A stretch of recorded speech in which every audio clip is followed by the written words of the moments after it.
Okay, now am I live? It just lied to me a whole bunch. It told me I was live, and I just did a whole intro, but no one was talking, so I suspected that you guys were here. So yeah, we are live now. Chris, good to see you, glad to have you. I was just thinking about you this morning. Alara, good to see you, glad to have you. I was just thinking about you last night. Hope you've been having a good time with your partner. Ray, good to see you, glad to have you. Kiko, good to see you, glad to have you. Raven, good to see you, glad to have you. Yes, I hear, yeah, YouTube was having some issues this morning, but I got a good boy. Warning, do not click the like button. That will only cause unseemly urges. V, good to see, glad to have you. Lady, good to see, glad to have you. I have a boy. I know you're unhappy because you're on your back right now, but there you go. Yeah, there you go. Light, good to see, glad to have you. Infinite, good to see, glad to have you. Seisenji, good to see, glad to have you. Hey, energy and spirit is all good in the morning, in the afternoon. Good afternoon with vigor and vim to you as well. Hi, you want to go down, don't you? You're done with me, yeah. There you go. Can you give me a high five? Thank you. That was a fast high five. You're ready.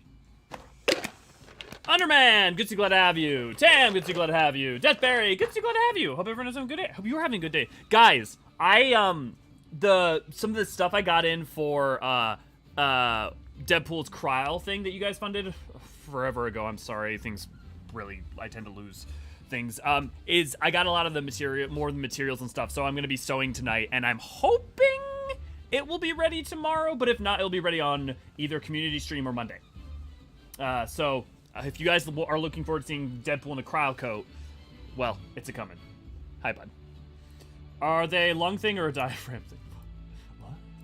Oh, hiccups. They're literally a malfunction of the lungs. Yeah, they're basically a spasm of the diaphragm. How's everybody today? How's the audio? Is it good? How are you invisible? Is that like a... Oh, is it ninjas? Hit it. Okay, yeah, I was going to say, this is impressive. Most impressive. Okay, let's get going.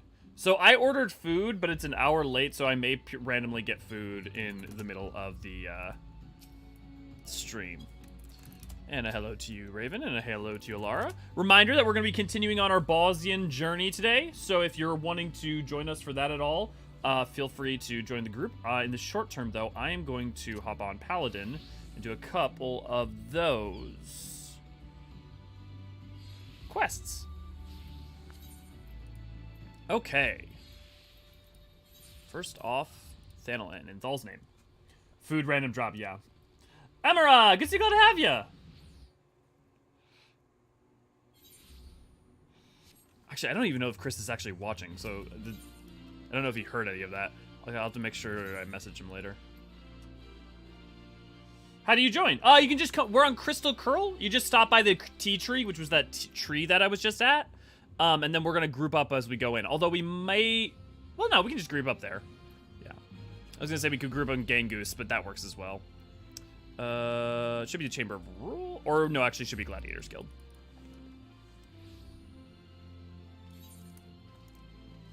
It's open to anyone, and since it's Bozja, even if we have more than 8, which I doubt we will, but if we have more than 8, we'll still be good. I'm doing good too with my theme of road trip. Nice, Raven. You've been getting out quite a bit lately. Hi, buddy. Deadpool. Okay, you're doing the thing. Come here. Come on. The boy's going bye-bye.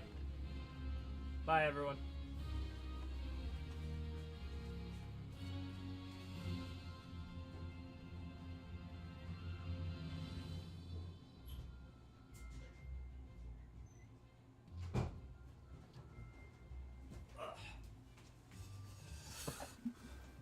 Anyone's had plan on grinding Moogle Tombstone? Lady, we will be doing that for Saturday's community event. I will create... Actually, V or Ray, could you go ahead and create the event on the Discord for Saturday? That'll be a Moogle Tombstone farming.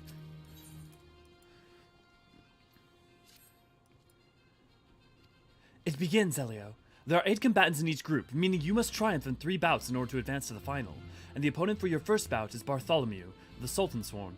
Defeat him and you will next face the victor of another pairing, and so on. Needless to say, each encounter will be more difficult than the last. But one fight at a time. The tournament registrar will call you when it's time to take the Blood Sands. Go now. Good luck. For those who are new or unaware, I do a little warm-up where we do one of the a job quest or two for the first 30 minutes.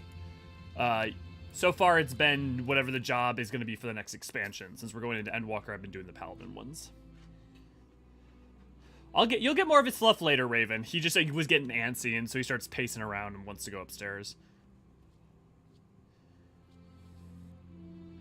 Ha! To think that I would draw you for my very first opponent. I think the heavens, even as I curse them. But no matter who my opponent may be, I shall fight with all my being, for the pride of the Sultan Sworn. See you on the Blood Sands, my friend. It is time, my lord. Pray, see to your final preparations, and let me know when you are ready to proceed.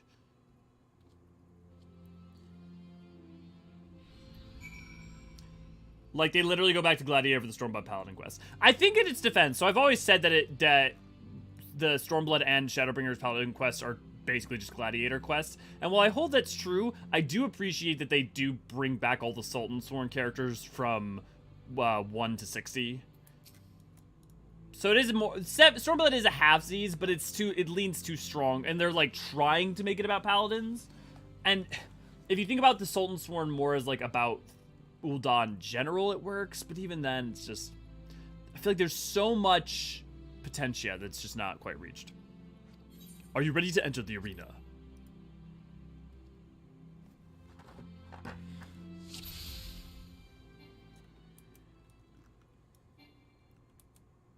It begins in the first match of the Thal group, Bartholomew. Oh, no holding back, my friend. Wait, these aren't in the... That's stupid. Wait, they're always in the NPC dialogue. Why isn't that... Ah. For the pride of the Sultan Sworn.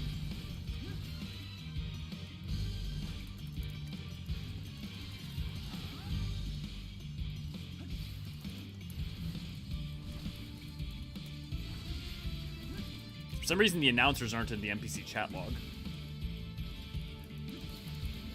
How about this?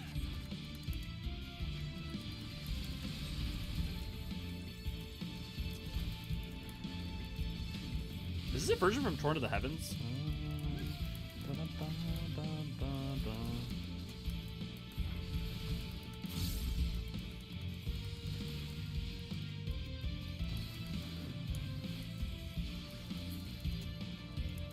And the winner is Elio.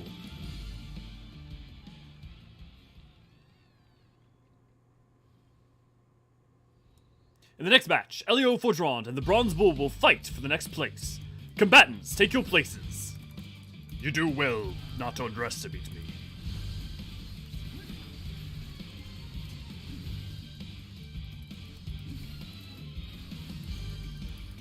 Time for a technique I created to quench the Hellfire Phoenix.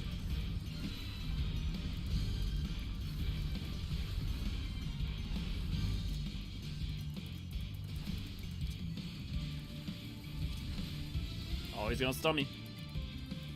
Oh, it's a knockback. Interesting.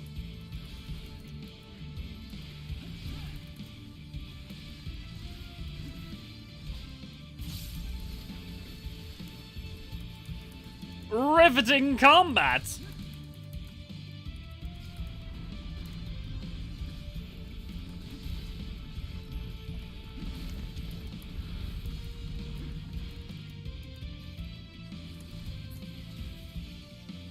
And Elio stops the Bronze Bull's furious charge. How can he be so strong? And now for the final match of the Thal group. Hydaelyn versus Elio Forgeron. Let us see who will have the honor of fighting in the Ul Cup final. Come, my friend, let us fight with all our strengths, in the sight of the Fury. It's really more the sight of the twin deities, but fair enough. Fun fact, I shall show you a technique forged in the blood and ice. The Ishgardian, job role, as we see with Horsefont, is Knight. In Japanese, Knight is the name of Paladin, like the job. So, like, I want to check the Japanese, but I wonder if Horsefont's called a Paladin in the Japanese.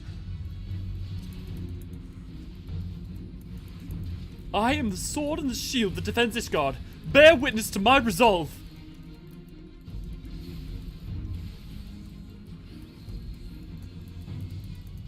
Tracy, good to see you, glad to have you.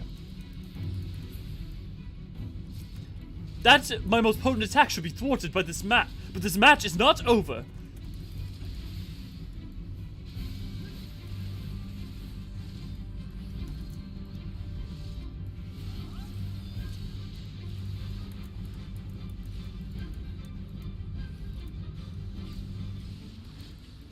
For the honor of Ishgard!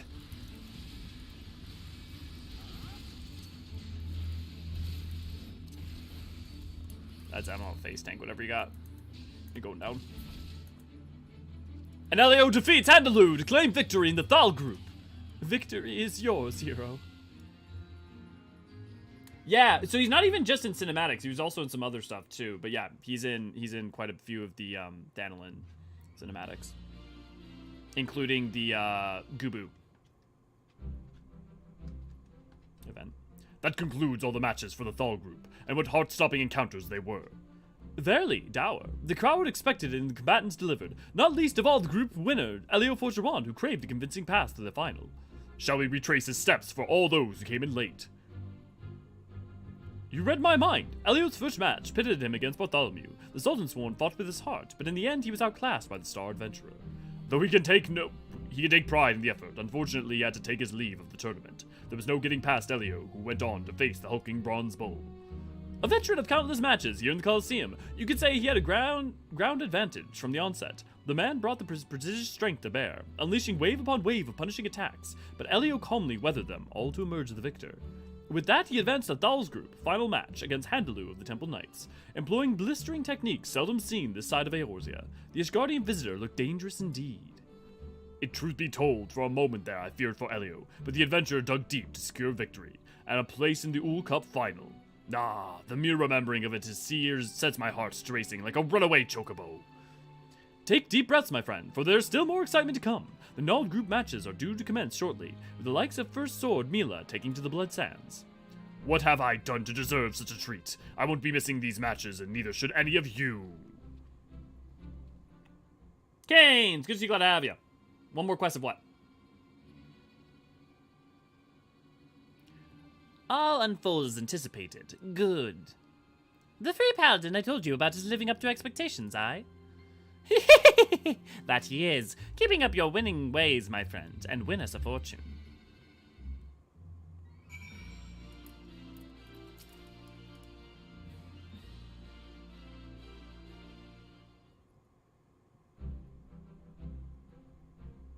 Elio, you were magnificent. Our match will remain etched in my memory and inspire me as always. I had absolutely no answer to you. Such precious things you must have protected to become so strong. See, that's like that idea of having something to protect is a crux, especially if you think about the capstone. As you know, we Sultansworn live to protect her grace. By any measure, this is a vital duty and ever do I strive to be worthy of the role. But crossing swords with you is this day. It has given me to think that perhaps it is not enough. Whatever it is that I yet lack, mayhap I shall find it in witnessing you. I thought I had something of a chance, but I was clearly getting ahead of myself. You gave me a thorough schooling, and I mean to take the lesson to heart. Though my tournament may be over, I shall remain in Ul'dah to watch the matches to come, and I believe I speak for all of us here when I wish you the best of luck. Our hopes go with you now, my friend. Oh, a woman named Mila was looking for you. If you haven't already spoken with her, mayhap you should seek her out.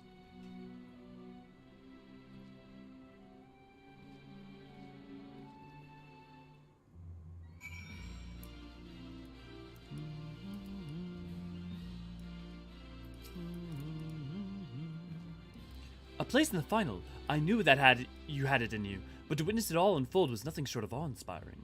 The winner of the Nald group will square off against you for the title, and suffice it to say, I intend to be there in person. I shall see to it that the match between us becomes a reality, and I hope that I can count on your support. Krista, good to see you, glad to have you.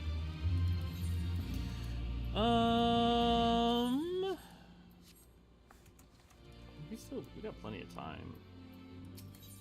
Let's go ahead and do it. The Nald group matches are about to begin. As you eventually be fighting one of us, I suggest you watch every match closely. The tournament ushers outside will grant you access to the viewing gallery. Now then, I best set about my preparations. Let us speak again later.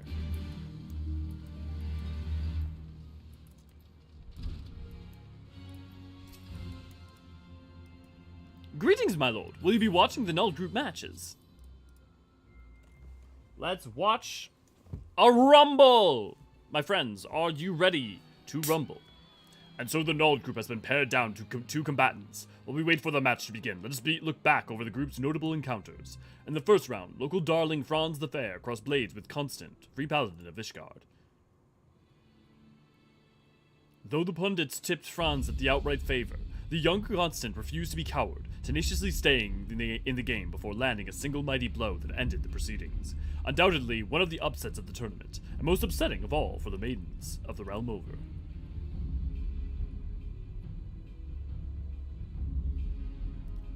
By that victory, Constant booked a meeting with First Sword Mila, who had predictably triumphed in her own opening match. For those of you who were banking on another upset, however, it was not to be. From the opening moments, it was plain from his sluggish movements that Constant's early exertions had taken their toll. One thing I like, that this was present in the Monk, now in the Paladin, is that just because it's not like this linear Paladin is just stronger gladiator. It's like technique and the advancement of one's capacity and skills matters. Meanwhile, the First Sword was all business. With her textbook perfect technique and methodical maneuvering, she took firm control from the halfway mark, and didn't let go until her opponent was on his knees. I believe preparations for the tournament's penultimate match are in order. Mila First Sword of Gladiators Guild will take to the arena against Black Lotus, the mystery contestant who has soundly defeated all comers.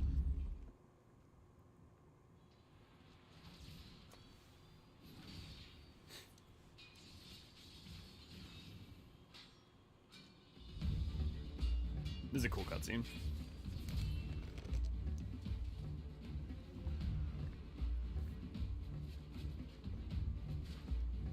Get her.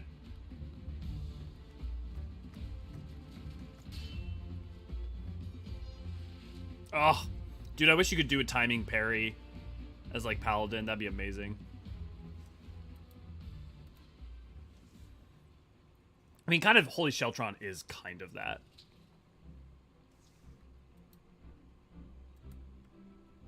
And Black Lotus advances to the Ulv Cup final. In another nail-biting clash, the First Sword showed her class and against an unknown opponent. However, Black Lotus kept up with her blow for blow, and seemingly out of nowhere clinched victory with a magnificent parry. So sublime was the timing, it calls to mind the Sword of Nald. Now that you mention it, I can definitely see the resemblance. And with that sublime strike, our second Ulv Cup finalist has been decided. Elio Forgeron will take on the mysterious Black Lotus. Elio Forgeron will take on the mysterious Black Lotus in a battle that promises to go down in Colosseum. Nay, in Uldawn history. Please look forward to it. I know I will. That look, though.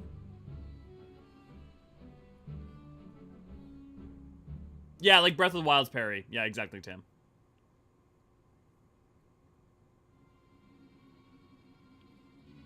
She lost! Mila lost! Bah! So much for the lauded First Sword. What will we do? The Black Lotus could ruin everything. If he ends up winning the tournament, we'd be neck deep in debt paying what we owed. Fret not, my friend. We already know Black Lotus's strings. As a matter of fact, we're pulling them as we speak. Truly? Do I not always say one can never have too many guarantees?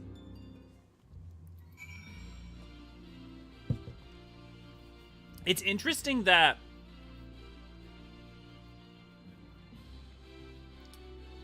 what is it? What is it? What is it where is it mining? I think it's mining. No, Blue Mage is what I'm thinking about in terms of Thyrgus. But I was going to say, like, it's interesting that they don't have a member of the syndicate dealing with this. It's just some random merchants. Oh, that's probably good to make it so it's not just always the, highest people, the highest rung all the time. To think that one more beauteous than me should be found in Ishgard. Well, there's not for it but to train harder and grow more beauteous. The Black Lotus fellow, though, there was something familiar about him. A beauteous ferocity, I swear, I've seen before, but I cannot remember where. Mila is truly a complete fighter, and she gave me nary a flaw of opening to exploit. I can see why she is a guildmaster. Well, my little campaign may be over, but I take heart in the knowledge that yours continues. I shall pray for your victory.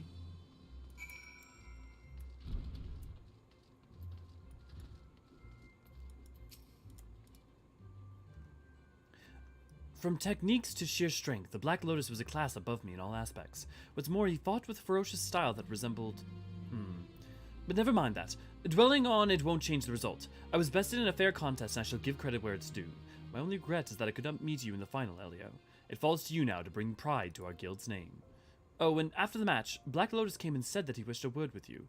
The way he mentioned your name gave me the impression that he knew you. But then again, many people do. At any rate, I don't see any harm in obliging the man. If you can spare a moment, he asks that you come to the quicksand. Wherever shenanigans are afoot, Lalafell is near. You're not entirely wrong. AC, good to see glad to have you.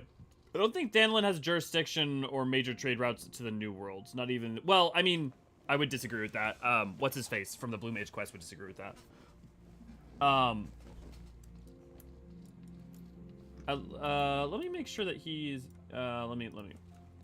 The Blue Mage. Because maybe he is a Limson. Give me a second. Blue Mage quests. FFXIV.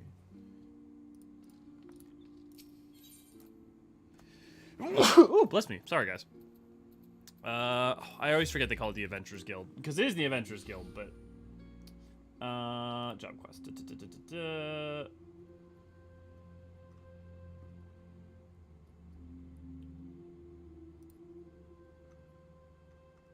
What's the guy's name? Because the Azul Magi guy. What's his name, though? Rives Commander. Perform brilliant with gold. Latul No. No, Watstrash. That's what I'm thinking of. That's why I couldn't remember his name, because it's a weird-ass name. Yeah, Watstrash. The guy who's the Azul Mage. Is he an... No, he came... came visiting Gold on business. While there, heard the rumors of the mass carnival. When Martin... It doesn't state. But it's interesting, because you do talk to him. I've talked to him about Ceruleum and, like, Northern Danelin, and... Yeah, he may not be an Uldon merchant. Thank you. All Lalafell Spring shenanigans with them. The Black Lotus especially sounds Far Eastern. Do you think you train in the Far East or has Far Eastern heritage? Have you not done the Paladin quest, AC? Because if so, it explicitly communicates that. And also, no, he has not trained in the Far East yet. He will train in the Far East after this quest line. The Mikote looked... No, it's blonde. I was going to say, that Mikote almost looked a little bit like V.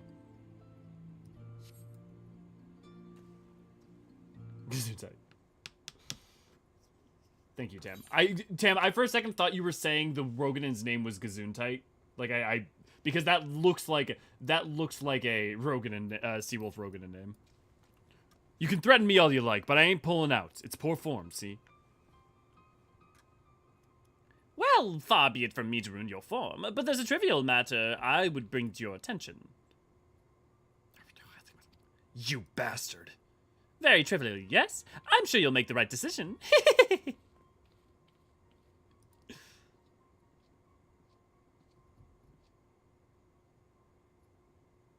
What was that all about?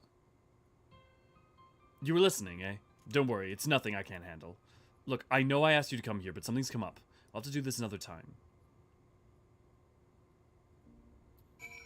It does almost sound like a Seawolf name, doesn't it? I'm not crazy. No, I have. I'm just asking around why can I ask outright? I mean, yeah, but I feel like the quest gives you... I mean, sure, go ahead, but I feel like the quest gives you your answer, too. Like the capstone. Unless he does mention that he did earlier. I wish you could get Blue Mage spells from the unsynced duties. From unsynced duties. You can, though. I'm not sure I understand. You don't have to unsync duties in order to get spells. In fact, if you do them synced, you're actually more likely, you're guaranteed to get them. Well, did you meet the Black Lotus? I did, but he was in a spot of trouble. Postponed, you say? I wonder what if he wanted. If nowhere else, you could always try chatting in the arena. 'Twould hardly be the first time folk got talkative in battle. I must say, though, the disappointment of elimination is swiftly giving way to anticipation. I look forward to seeing your clash with the Black Lotus. And needless to say, you come away with the win. Okay. Let us get over to Bozja. I'm coming over to the aft castle for those of you who want to join in for Bozja. Wait, you can get blue mage spells from unsynced duty? Yes, it's just very low chance.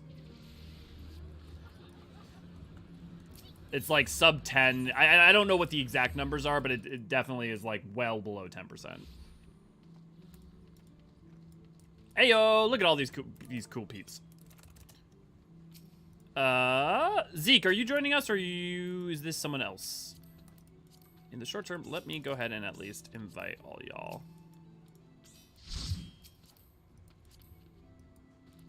If you are joining us, give me a wave real quick. Oh, food has arrived. Thank you. Okay. Of course, food arrived, and so Deadpool came running down. Okay, buddy, come here. Come on. Say hi to the people. Say hi to the people.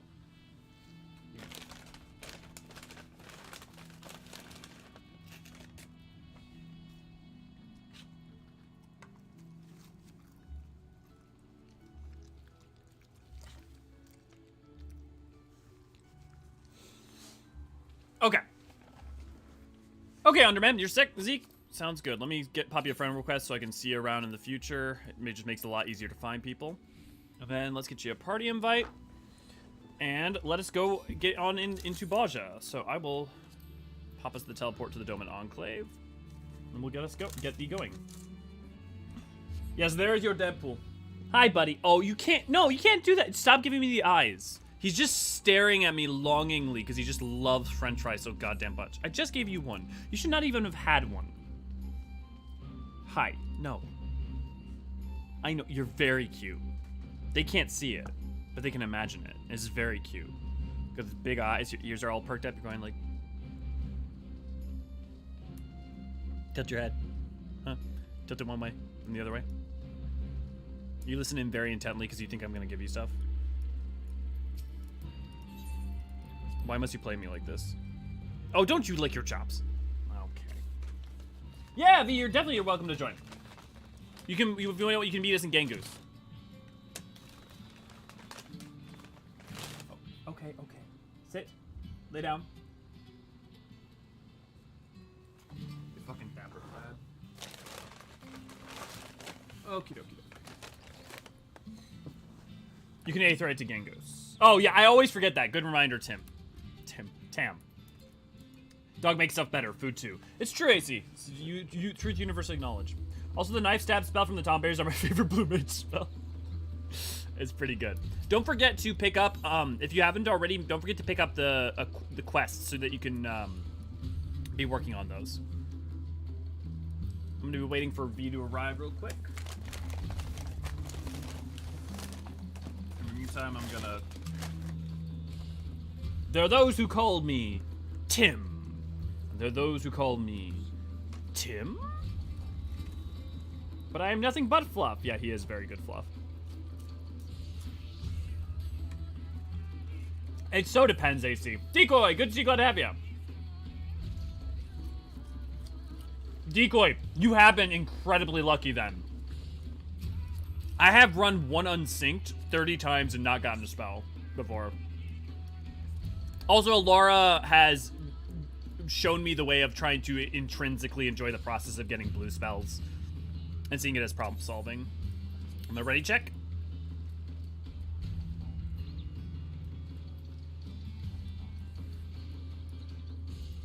Emira, can I get a confirm?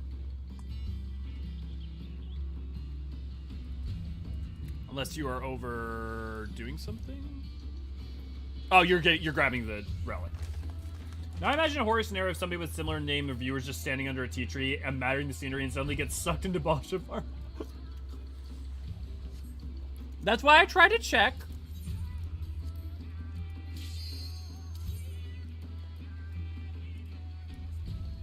Yeah, but AC, you kind of have to contextualize. Like, some fries like are better with that. Will be if like you don't have ketchup, some fries are better than others. It's all very relative. Okay, do we got Ravens, same as me? Okay, cool. So we can go ahead and we can move straight into Olana's stand. So we want to primarily focus on Zone 2 because it's going to give us a lot more metal.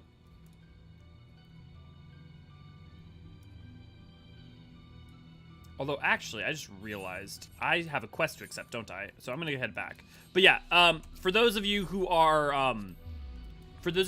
helping out, if you could also try to farm Bozjan clusters, me and Raven, I think, still do not have the map. I am about 7 away from getting the map.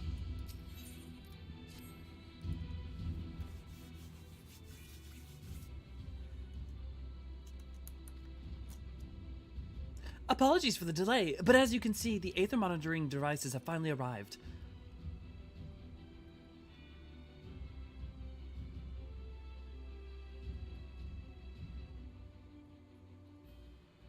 Lilija, the Gyaru Viera. Oh my Elio. Suddenly I'm glad the chief insisted I make the delivery. I believe you and Miss Mikoto ordered these. Spectrometer needs some touch more fine-tuning, but it should be ready in no time at all. The sensors are to be placed at key locations close to the largest aether currents in the region. Once Lilija has finished making the final adjustments to the spectrometer, we can activate them remotely and isolate the ethereal signatures we are looking for. It may seem somewhat far-fetched, but the theory is sound. Think of these aether currents as streams flowing underground, which at certain locations converge into large rivers. The streams can prove quite difficult to trace, the rivers less so. As you might imagine, because these rivers are a confluence of myriad streams, it is no simple task to filter out and extract aether of specific frequencies. Which is why before anything can be done, we must first need a thorough analysis of the aether flowing through these larger currents. Once the signatures we're after have been isolated, we can then trace it back to its source. Our one current flows here under this very camp, and after setting sensors at 2 additional sites, we should be able to gather enough data to isolate the desired signature. Once traced back to its source, we should find something out of a reservoir, hopefully with suitable stores of aether to charge the crystal focus. Unfortunately, the 2 remaining sites where we intend to place sensors are presently points of conflict with the Empire. Might we ask that you go and set them? Why are you giving us a pouty face?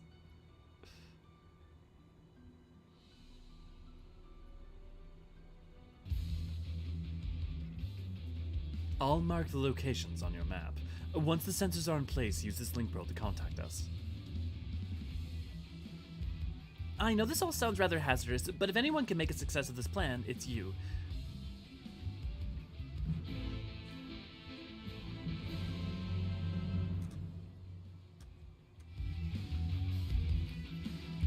Well, I do only have maybe a quarter of my book done. Oh, yeah, well, that definitely helps.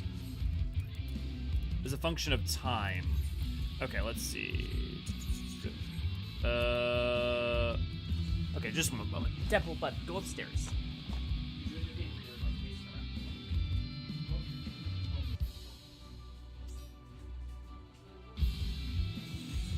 Oh, Deadpool does this thing where he'll just like pace, and it like gets me nervous because he's just looking at you like, I've got plans, human. I've got plans, human. Okay, so yeah, Olana stands where we need to go. I'd continue doing Blue Mage if I knew how to do Mass Carnival. It confused me, and now it remains untouched. I mean, it's a problem-solving game. AC. Just think about it like you're given a problem that's to beat this monster. How do you use your different tools, which are the different skills, to beat it? Like the different puzzle. They're the different tools you have to solve the puzzle. That's what Mass Carnival is. Oh.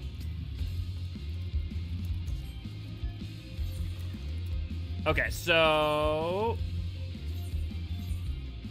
don't forget to commence on Fires of War. And for those in Zone 3, if you could prioritize also you doing Bozjan clusters, I'd appreciate it until we can get the map.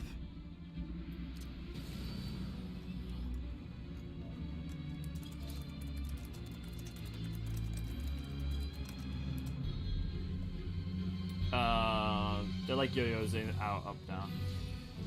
Damn. I rather like the 90 dancer gear looks rather good on males. Was that apropos of anything? Oh, I have the image of the Word of Light's dancer and possible 7.0 trailer keeps me giggling. Honestly, my guess is it's either going to be the poster job or it's going to be Summoner. If it is Marasidia. Summoner would make the most sense in terms of them trying to do, not doing a tank. If they don't do a healer, a new caster would make a lot of sense. You know, a caster would make sense.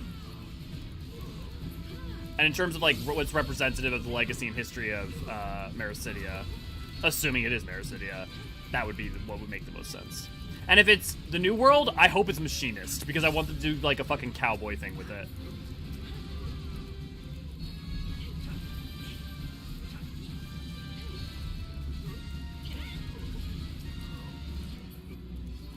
Do not be disheartened, men. This is far from over.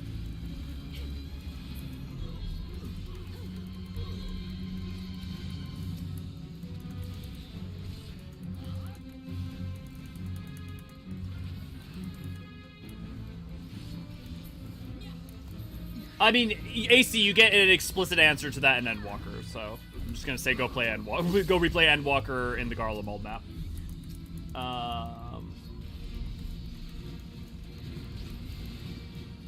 And I would also say that I wouldn't agree that like many of the Tribunuses don't fear us, because I think there's examples of cases where they do, like Virgilia, for instance.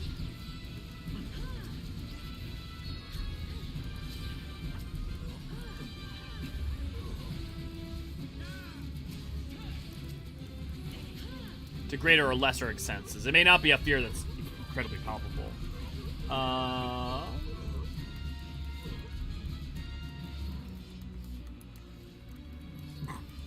I'm not ready for Cowboy Meteor in a trailer. I have been ready for that for years. There's been a deep part of me that wants to see fucking Warrior of Light on a train in a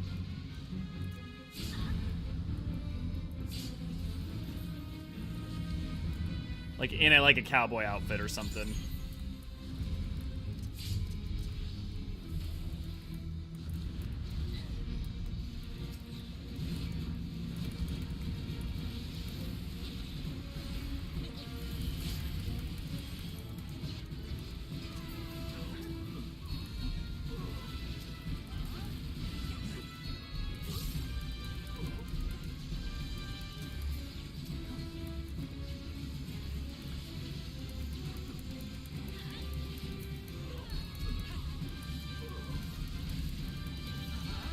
Yeah, but you said a higher ranking. So I'm just saying, like, there's examples of higher ranking people. Does it matter the 14 world that you bring guns to a sword fight? I think, yeah. It can. I mean, the reason that sometimes it's shown to not matter is mostly because of the advent of guns. So it's like, oh, you're bringing a sword to a gunfight, but the thing is that what you're doing is you're bringing magic to a gunfight with someone who also uses swords. Also, the reaction time for blocking bullets seems to be somewhat different.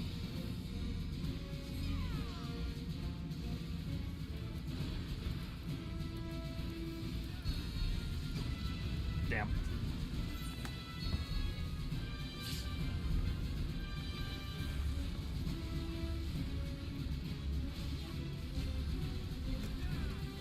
I was worried that was going to get in the center because no one was running for it.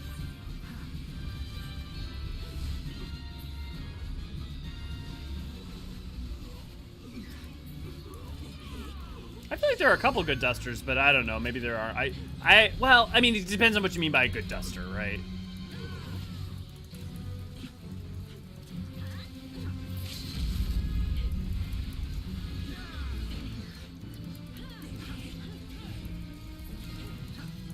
Good job, guys.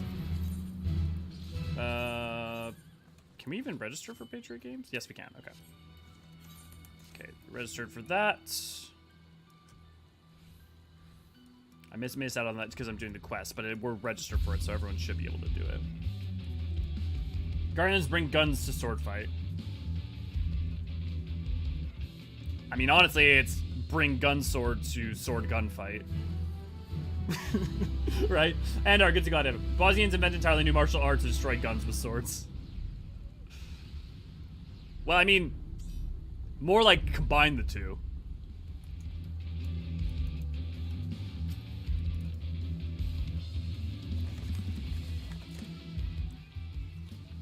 Forgive the eating.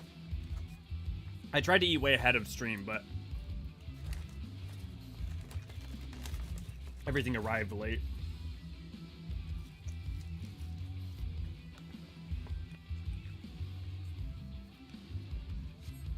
Looking about the area, there seems to be no way to cross the ravine. If you would reach the side of the Aether current, you must enlist further aid from the Resistance. Resistance, come in. I could use help getting over to a specific point.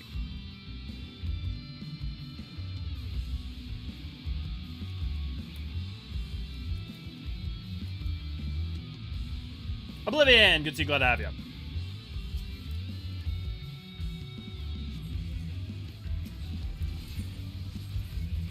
I love that you go into map 3 for some reason for this part. Also, you're not able to get back up here after you do this, I'm pretty sure.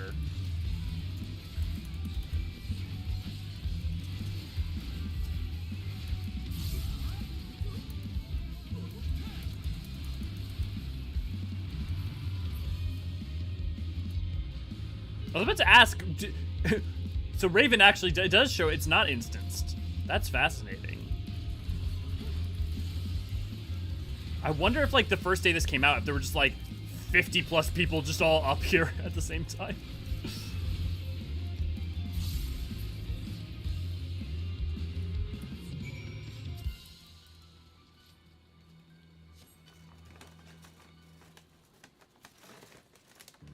Artemis, good to see you, glad to have you. Also, I accepted your friend request. Sorry, I had just been offline at the time.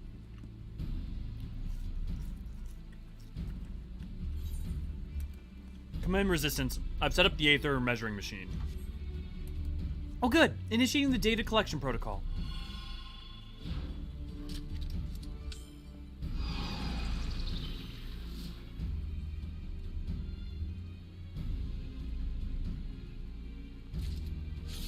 It seems to have disappeared. I assume that's normal? We've confirmed activity on our end. The sensor has burrowed into the ground, yes? That is correct. Excellent. The rest we can handle from here. Return to base and be careful.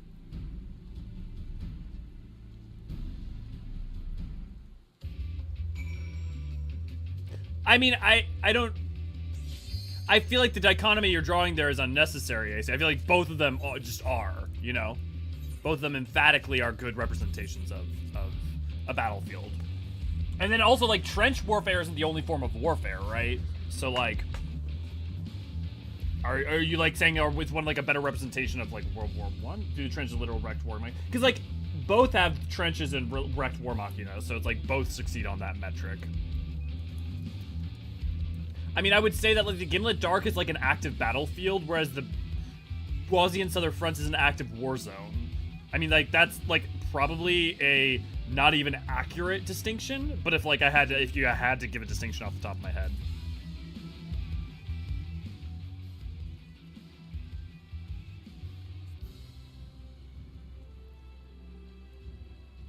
Welcome back, Elio. With the first sensor in place, Misaja can begin.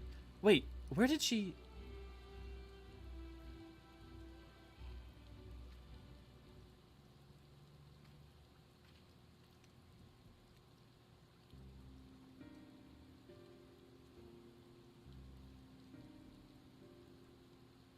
And why is it that you get to stay out here safe and sound while the rest of us throw our lives away out there?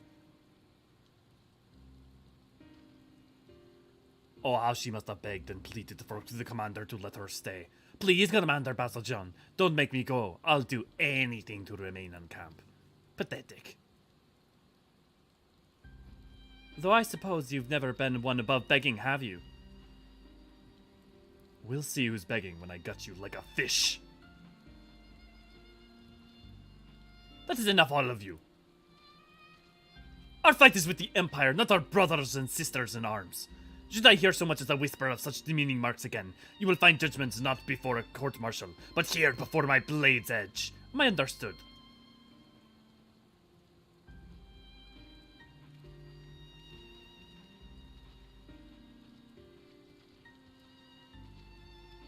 Misaja.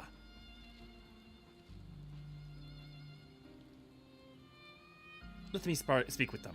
I am certain that they don't need to make such crass remarks. So you would defend them, then? Not as such, but you know how soldiers can be, especially those of supposedly gentle blood. They probably think of it as idle banter is all.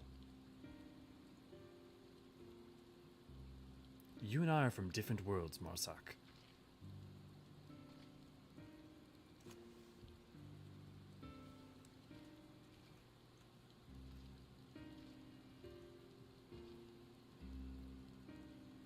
Overhear them, did you? What an embarrassment.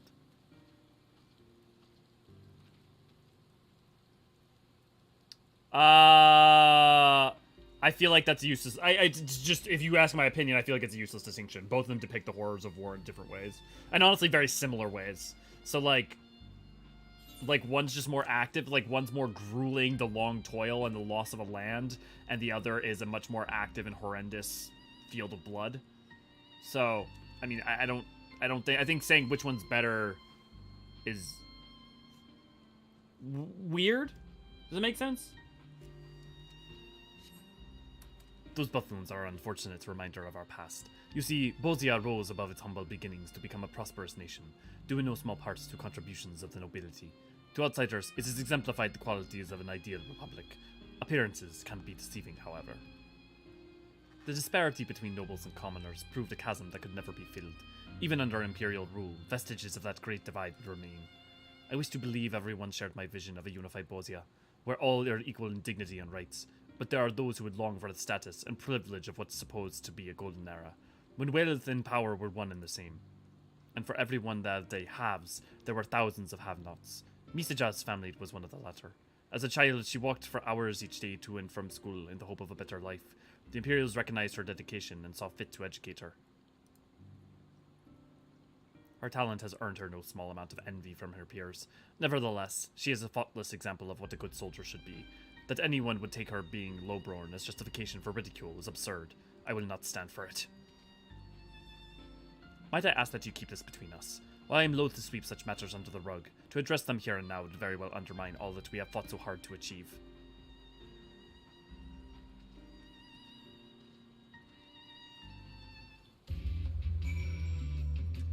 I know I'm kind of for, like, none of this justifies her actions.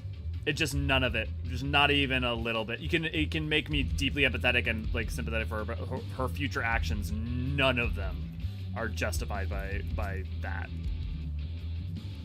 And that's what frustrates me, is it feels like the story treats them as, like, somewhat justified.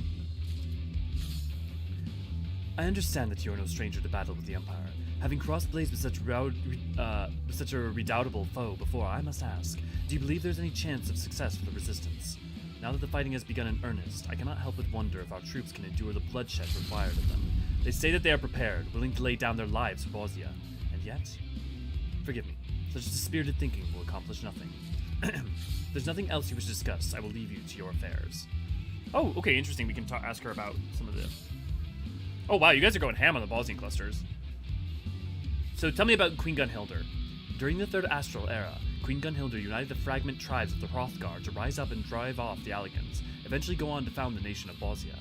It should be noted that Gunhilda was not her name, but rather a title bestowed to the current monarch of any given age. The common thread connecting all rulers of Bozja is their ability to read the stars. There were others who shared in this ability, but they were said to be the greatest seers of their respective ages. They were also said to be great warriors. When doing battle with the Allagans or any other would-be invaders, the queen always would be found commanding from the front lines. Alas, Bozja would fall in the wake of the Fourth Umbral Calamity. By some miracle, some few survived and were able to build what we knew as the city-state of Bozja. Tell me about Gunhilda's blades. Then yeah, good to see, glad to have you. So what you're saying is that canonically Bozja went knife gun, smack, knife gun. They'll workshop the name.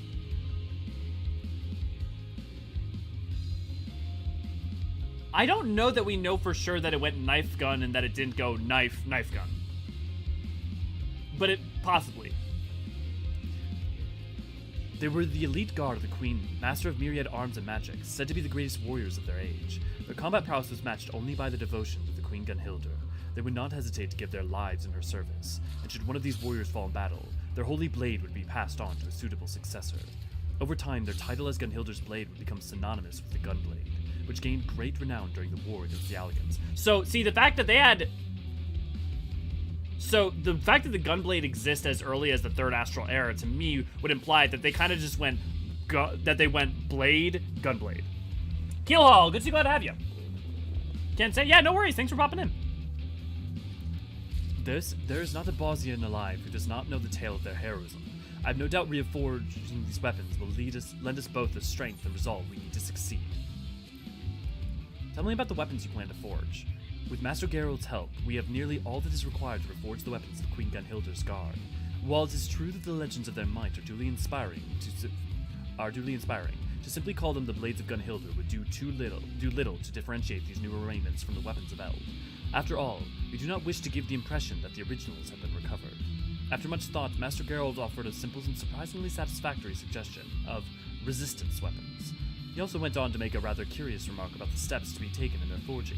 These weapons can be enhanced further in accordance with the enemies one faces. By the sounds of it, these weapons are never truly complete until their purpose is fulfilled. Tell me about yourself, Misuja. It has been 2 years since I joined the Resistance. Before then, I lived as all Bosnians did, under the harsh rule of the Empire. It is the only life I have ever known, though my parents often spoke to me of what they remembered from the days of Bosnia's independence. Though it was under the auspices of our Garlean oppressors, I was educated in prehistoric archaeology. While I am thankful for the opportunities it afforded me, I could not turn a blind eye to the suffering of my people, and so I left to join the Resistance. It was I who proposed to reforge the fabled weapons of Queen Gunhilder's Guard, and Bozjan has chosen to place his faith in my plan. I take heart in knowing all I've learned from the Empire will be put to good use. Dez, good to see you, glad to have you. Aren't there Allegan gunblades? Yes, though if I'm not mistaken, the lore for most of them is that they copied them from fighting the Bosnians. That might not be the case in every case, but the couple of times I remember reading stuff that's stated. Oh, I had a talk with Jessie and convinced her to let me stay out here on the Southern Front. Ain't that great? Not sure what help I can be to accomplish heroes such as yourself, but if you need anything at all, don't hesitate to ask. On that note, is there anything I can do for you now? Tell me about the ethereal spectrometer. Oh, the ethereal spectrometer. Well, seeing as I haven't read the manual, you'll have to settle for a brief explanation. I just promise not to tell Jessie, okay? The idea for it originally came from Mikoto, and the chief, genius that he is, was able to put her ideas to paper. After that, all it took was a little ingenuity from the engineers to bring everything together. After the sensors are in place and turned on, they analyze the aether currents running through the area, and that data is tracked by monitors here. What makes it so invaluable to our plans is the ability to distinguish between varying aether signatures. The large aether currents we're tracking are like giant rivers fed by streams of different kinds of aether. But with the spectrometer, we can easily pick out the specific one we need. It's fascinating stuff, isn't it? Tell me about yourself, Rolja.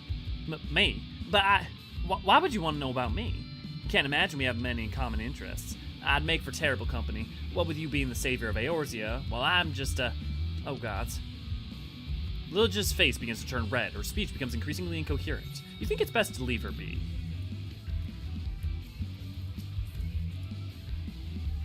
Can we give Lilja her handshake yet? The very moment our analysis of the aether current is complete, you'll be the first to know, though I'm afraid we must ask you to delve deeper into the enemy territory to reach the next site. A fool's errand unless we can drive the Empire's forces back further. I trust we can count on your assistance in that regard. Of course we can. At least I think so. We can, right? Okay, let me sign up for that so you guys can do that if you want to. And thank you for getting enough clusters for the map. You are welcome to not have to farm that anymore unless you guys still want to. Oh, I just bought the wrong item, didn't I? Fuck! Probably shouldn't have yelled that so loud. I'm sorry, just never mind about the map. I just brought the parasol. I mean, it is raining.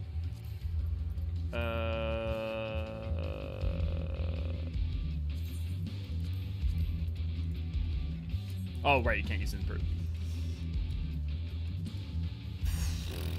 Sorry, guys. At least I have a very fancy parasol. Yeah, well. Everyone has a crush on the Warrior of Light. You're not wrong. Okay, that would explain why there are Allegan-style weaponry for gunbreakers used. I'm satisfied. Yeah, AC, I'm pretty sure most of the times that you see an Allegan weapon, there's a statement about it being, like, from, like, someone they conquered or something like that. Now, whenever we get, like, Allegan new lists, like in Eureka Orthos, I got nothing to explain on that one. But, you know, usually the EEs have explained, the Encyclopedia Eorzeas have explained them in various interesting ways. Like, for instance, how Red Mage weapons ended up in Othar, and how katanas ended up in Eorzea. Blade Forgerant, what news from the front lines? get some leveling up. Also, Raven, you don't have to follow me around. You can just follow the other groups and just focus on getting metal, and then progressing as you can. As you can.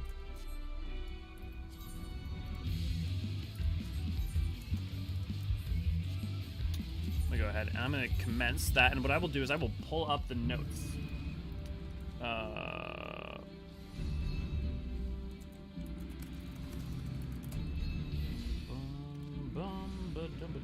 Okay, last time we read Bozjan Marsak.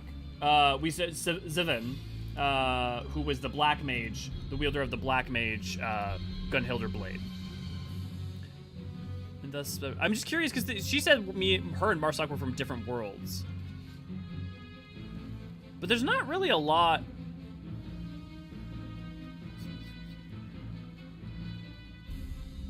I mean, the fact that they live in maybe there's nothing that says that a lot that he was like that one of the halves necessarily. But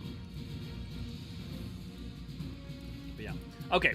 For this, the story is the Empire has unleashed the dreaded Akababa, a winged fiend that feasts on the corpses of those slain in battle. It is it also is not opposed to going the extra mile and creating a said corpse itself, specifically from the members of the resistance. Look, Akababa, the prey has arrived. Akababa, envelop them in slicing winds.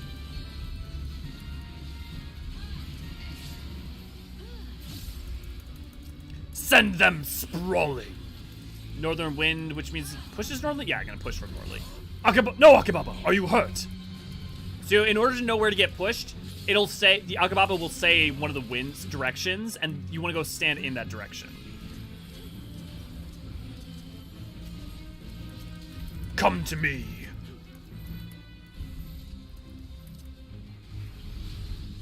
Time to end this, Akababa.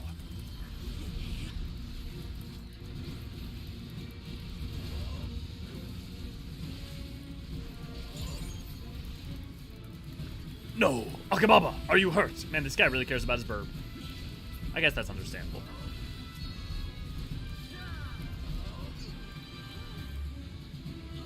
I need focused healing because I'm the only one taking them currently.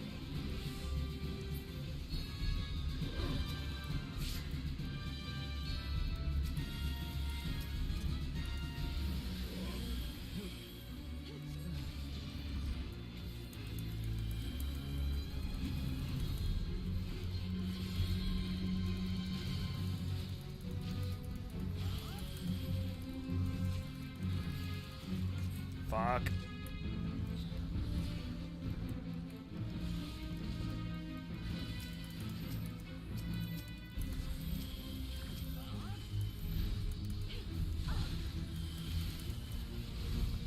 Yeah, focus the Beastmaster first.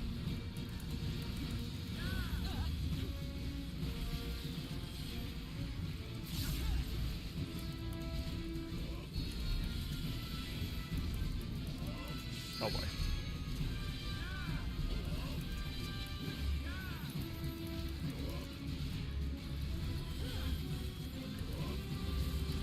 I cannot take aggro for all of them without dying.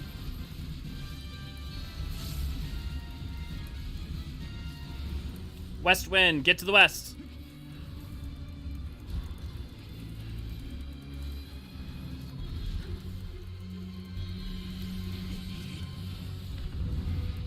I think a lot of people signed up, but not a lot of people actually showed up. I think it got scaled weird.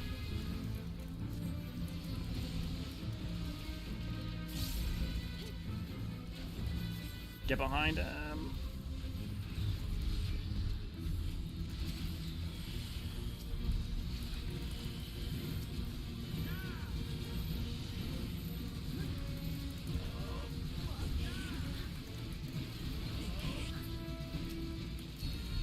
Use limit break, anyone.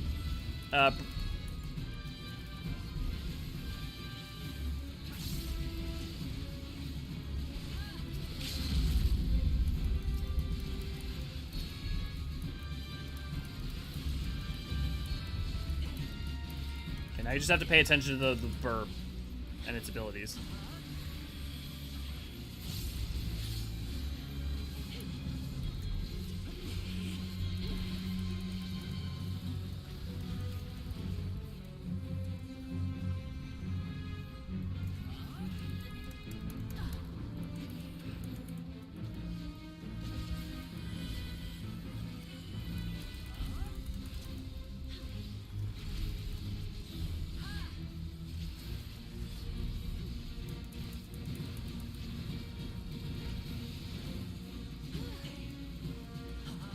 Get behind him. Rolling barrage is the AoE. Sorry, the other one's the... Aim it away from you guys. Yeah.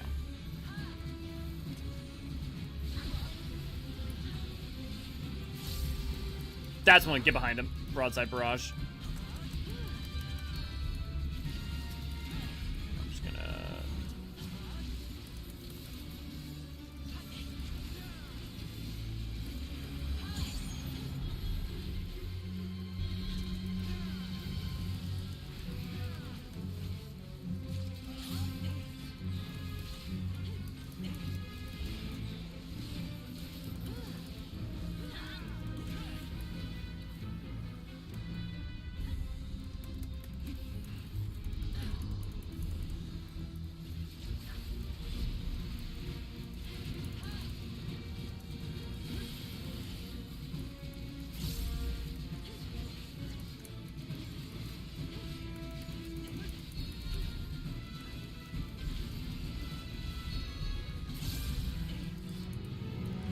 Okay, good recover, guys.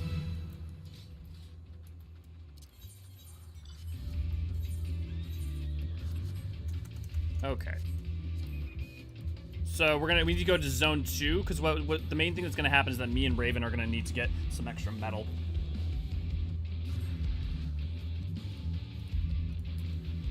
Bird is the word.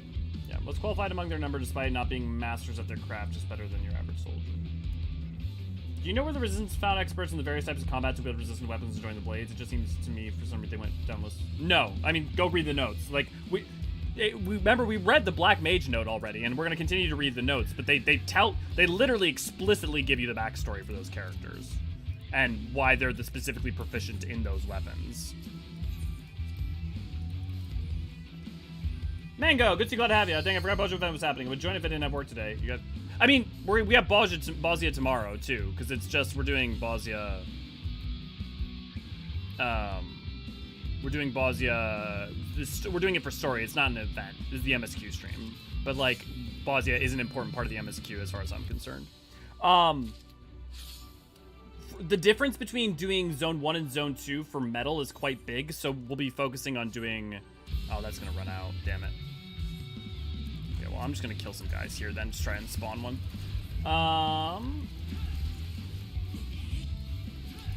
It's dangerous to go alone. Take this. Elio ignores that and grabs nearby umbrella. If she weighs the same as a duck, then she made it. Yeah. Do you think there are Astrellas on Aetheris too? Astrellas? What do you mean, Infinite? Is that something from Elpis?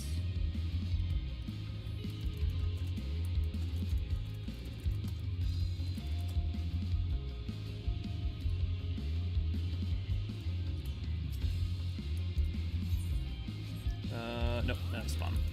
So if you don't know, if you kill the 4th Legion stuff, that's usually how you spawn a lot of the events. Like Umbrellas, but it's...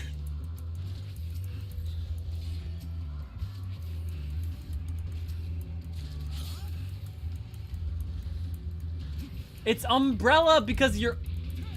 You know... Power to... That was an almighty joke there you got going on, Infinite.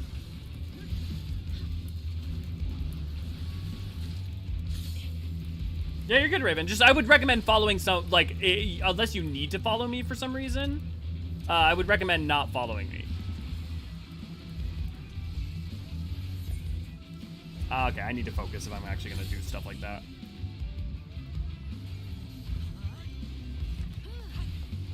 Yeah, well, AC, just pay attention, because we read it last time. We've been reading them.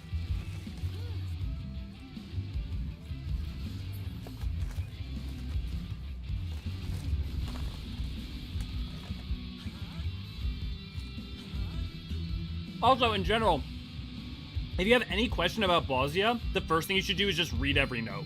Like, frankly.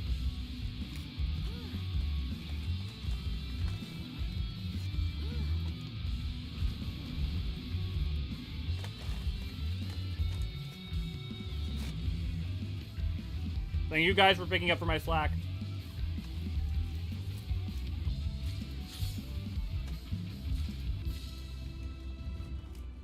I got distracted by chat and got killed. I need one of you guys to either swap to a job that can res, or if you don't have them, please.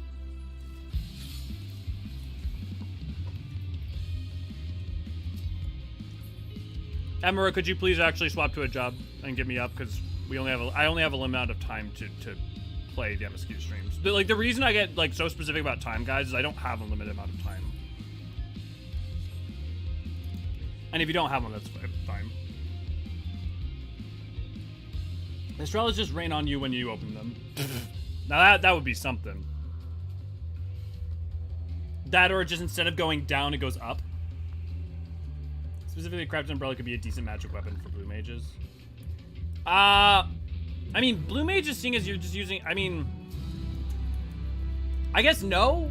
I guess my thing is, like, you could have a cane that happened to also be an umbrella, but I wouldn't see his umbrellas as being particularly, like, specifically useful as a magic weapon. No. Like, you could say, like, oh, there could be a fun glamour of, like, a staff, like, a normal foci, but, like, there would be no reason specific that umbrellas would have any kind of advantage. And some that I would think would be disadvantageous.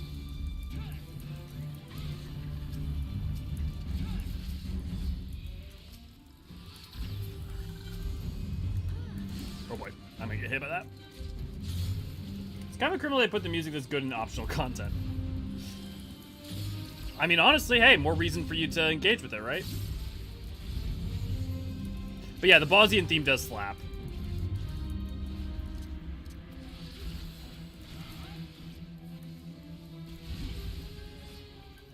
I have a katana umbrella. I have a katana umbrella too that I got while I was in Tokyo a couple, like, 7 years back. Jeez, no, oh my god, has it been that long?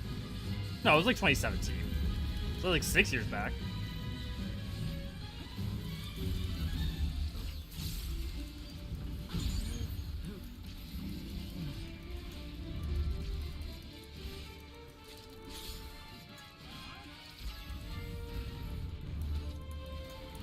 Dude, if you want to get your achievement for rezzing people, Bozja, you will get it so fast in Bozja.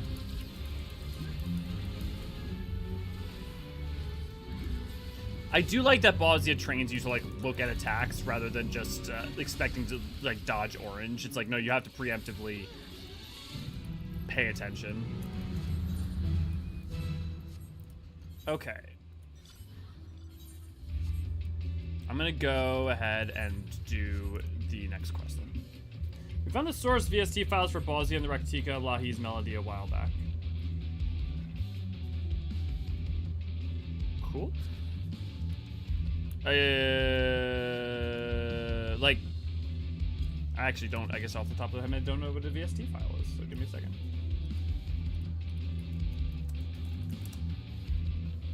Temporary created by Microsoft is a technical drawing application.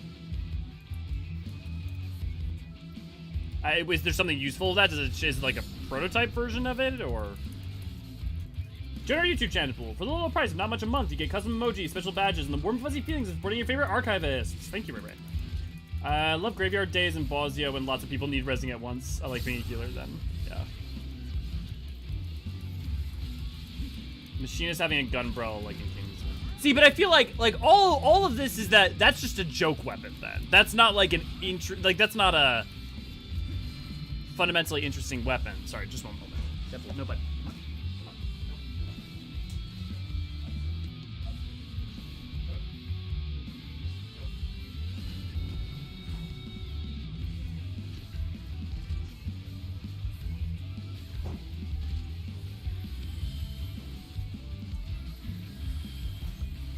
Oh my god. Sorry, Deadpool keeps trying to come down.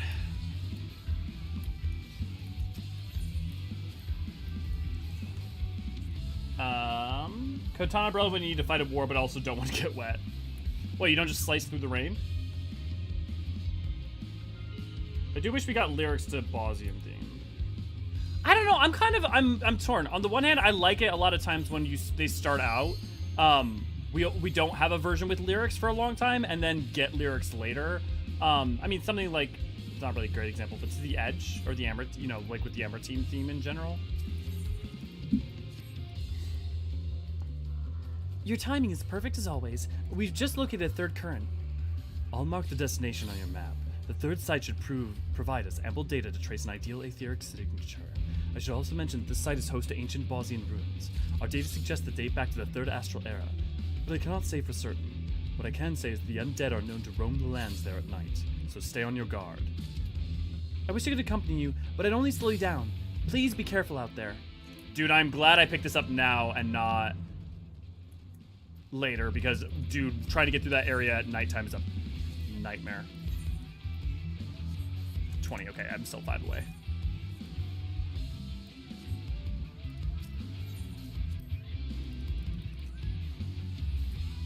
Oh no, I'm a summoner, I set fire to the rain. What fighting style goes with an umbrella sword? Look.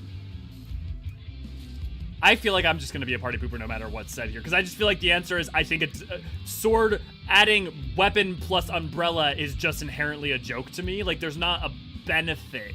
There's no benefit to adding an umbrella to something. There's just encumbrance, you know? And so, like, you're just basically making any other fighting style but worse with its addition, because there's no trade-off, there's just negatives. It's funny, but there's no, like, benefit. I feel like if umbrellas made for effective weapons, they make more umbrella weapons, yeah. And history would be, at least to some extent, replete with them. Or if not replete, just, like, they'd be present.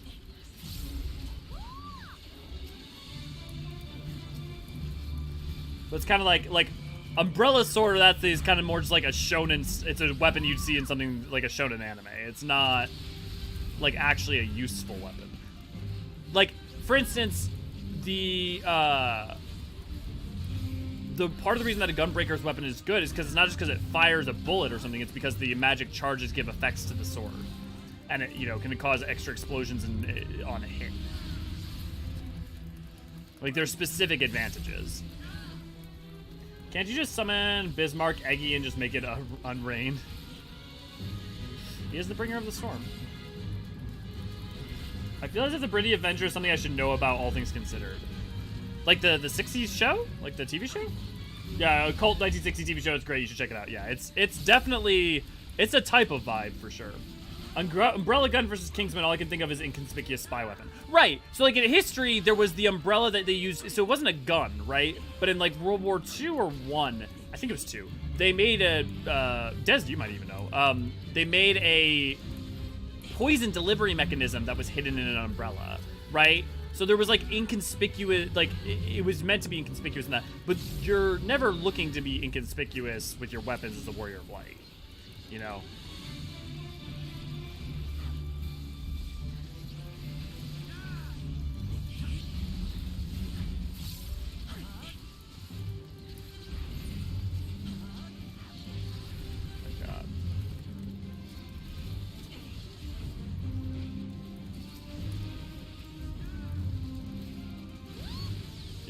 Umbrella would be a great weapon against the Fwoth. Would it?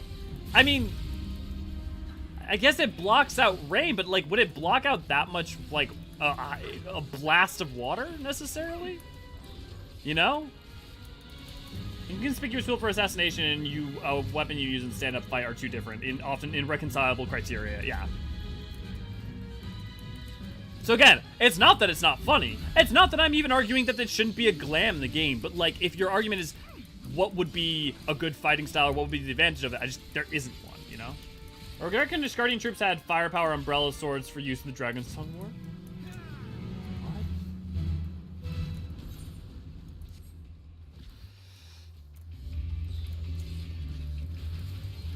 What? Okay, before it gets to the nighttime, let's get over to that zone.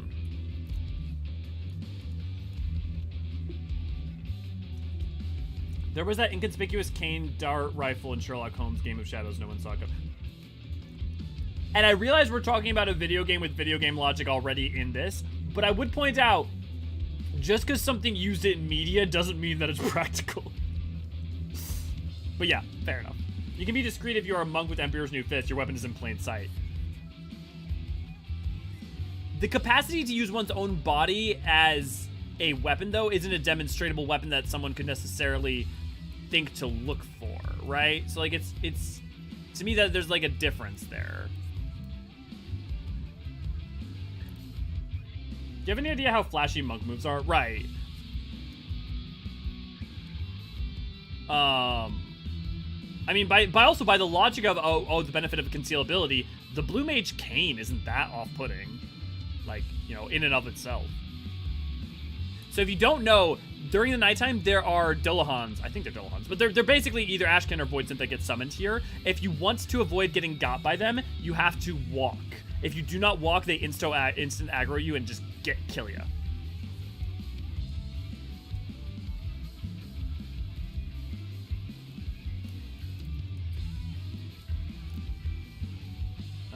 Did I miss any comments? I did not. Okay.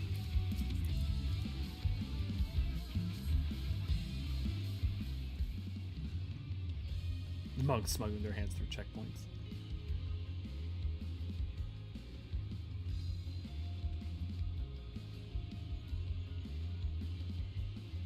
Resistance camp, check in. Everything's a go. Very good. Starting data collection protocol.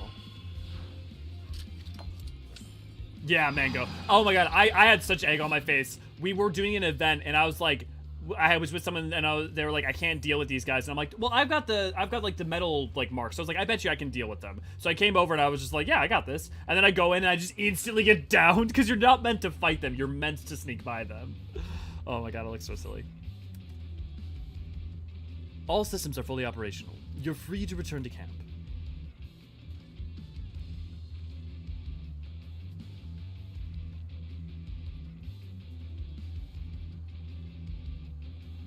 Foreshadowing. Oh, was it? Yeah, it was UV. Yeah. Ooh, sweet. I'm on the way to the one that you're at, B. And thank you guys for helping me earn, I only need 3 more clusters. I'm sorry I bought the parasol. They were both 25! I'm sorry, I just looked at the number.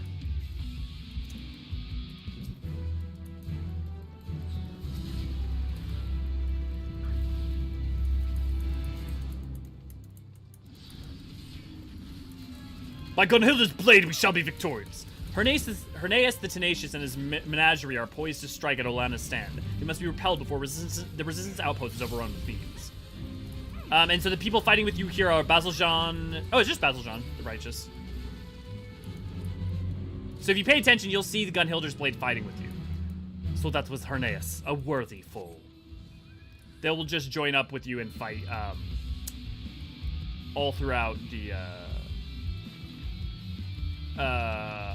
whenever you're doing like the fates and critical engagements and stuff. So like they have the critical engagements and the fates have story or at least some characterization, which is like a bit wonky. Also, I can't find anywhere that just plain pastes the text for the fates or in critical engagements. So if anyone knows, I don't think Garland Tools actually does, which is odd.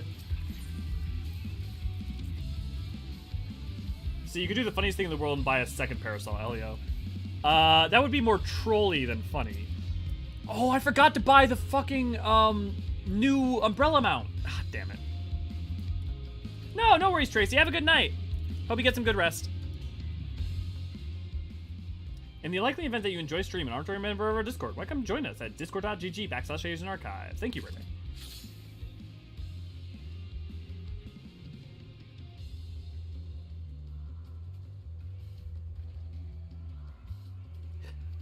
Welcome back, Elio. So, any news to share about the Aether? From what we can discern, the sensors are still fully operational, but the spectrometer is not receiving any of their data.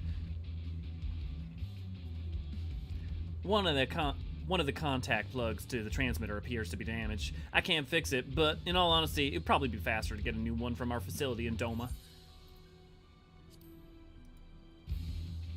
Shall I head to Doma then? I'll hear none of that. Running errands is my job, not yours. If it's all the same to you, I think it best if I go. There's still work for you to do here, Lilja. Are you sure? So long as the control panel is broken, there's naught else I can do. What's more, this affords me the opportunity to finally see Doma. Well, who am I to deny you your first steps there? And I'll let Jesse know you're on the way.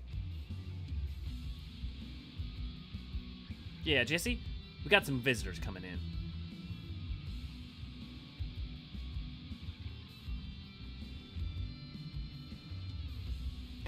Yeah, you know me, Decoy. I'm just such a slave driver. All you guys, you're just here to like help me get my clusters, and I'm just gonna sit back. I'm just gonna sit here. I'm gonna eat my French fries. I'm just gonna, I'm like, not even have to do anything. See?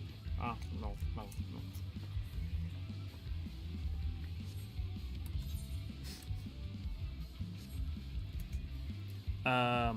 All right. A new contact lug is ready and waiting for Misaja. Sure was nice of her to save me a trip back. Having her around to help has truly been a blessing. I dare not think how long it would have taken to analyze the crystal focus, let alone locate the Aether currents. And of course, your contributions to the resistance have been invaluable as well. Once the spectrometer is operational again, it will be long before the crystal focus is it won't be long before the crystal focus is working. I'm sure of it.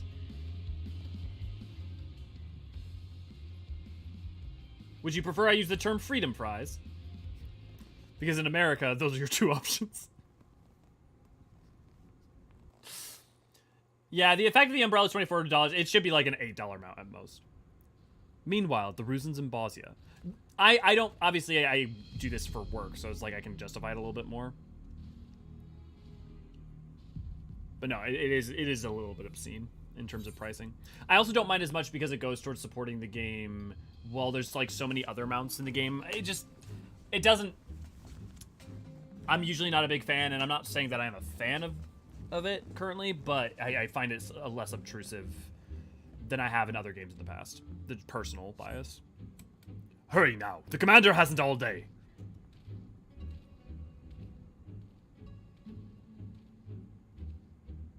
I always thought that Auracite sword looks cool. Be a cool prop to have. At last, the Lady of Blades saved the Queen. Simply exquisite. Time has done little to mar her beauty. What is it?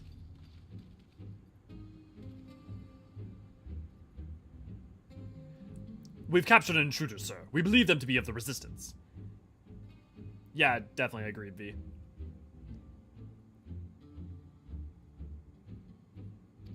Stand aside. Sir? You heard the commander. Stand aside or I'll report you for insubordination.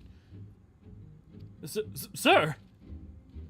Interesting, he has the same staff as Isumiyan. That staff he has on the back just says, thou art that and that is all, or in Eorzean or something like that.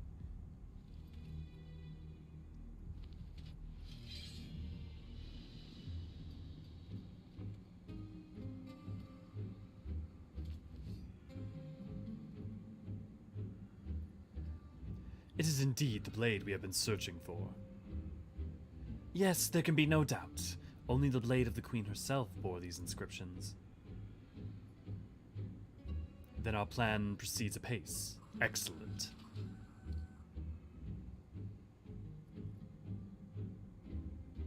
It's so interesting if they reveal this so up front. Sir, I've just received word from okay. It's probably supposed to be Latin because he's Garland. So Cisenius.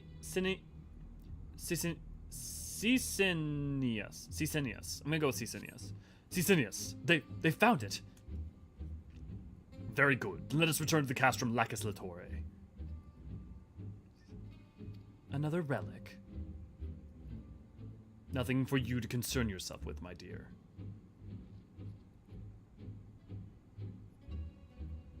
Yes, of course. Forgive me. I trust your absence will go unnoticed. Sir, I tampered with the spectrometer per your instructions, permitting me the opportunity to leave their base. I will return after a brief trip to Doma.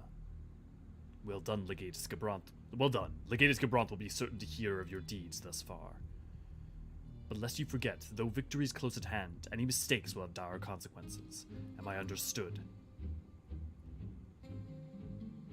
Yes, sir!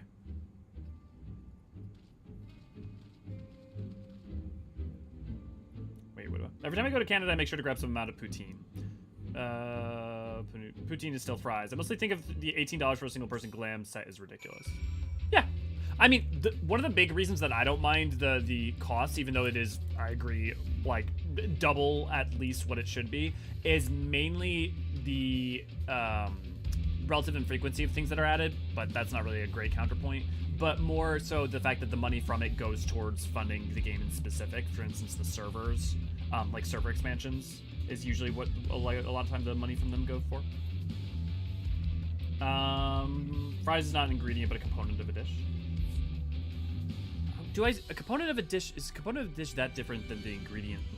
I mean, that is an important distinction, fair. Poutine is a combination of potatoes and cheese, curds, plus gravy. Thank you very much. Depends on where you are in the world, I will say, Tam. Katana, I think, like, I have gone some places where it was, cheese curds, gravy, and french fries, but, like, the potato, like, I've had different kinds. I've also had, like, mashed potatoes. I've also had, like, baked potatoes, and, like, people call it poutine. But America's weird, so, like, sometimes we'll just take a thing and just still use the name, even though it's weird. They changed it up. Katana, I think, shares the same profile as Save the Queen. That would make sense, based on its length. I mean, the fact that Save the Queen is a straight profile rather than a curved one, like, if you look at it, like...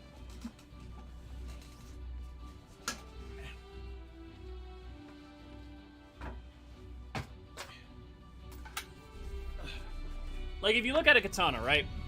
It's, like, actually got a curve to it, whereas the Save the Queen is, like, a straight blade. I mean, my sub goes to that, I'd hope. Yeah, but your sub also goes to fund... But there's a difference between being able to fund, like, developers, overhead costs, the money that goes into that project towards other projects in Square Enix as a whole, versus being able to have a focus... Like, for instance, not European... What servers were it? There was a set of servers that basically got straight funded from Cash Shop. Should be a single character. I want to use something I buy, however, I have a little issue with the amount that you can go get the account. Sure. Yeah. My understanding is that the cause for that is actually more of a technical issue with the limited number of slots that can be account-wide in the game. That is what was claimed at one point. I don't know its veracity. Even if that's true, it doesn't change the fundamental point that it should be, right? But no, I agree. I think that any amount should be account-wide if you buy it. I'm afraid it'll be a little while longer before the spectrometer's operational, but never fear, you'll be the first to know when we are ready to resume our work.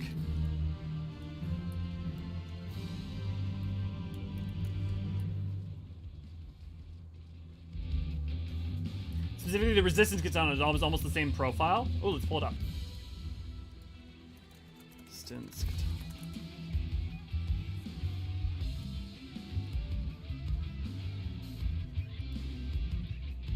Yeah, very close, very similar here.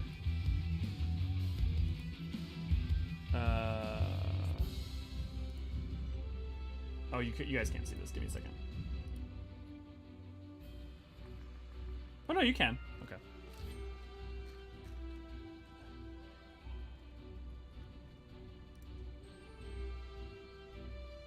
Very similar profile.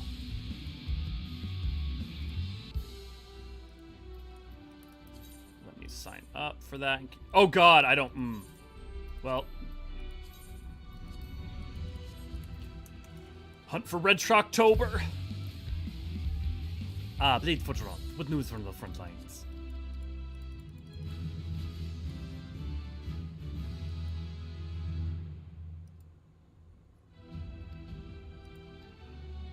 Okay, one thing I will say I have really appreciated thus far, I don't know if it continues, but having a quest almost every rank feels good.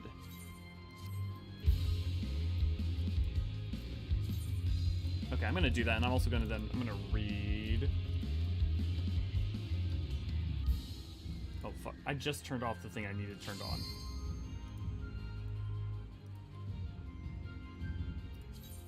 I'm commencing. Bonum, bonum, bum.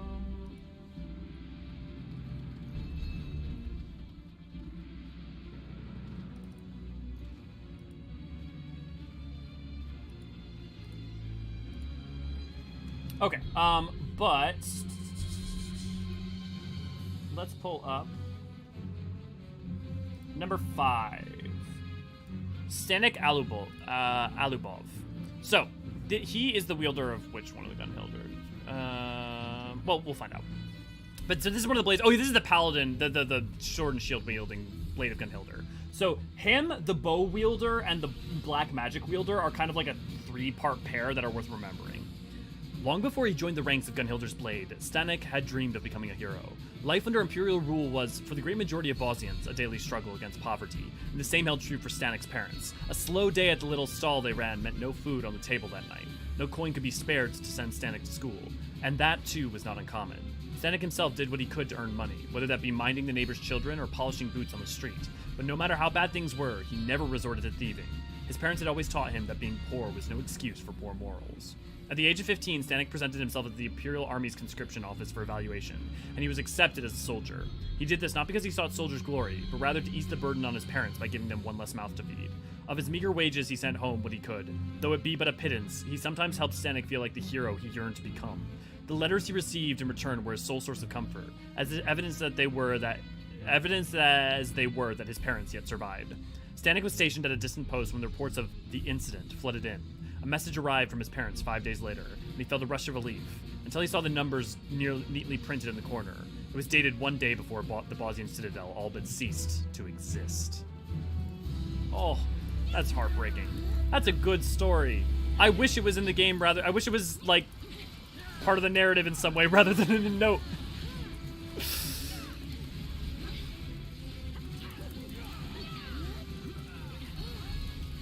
I wish, like, this is a character you don't get to have any kind of relationship with other than if you read that note, which makes what happens later far more powerful.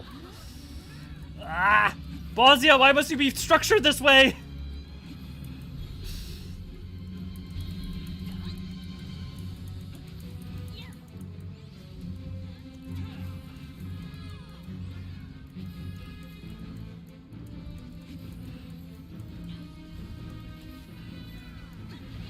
Oh, I'm gonna get hit by that. Yeah, I'm going now.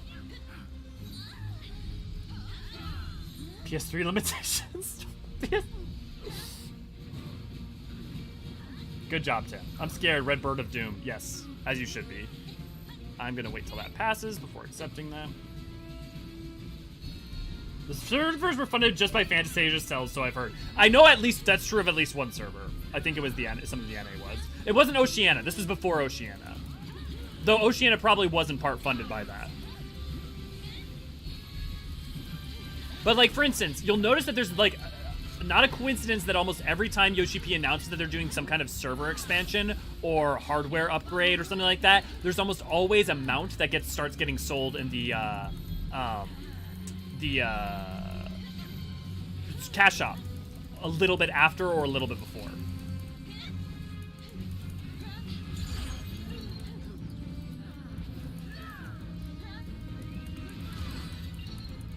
Tam, you're ridiculous. Because Matsuno. Levi, good to see, glad to have you. And yes, the answer is partially because Matsuno. I will say in Matsuno's defense, you don't have the time to be able to characterize 12 frickin' characters on top of everything else while dealing with, while trying to have, get this across. It also kind of feels like Bozja was supposed to be a 3-part thing, and Zadnor wasn't supposed to be the final part, especially if you read the notes. They're losing to a chocobo. A doom-filled chocobo. A chocobo of doom! Unlike their yellow-plumed cousins, the red chocobo is rarely a welcome sight, least of all on the battlefield. None are more belligerent than the particularly large specimen known as the Red Comet, who has been a constant nuisance on both sides of the conflict since he first arrived. And if you remember, you see red chocobos all over Bozja, or not Bozja, Rabanastre, when you do that in the Evilisian raids. Wait till this ends.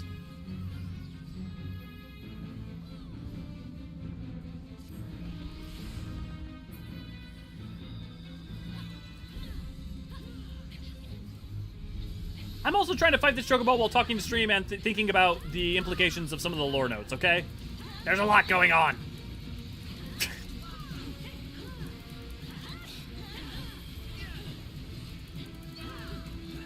Which is more powerful, guys? A red Choco Comet or a Gabi Boom? Double Booms!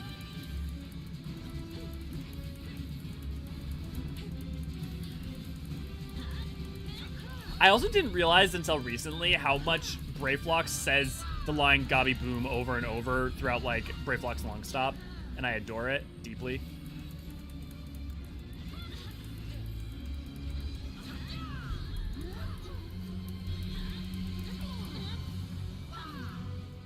that's not good. That's not good at all.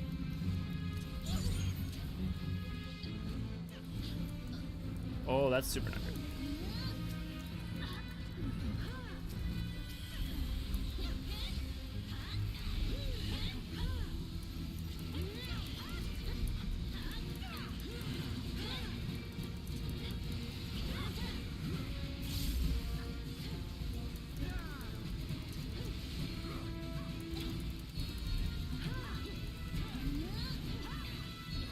Oh boy. Don't forget to limit break!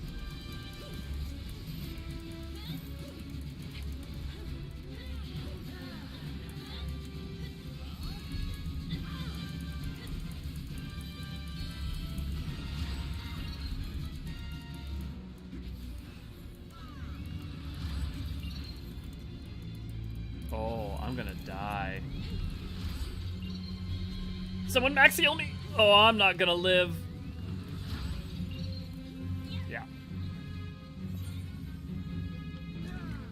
Yeah, Red Chocobo's going great. Braveflox makes Endwalker melee quests for me. Braveflox's stuff, well, I will say, actually really, the melee quest might be, well, I really love the melee quest for a number of reasons, but Braveflox does add a lot to it, I will say. Fucking using Gobby cheese as a torture method. Char has enabled the main antagonist duogonist of the Mobile Suit Gundam. I wouldn't be surprised, but out of curiosity, Levi, are you saying that because they've said that somewhere, or just because they're both named Red Comet? Because, for instance, that also, you know, I tend to, like, want to avoid just assuming. Oh, am I gonna make it heavy boots? I got killed by the server ticks. You did try to stand in every single one of the AoEs, so...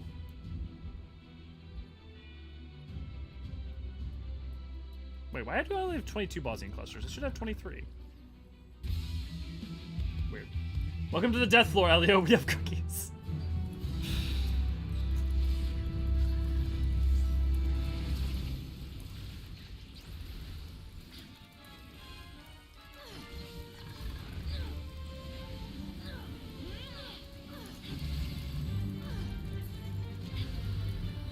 Get away from the drill!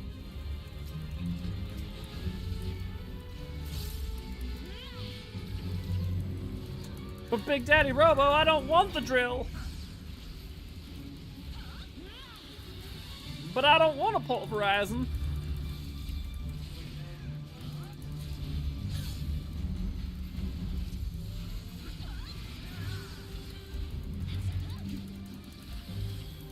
As a former Dragoon main, you get used to hugging the floor. Don't worry. Don't give Dragoons a bad name. I do remember when Endwalker came out, and for a short period of time, Reapers took over that, took over the moniker of the floor tank because of the amount of, like, Reapers that just were getting got left and right.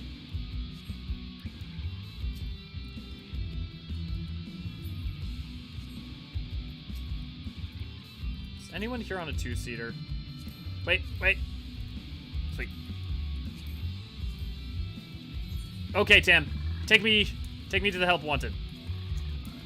Your help is wanted and help wanted. Don't give Dragoon a bad name. They do just find themselves. Okay, it's possible it's not true, but there are already a huge number of even more direct character references in 14 and characters common enough to floor a mainstream chapel.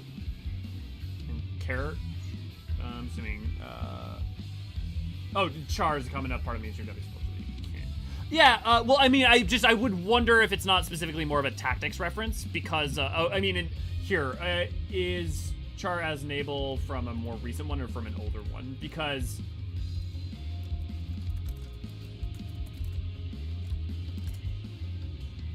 Oh, duh, yeah, that Char. Okay. I don't know why I didn't piece that together real quick. Yeah, so that could make sense. I would just be curious, because, like... You know, it's very, like, you know when you go on a wiki, right? And someone says, like, oh, and this thing is a direct literary reference to this thing. And then someone interviews the video game developer or the movie maker, and they're like, I have no idea even what that is. It makes me always hesitate to, unless someone's, like, stated that. For instance, like Koji has stated, certain quest names are intentionally very specific lyrics or lyrical references or things like that. I mean, some of those are so obvious that they couldn't be anything else. Like the, what's the frickin' Titan one?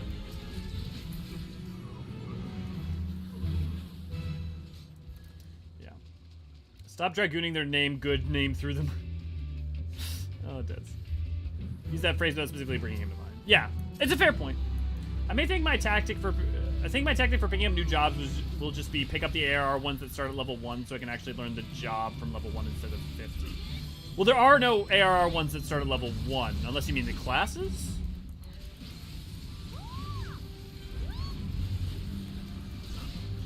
If it bleeds, we can kill it, yeah. Yo, there's that one too, yeah, good, yeah, that's a good example of Canes. Honestly, what I would say is think about in general, think about the roles as a singular job and then the jobs within them as specs. So like, the different tanks are kind of like 4 specs on the tanking role. We serve Gabranth, a man of honor. He would bring peace and equality for all. Then what if we Bozjans? He would have us killed to the last man. You're wrong. He seeks unity, not division. So that's Isode. She's one of, I think, if I'm not mistaken, she's the bow woman. Yes. Okay, so Isode, she's relevant later.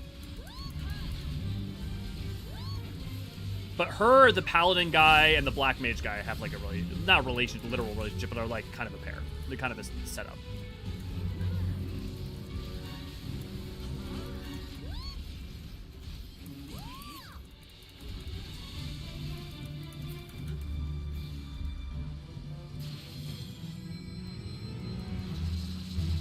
No, we were supposed to see this through, together. You monsters, I'll never forgive you, never. You're just gonna let him get away. They all have their reasons to fight, the same as us. Perhaps there's still a chance for us to see eye to eye. She's still believing in the best of them. Can you get the writing map now, Elio? I am 2 Bozjan clusters away, V.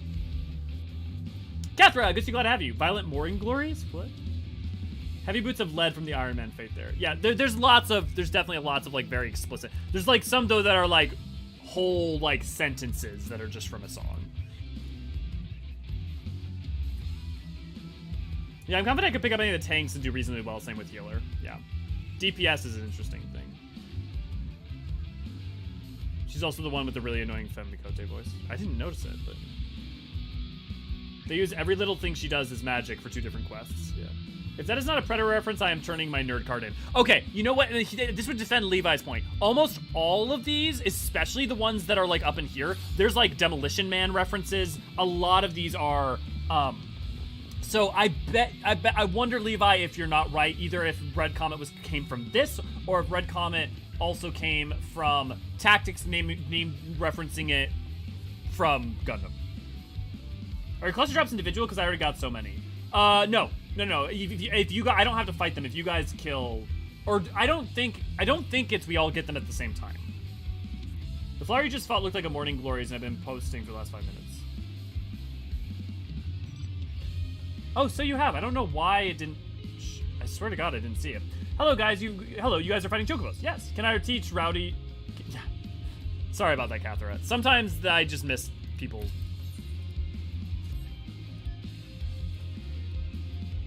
I am happy to report our soldiers have dealt another heavy blow to the Empire's forces. Our front line has again pushed forward and seized another outpost at Old Bozja. My commanding officer has asked that I take you to the site, if you would follow me. Yeah, I think so, V. I'm pretty sure it is. I think you are right.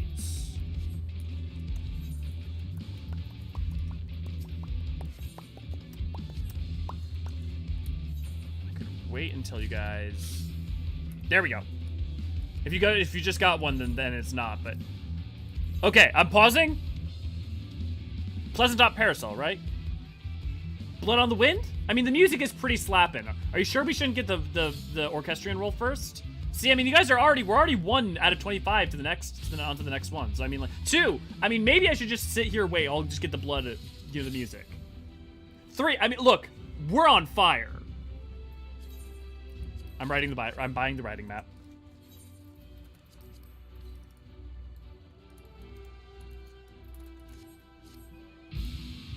Oh my god, it's so much faster. It's probably like at most like 10 or 20%, but it feels so different. Funny enough, I think Gabronth would have been a great unifier in another time and place. It's just the opposite of the just on the opposite of the conflict. But not really, because he's not a he's good at unifying, but he's also wants to be a fascist and he's dictatorial, right? Like he's meritocratic in terms of, okay, as long as you serve my ends and you do so well, I will value you highly. But like he's not good. Actually, you know, we should get these points. So like, I mean, well, okay, actually, let me rephrase that. You're right. He is a good unifier. That's a good point. That's a very fair point. But I think like his fundamental, part of the reason he's fundamentally good at that is also because of the ways in which it's self-serving towards his own aims and goals, you know? Being a code conqueror doesn't make you a good guy, yes. Being capable doesn't make you a good guy.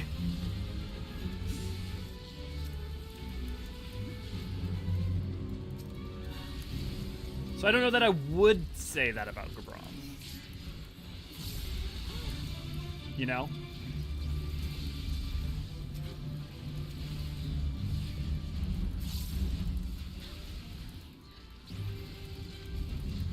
Primals are also great unifiers. That's an interesting quandary on its own, though, right? Because, I mean, like, in one sense, you're right. Like, literally, obviously, because tempering, which I think is what you're getting at. But, like, in another sense, they're also created by... Yeah, I mean, like, yeah, you're absolutely right. But it's interesting also, though, because they are byproducts of creation of people who are desperate, needing a unifier. Which I guess doesn't change the fact that they're good at it. Unifying the land with the power of love, friendship, and unspeakable violence. I would, and two, I would also like say like, Gabronth is like camaraderie maybe, but like love and friendship, I don't know.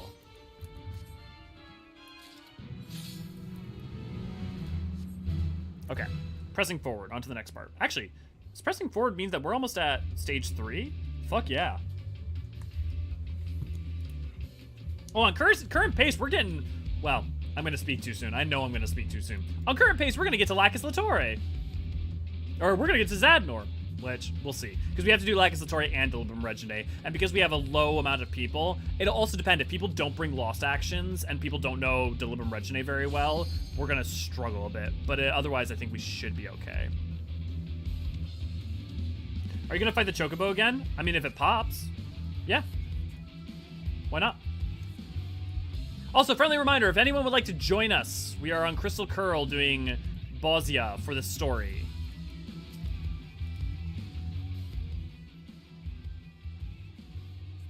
This is Lumnia's stand. The Guardians made us work for it, but it's finally ours. If we can continue to keep the pressure on the Empire forces, I imagine they will have no choice but to retreat back to the Castrum ere long. That means we have no time to rest on our laurels. They certainly do all in their power to slow our advance. I hope we can count on you to keep the fighting the good fight. So we're gonna be moving into the zone 3 because again, that's gonna give the most amount of metal.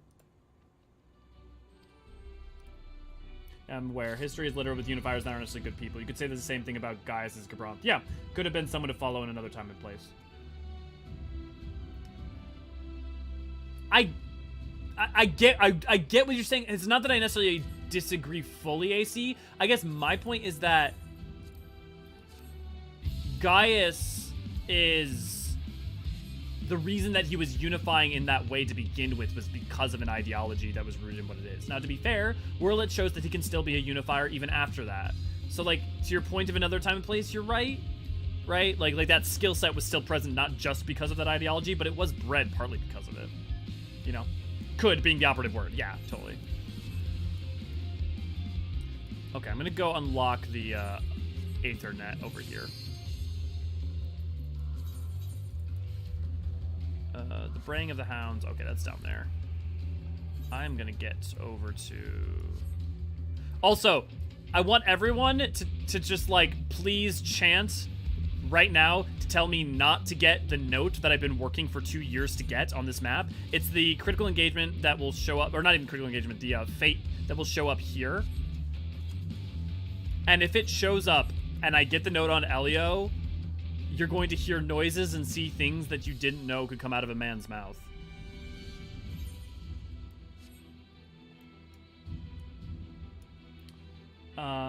Well, he is someone to follow now, yeah. Would Gaius have had the incentive to learn the skills he did if he wasn't raised in a fascist culture? Arguably, no. At least not to the extent he did. The one from killing all the scorpion bots, also it's from the CE. Yeah, the critical engagement. Yeah, well, it's not from the critical engagement, I don't think.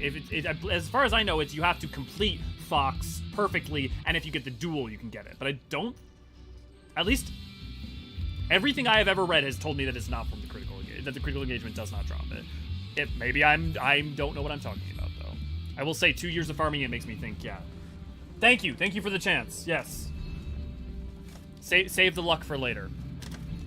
Okay, let me read. Following a series of resounding defeats, the Imperial mages have resorted to desperate measure by summoning the ferocious Carnus Deiris. Whether each of its three heads is capable of independent thought is unclear, but they are equally determined to devour as many resistant fighters as possible. So we saw Isolde earlier, right? She was the bow woman who fought that other mage guy. Isolde's parents were respected Bozjans who fled to Dalmasco when war engulfed their homeland, only to look on helplessly as their new haven was forced to join the growing numbers of imperial provinces. Exhausted by the conflict, the Coves declined the empire's offer to return them to Bozja with their fellow refugees, electing instead to settle in Leamond. Thus was Isolde born, a provincial citizen, and educated in the imperial doctrine. Her heart, however, was ever drawn to the traditional music and dance of her Bozjan heritage, the frenzied tempo of its rhythms, the soaring peaks and plunging valleys of its melodies. Its lyrics told the tale of her people's lives and bound with nature stories, of love plucked on strings and beat on drums. Atop this was layered the dancer's song, strident voices blending with the booming steps of their furious measure. So, like, you know, a beautiful soul, like, lover of music, of the arts, you know? Like, so far... the black mage, the paladin, and the bow woman have all been, like, very kind people trying to do the right thing. Wanting to be heroes of some kind or another. Heroes or healers or artists. And only are fighting so that their homeland can be free.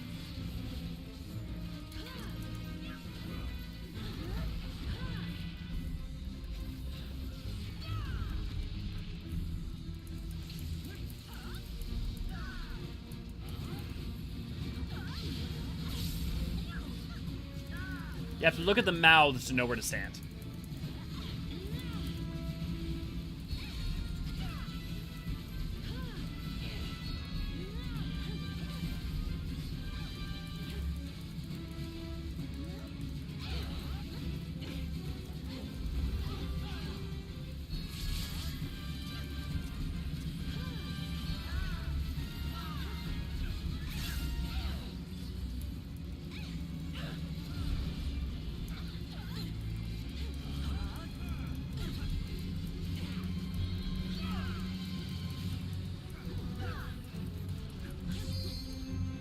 That's gonna go poorly.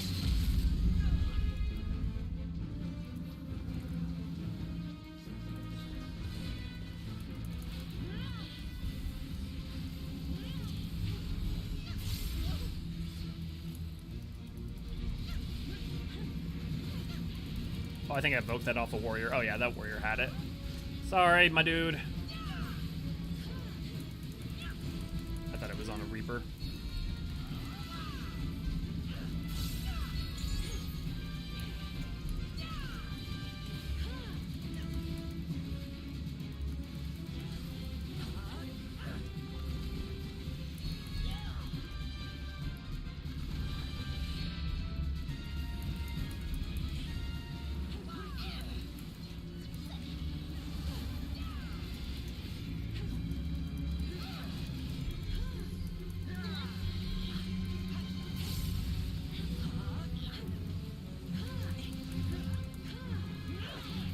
I wonder if people can't get hit on that if they're on the outside, right? Even if he's... Some people got hit. That would be a murder most foul. Okay. I gotta teleport back. Oh, did I actually attune? I hope I did. I do. You guys know how often I freaking forget to do the thing. Okay, we're going back to demonstrably demonic. So, zone 3. Raven, you're at 8 as well. Cool. So you'll be able to join. And then friendly reminder that crater over there, that is where the Bozjan Citadel used to be. That glass is all that's left of it. Doggy? Oh, I thought Deadpool was around here. You meant because the void said. Guys got something that most positions didn't. Perspective really changes one world view. Yeah. Don't give a note. 100% from the duel, but there's a chance from the skirmish. See if I recall. I know there's a chance from the skirmish. I don't know if there is from the sea. But so if you see these buildings, right, like this, that are, if you're wondering what this is, they're glassed. That's from the crater. If you look at the crater, that was the Bozjan Citadel. The blast was so powerful that any tall buildings around were completely leveled and turned into glass as well. These ruins are not all because it's a war zone. These ruins are because of what happened 1562, 15 years ago at during the Bozjan incident. Oh, actually, I should go back and teleport. I think that's a K9 Elio, not a foul. Firelight Canyon. Firelight Canyon. When asked about which Final Fantasies he wants to include stuff from, you should be directly referenced to. Having played 2 recently, what do you think would be a good to be adapted from it? The Emperor, first off. I think the Emperor would be a really wonderful thing you could adapt for, like another reflection, or something. I think that would work really well. Beyond that, oh, V's over there. Oh, damn it! We should use the other teleport. Beyond the Emperor.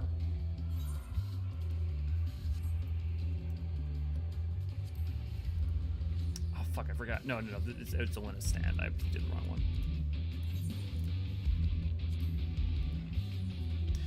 I didn't get the 8th right. Oh, I didn't get the 8th right there. That's why I'm not getting it. Okay, that's fine. Well, I'm just going to start doing this one then. I'm going to do this skirmish.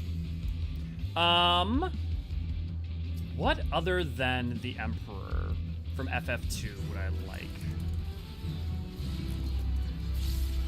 You know, I don't have a lot off the top of my head that I feel like 2 has in it that's specific to 2 that wasn't present in any of the other systems. Once more, the ancient automaton has taken to the battlefield, deadlier than ever. Your resistant allies can hope, but it's still within their power to defeat it. So, friendly reminder, this robot has been in multiple fates up to this point. Oh, wait, what the? And it has, Sicinius. They're basically Owlus. Is what created him.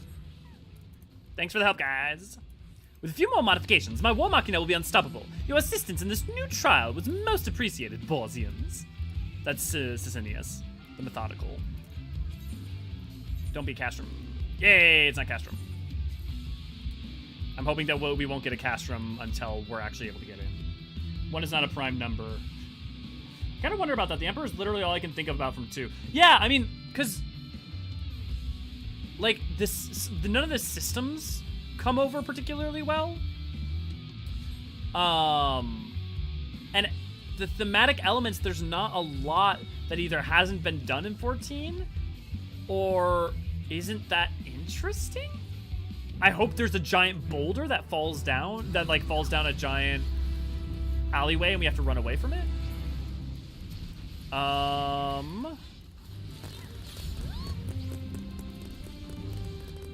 Beavers are already in there. We already have beavers.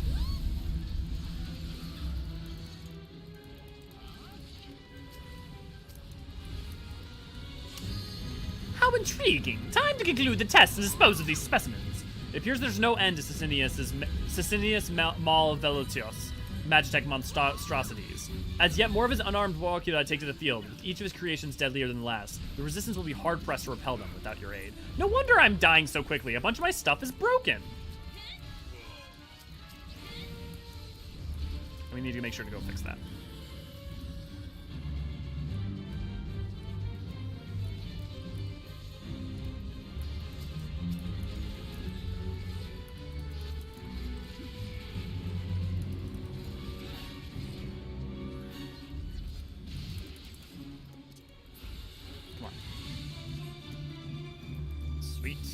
How much time I got? I still got a minute. Impossible! How could I have made such miscalculations? I can repair. Okay, thanks, Tam. Didn't that boulder happen in Runka? Fuck! They literally did it on a straight path. You're right, Levi. They did straight up do it in the 5.2. Goddamn. You're totally right. They literally did. There's a lot of enemies in 2 that would work really well for Mericidia that like almost feel like Australian themed. Like kangaroos and stuff. So some of the enemy choices, I think. They also show up in 3 though, so. Yeah, honestly, the biggest element I can think of to take from 2 is the Emperor. Beyond that, I guess like you could take and name some of the characters and reinterpret them for like as like people of Mericidia or the New World. That would work. That would work as well. I think there's just like 1 and 2 really struggle because 2's trying to have more of a narrative, but doesn't have as many like hyper specific elements to take from. In the same way that like something like 3 or 4 would. Oh, did I miss it? No. Oh, I did miss it. Okay, well, that sucks, but that's also fine. That gives me a chance to deal with this.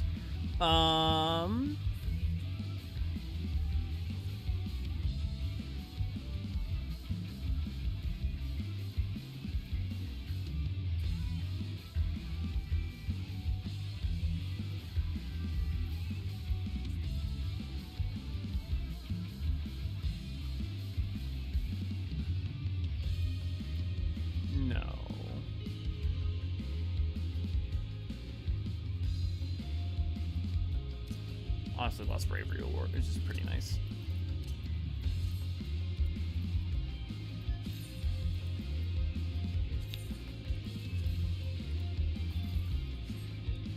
He also referenced 9, but like it's so easy to stuff. Also, Levi, I'm trying to remember which interview with that. I feel like that interview was just like was more off the cuff though, as like some things that like as examples, because I know he's also mentioned other ones besides. But yeah, 9 has plenty. I haven't played 9 in long enough that I don't know that I would be the best advocate for what could be included from 9. But 9 has a ton of stuff in it.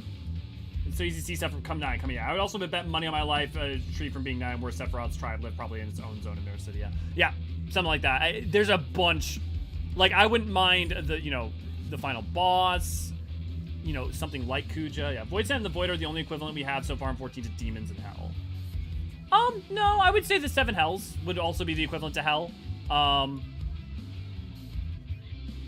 And then demonic, I mean, Ashkin, I think in general a lot of Ashkin could be considered demonic, even if they're not voidial. So I would say that there's more than just the Void and Void Sent. Me nor X. Look, AC, don't get me started. Of course I'm going to say that we need more X, because we do need more X. I want tons of X. But I also want them to reinterpret Final Fantasy X. I don't want them to just put Final Fantasy X fan service. And I also, personally, I think there is a world of difference between fan service, which is just people want to see the thing, put the thing in, and it's just the thing, versus taking something from an earlier game and reinterpreting it. To me, that's not fan service. That is interpretation. That is, like, remixing. That is, like, creating a, like, spiritual successor in the way that Final Fantasy does so well. But like, I would love to see something like Sin. I don't want Sin wholesale put into the game, but I want something that like the relationship between Sin and Spira, and like that struggle and that push and pull and that feeling of a sentient force that is more a thing of nature than it is like stuff like that. Yeah, they could make the Church of Yevon into a Mericidian religion. I guess. It depends. It really depends on how put together Mara City is, because our impression from all the lore we have is that it is basically, it's never fully recovered, and the level to which it's ever, like, become hyper-industrious or, like, a full-on civilization is ambiguous at best. Now, they could easily say, like, oh, no, actually, there is, like, a major city at the heart of it, but people just didn't know about it because, you know, people weren't going there very much or something. You know, it, like...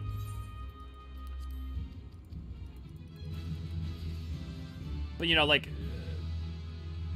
Oh, there's all sorts of stuff you can do with the Aeons. Also, which Aeons... Let's see, which Aeons haven't shown up yet? You've got Ixion's already shown up in Mount Form. You've got Valfor. We don't really... I know there's an enemy called Valfor, but we don't have, like, Valfor from 10. Ifrit already counted for Ixion. Bahamut, obviously. Yojimbo, obviously. Maga Sisters, obviously. Anima, obviously. Shiva, obviously. I think it's just Valfor. It's up! Oh, fuck. I don't know that I can't sign us up for it. We're not high enough level. Oh, you mean for Absent Friends. No, it's not Absent Friends. It's the next one. But we'll get it going. Yeah, the Fate. Jekt. Do you mean, like, Jekt as a character? I mean, I don't know how you... I mean, adding Jekt as a character without... Or, like, what makes Jekt interesting, you have to kind of have Titus. And yes, I know it's Titus, but I like Titus better. And I'm wrong, but I like it better. To, like, make that relationship its full interesting, or at least you would need to tell the story of Braska and Jekt and Orin to some extent, or a version of that tale. Which, again, I would be down for a reinterpretation of that tale with those characters. As the Aeon is Aeon final form. Oh! Yeah, I guess, like, but the thing is, like, that Braska's final Aeon only makes sense if Jekt is in it, you know? I think it's In the Flames Went Higher is the one. What do you know of suffering? I'll teach you the meaning of pain! Imperial Mage Detachment led by Dyumbu, the Bless has joined with another unit after the previous defeat. Though some common ground may yet be found between their leaders and the resistance, it seems for the time being, conflict is unavoidable.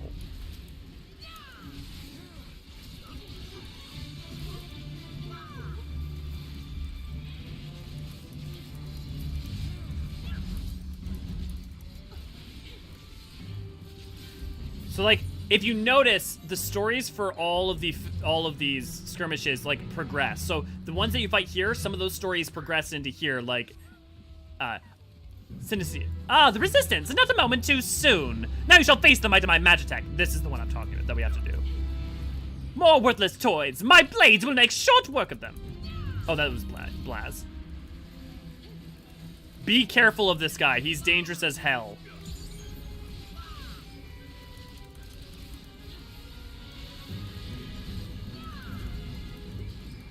You may have gained the upper hand, but my flames yet long to feast on the living flesh. I shall scatter you to the your ashes on the wind. Keep your wits about you, lad. Old he may be, but this one is not to be underestimated. Yeah, okay, cool. Someone else got it.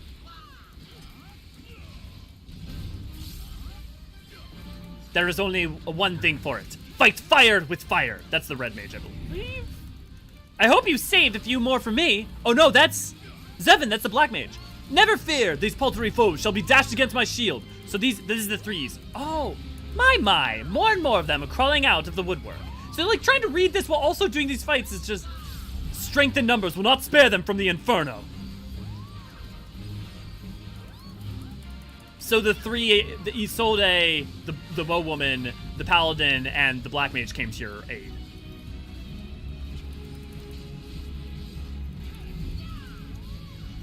Plus, you have to read the fate description and the dialogue, and it's not up there permanently. Yeah.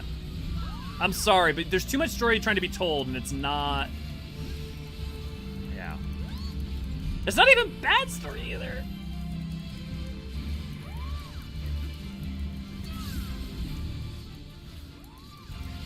Oh, we also have the Samurai and the Dark Knight here. Veilbor the Baleful and Blaz the Merciful. Oh, fuck.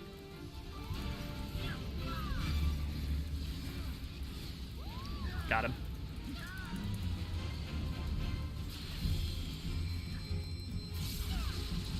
Never seen a blade like this! It's too late for you. Today is a good day to burn!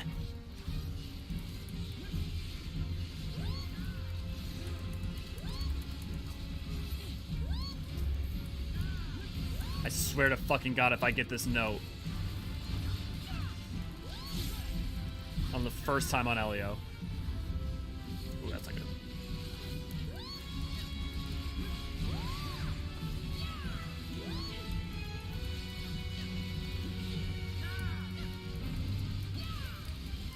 You know what, on the off chance, I'm gonna set this away from me because I'm worried.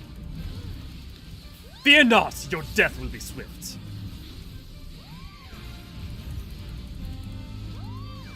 Okay, so like all the couple of members, it seems like the 5 members that have shown up repeatedly are presenting themselves in this one. So it's kind of like a culmination prior to Lacus Latore. You never seen a blade like this before. This also guy was earlier on. Fuck. And also makes sense why now it makes sense why Torn from the Heavens plays, because this is kind of like the skirmish climax.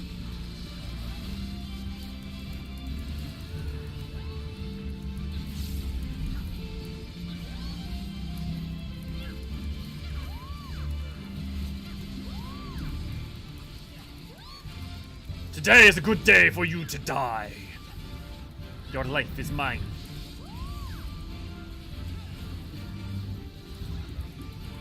Just eat one.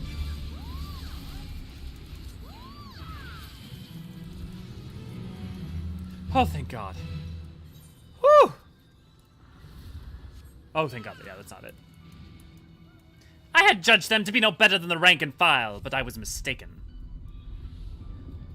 Sortivar, Albeleo, as ordered that we proceed to the next phase. Then our excursion is at an end, until we meet Bozjans.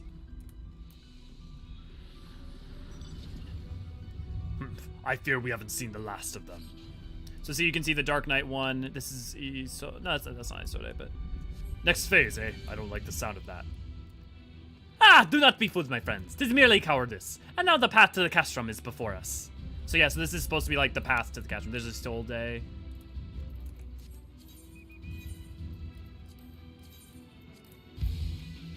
Okay, now I'm feeling like I'm having a bit of a stronger relationship with Bozja because I'm engaging with all this, but if I didn't have the notes, I still wouldn't. And the fact that you get the notes after the fact, if they were just little details, it would be one thing, but it's like, it's so major. God, they really need to make a Bozja roulette, but there's so many problems. How would you possibly do that? Like, I don't even know how you possibly make that work. So what's the end point? You know, like, is it you just get brought into a critical engagement? Well, what happens if you're like, do you click on a like, yeah? How does that even function? I can't remember, but did Obero Ninja ever explain why he was also on the Bozja field? I once saw him join a fate and he did a double take. If it was it Bozja or was it Zadnor? And as for why, I don't remember. It may be that his services were hired. Because you also have to remember that Bozja is very, very close to Othard. Well, I mean, it's literally on the border of Othard. I don't know personally offhand.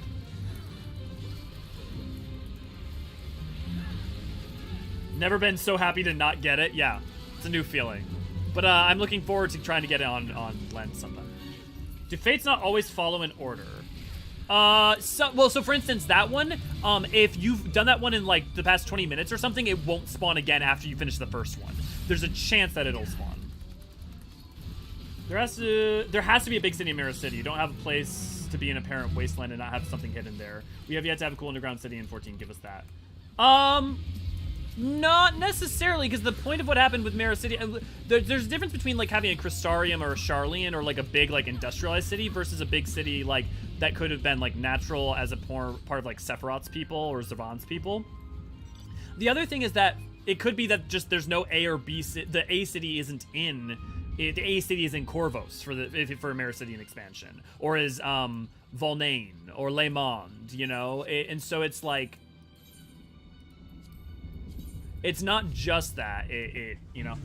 Sorry, to clarify that earlier, the Fates and Order thing was, I was just confused since you said that wasn't the right one, but I only meant because it was yes, okay. No, it's in Zadnor. I was gonna say, Zadnor makes more sense because there's a bunch of people from Othar that come in, like the Tengu all got hired in and stuff. What about the drowned city of Scala? Oh, talking about a city underground? Well, the city of Scala, drowned city of Scala wasn't always like that, though, to be fair. At its height, it wouldn't have been like that. We never finished Isolde's, so let's finish hers. From a young age, Isolde dreamed of becoming such a dancer, and so intense was her passion that others began to see her as the hope for a new generation of performers. To realize this dream, however, she would also need to learn the bow. The weapon doubled as an instrument in Bozjan dance, using one bow to saw on the string of another, or twanging the bowstring to keep in time. But custom dictated that the bow be no more a prop. As a mark of respect for the ancestors who were once nomadic hunters, all dancers were fully trained in its use. Thus, when Isolde joined the resistance, she was already an accomplished archer, her steady hand and keen eye soon earning her a place as one of Gunhilder's blade. Yet even amongst the ceaseless violence, she harbors an abiding love and respect for what people of the land once had, and hopes that they might one day have again. Isolde yearns for the peace to come swiftly, not only for the sake of Bozja, but for the Empire as well. She just wants her home to be at peace again. She's fighting for a bright future. I'm just gonna keep reminding of these elements because I'm very frustrated with how the story treats another character later after some of her actions.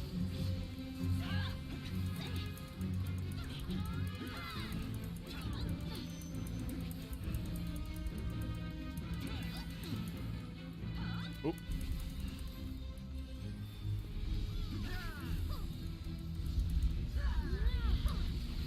I don't know why, but it's always fun to say Dainsleif.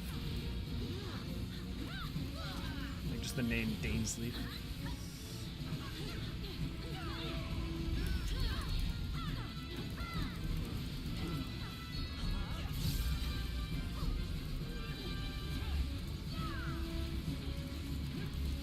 While Cineas Malvelitus is known for restoring the ancient machinery, he is not one to snub more recent technological advancements. One such example is the Dainsleif, an impressive nine-tailed war machina that resembles a fox in appearance and an animalistic cunning.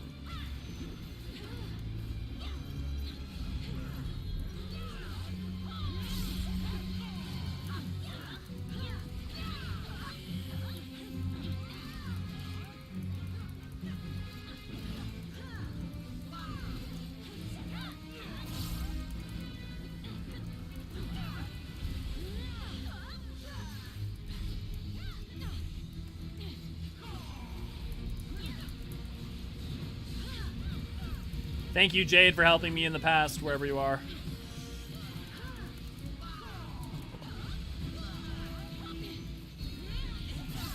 So for those of you who don't know, the little minions, basically when they get hit by energy, start to charge up and blast. So you have to pay attention where those sentinels are, and then when they get hit, they like start going in an order.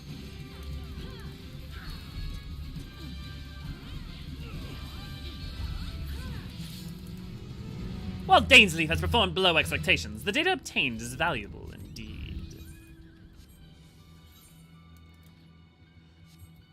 Okay, I'm gonna go back to do the next quest, because I think 9 is when we get access to Castrum.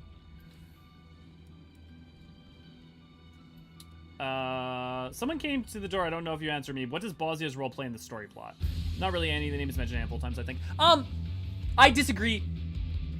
Explicitly, you're mostly right.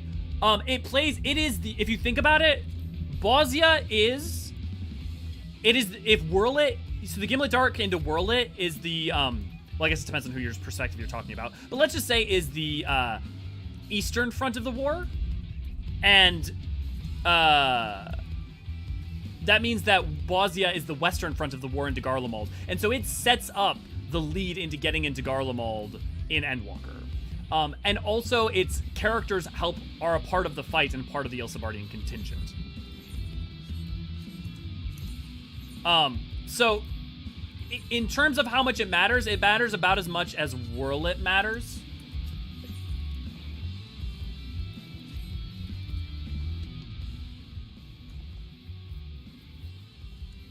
It worked, Elio. We found a matching Aether's ethereal signature, traced it back to its source. Lilija is working on a device that allows us to chart the crystal focus, using the area's ambient Aether. As you might expect, its extraction will be delicate work. As such, we would accompany you to oversee the operation ourselves. Shall we be off?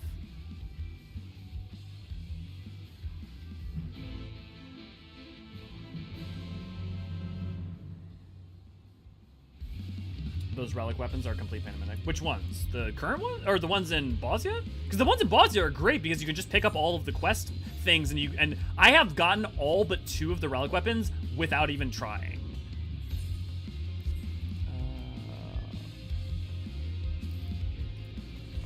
You know, because you can just pick up all the quests and then you can get it from doing dailies and stuff. Shadows of Death's Hand is down there. Okay, cool. So I can wait to do that. I'm just bad at reading where they are sometimes. Yeah, no worries. The Sardine field record is from the skirmish, not the CE. No, yeah, all good, Tim. I mean, I'm glad to know one way or another. Someone came to... as a stepping stone to the major freedom of the other regions in Othard, neighboring Ilsabard from the Empire, perhaps. As a stepping stone to the major freedom of the other regions in Othard and neighboring Ilsabard. Well, Bozja is in Ilsabard, to be fair. Bozja is our first... Bozja is like Wurlet. It's the first step from Othard into Ilsabard, like Wurlet is going past the Gimlet Dark. But yes, what you're saying effectively is true. Given that they are somewhat similar to Zentetsuken, do the Eureka and Bozjan relic weapons ever come off as kind of, I don't know, underwhelming to anyone? Do you mean Odin's sword? Because if you're talking about Eureka, that's intentional. And then I feel like the Bozjan relics are quite visually different. Personally.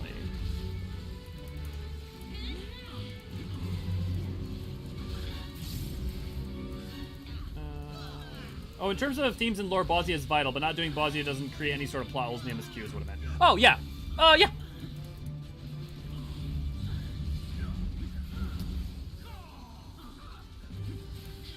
Yeah, no, I can't think of anything. It might in the future, but currently not really. It does add a lot, but yeah. You're definitely right. I still have to do Deliberum, so that's an issue bending my progress on the resistance weapons. Okay, well you can just do Deliberum with us. We're gonna be doing Deliberum in a bit here. Yeah, underwhelming waves around my glowing butterfly stick. Dude, I love the Dark Knight weapon, like relic is great, and I love the Paladin ones too. Maybe I don't know. I also like the crystal aesthetic going on for the final phases. I'm a fan of in a way that I feel like some people just aren't. Oh, Tam, you're not with me, are you? Here, I might be able to repair my own shit.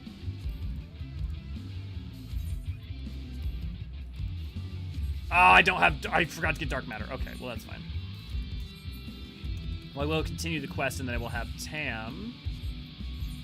Whenever you get out of the thing I'm assuming you're in, I will pick that up.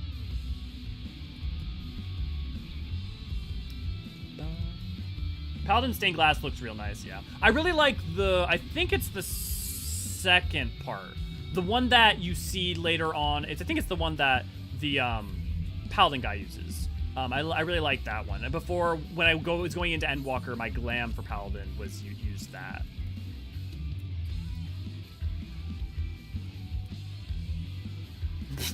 Go ahead, Desbury. If you'd like to share. Also, Raven, make sure you come up to this quest, because if we get Castrum, we're going to have to go in for it, and I don't want you to be able to caught out.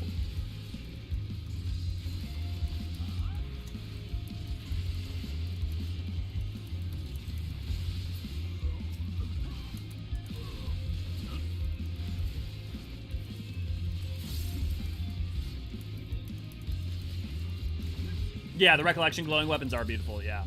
I'm a fan. Honestly, in general, even if I'm not a fan of a relic weapon, my preference with the relic weapons is that they're all just at least look different in terms of like each thing, because if I don't like it, that's fine. I know someone else will, and I like there to be a breadth of things that people like. Like that's the important thing to me. Like, because I know that like I really love I love the crystal aesthetic for the final part of the Bozjan weapons, the like resistant weapons, and I know a lot of people are very mixed on those.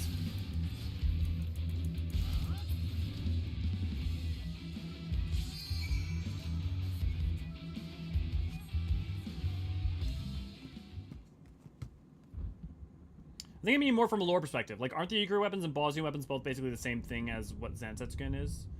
Well, the Zantetsuken is a Eureka weapon.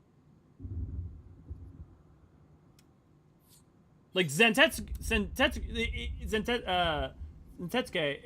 is one of the Eureka weapons. So that's why the Eureka weapons are the same. With the sword saying Getsuga Tensho as you swing it. I haven't thought about Inuyasha in a long time. My apologies, Elio. Our preoccupation with the extraction device led us all but oblivious to their approach. It will not happen again. It's okay. Hey, are you all right? I heard screaming. How did Lilja hear her screaming? She's like a mile away.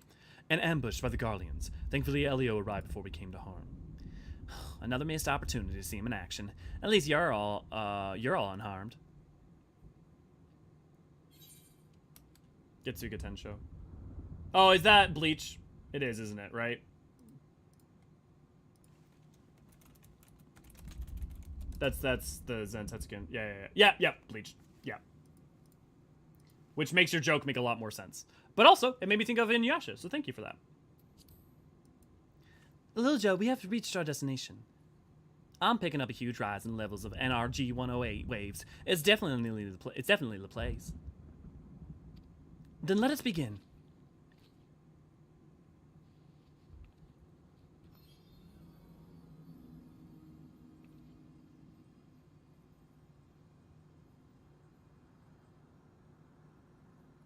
How much longer until its energies are fully restored? An excellent question, but unfortunately a rather difficult one to answer with certainty. Considering the high concentrations of Aether is absorbed thus far, I would imagine it has sufficient stores to suit our purposes. We must be mindful, however, that the naturally occurring Aether of this location will take its time to restore itself should we need to charge the focus again. Again? No. I do not think that will be necessary.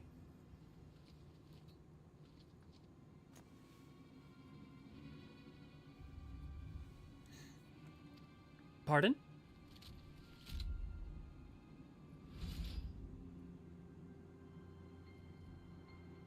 One false move and she dies.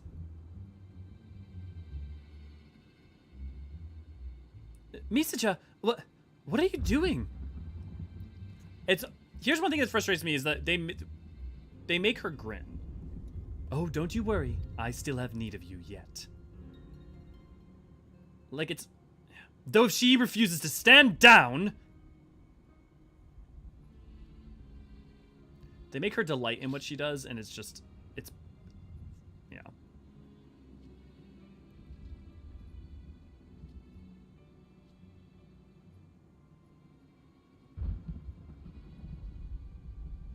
A wise decision.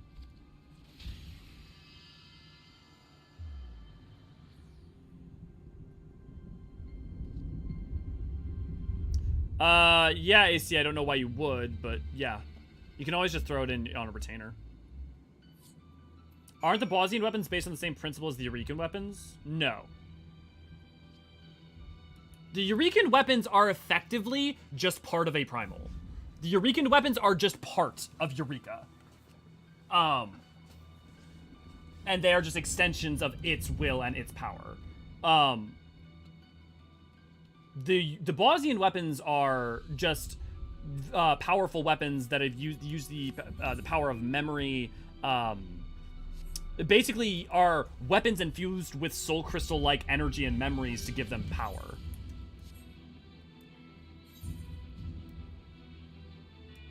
Okay, we got if we get War Against the Machine, that should get us to 10 too.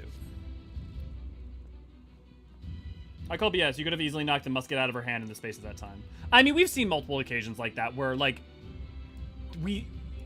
there are other points where the Warrior of Light should act fast. But the other thing is the Warrior of Light is conscientious of not risking. All she has to do is pull a trigger. If we have a sword, right? Or even magic, all she has to do is pull the trigger and Mikoto's lost. It's not worth, like, sacrificing someone's life just because we're confident in being fast. It's not that hard to pull a gun's trigger. Locked crew days while we were at convention. The poor deer was locked in for 2 days. That's... I'm sorry your cat was being an asshole to your other cat. That's very... Okay, Oblivion, I will get on that, and I will get to you in just a second. I just need to...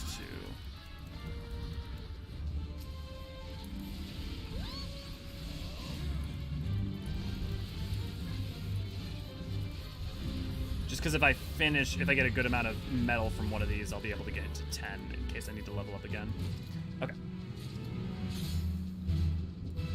Not quite, but close. Okay. Vera, ears, nothing to stiff at, yeah. Especially with a giant curved sword for dark, yeah. I mean, if you're into that. Once you get a final step of a weapon, is it safe to discard? Yeah, we talked about that. I called it as a result, an accident, and results in accidental discharge.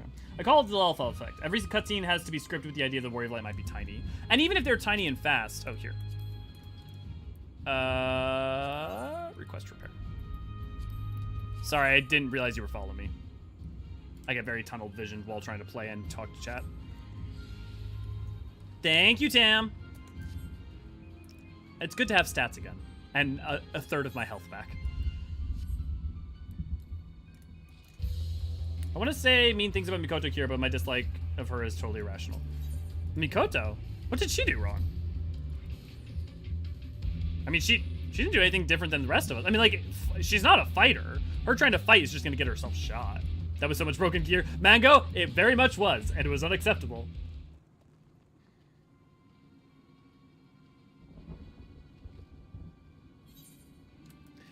I think... So, I'm just going to say this, because I feel like most people have never been on the other end of a gun. It is a lot scarier than you're thinking, and you think you can move fast, the bullet moves faster. And you don't know, you trying to get out of the way, all it takes is someone moving the gun slightly and still firing. Like, there's not, you don't get real world bullet time, you know? I just don't think that that's unrealistic to play the safe route, especially when we weren't expecting it or prepared for it. She did what? No, I cannot believe it. By the gods, and you say she stole the crystal focus as well.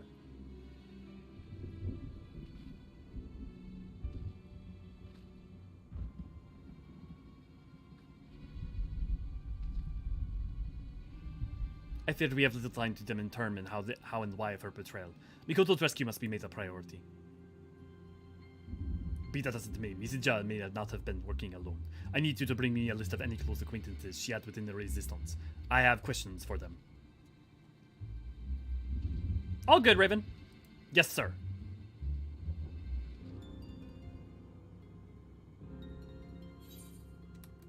I mean, hey, Levi, power to you. I will say, like, if you there's a character you dislike, but you can recognize that you don't have an articulated reason why, like, power to you for, like, being able to be like, yeah, and I don't even know if it's the character's fault, but I just don't like him.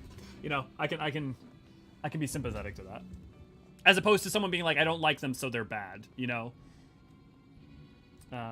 Clingy to Sid. And yeah, she's a little. I mean, she pines a little for Sid, but is she even that clingy to Sid? I mean, we'll see in Zadnor.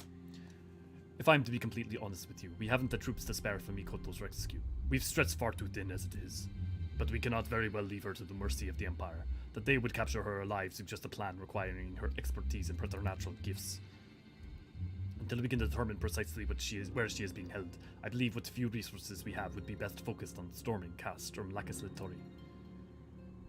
Once the Castrum falls, her safety can be more easily assured. We will focus all our efforts on her rescue thereafter. You have my word.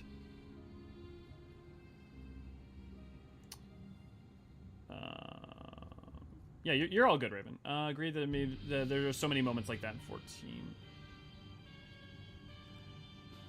Meanwhile, at Castrum Lacaslatori, I'll just say, like, having been on the other end of a firearm, I think you are overestimating the capacity or the amount of risk involved with choosing to, like, just dodge, you know? Especially when, like, stuff like that happens fast. Like, and also you're not expecting your friend. They weren't expecting battle. I'm tired of sitting here about with our thumbs up our asses. Why wait for reinforcements when we could wipe the Bozjan resistance off the board in one fell swoop? Even with just the troops stationed here at the Castrum, they wouldn't stand a chance. You have already demonstrated gross insubordination by leading charges into the field against orders. Soldiers have been court-martialed for far less, and such behavior ill befits one of your station. I need not remind you that our true objective is the subjugation of Dalmasca and the siege of its resources, not to engage in petty skirmishes with these Bozjan curs. They will be dealt with in due course, but only once the Dalmascan resistance has been annihilated. And who do you think you're talking to, boy? I know full well we need to bring Dalmasca to heel, and I've said from the beginning that invading Bozja was a waste of time. Sooner we get this over with, the better. A waste of time. Yet who was at front and center during the invasion? I hope you have not forgotten the soldiers you sacrificed for the sake of this waste of time.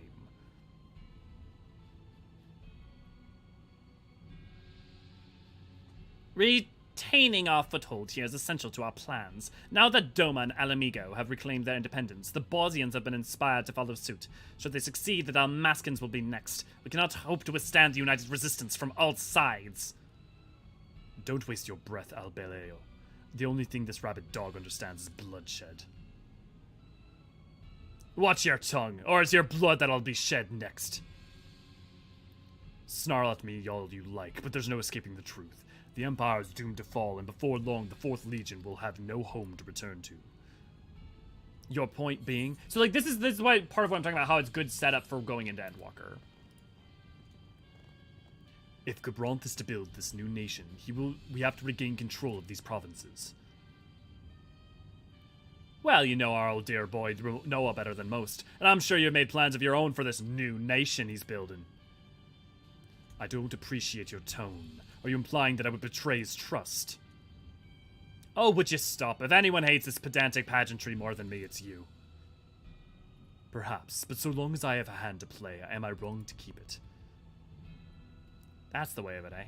Fine, stay here and hatch your schemes. My place is on the battlefield.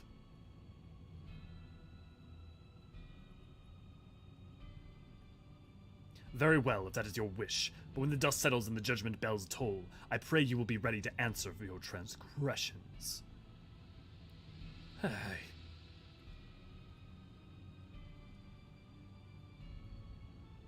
My point is, if it was the Warrior of Light dodging, sure. To an extent, I'm with you. When it's an innocence in the line of fire that you don't necessarily know has the capability to move fast and get out, then, you know. Oh, have a good night, Deathberry. Have a good time going home. Are you certain this is wise? A dog he may be, but he is not without his uses. I dare say there's none more loyal to Gabranth than the 4th Legion. What's more, he is not so foolish as to seek out the false glory of an honorable death in battle. He and his beast should prove an adequate distraction for our enemies. In the meantime, I leave the Castrum in your hands. Should the Bozjans advance this far, I trust you will not disappoint me. By your leave.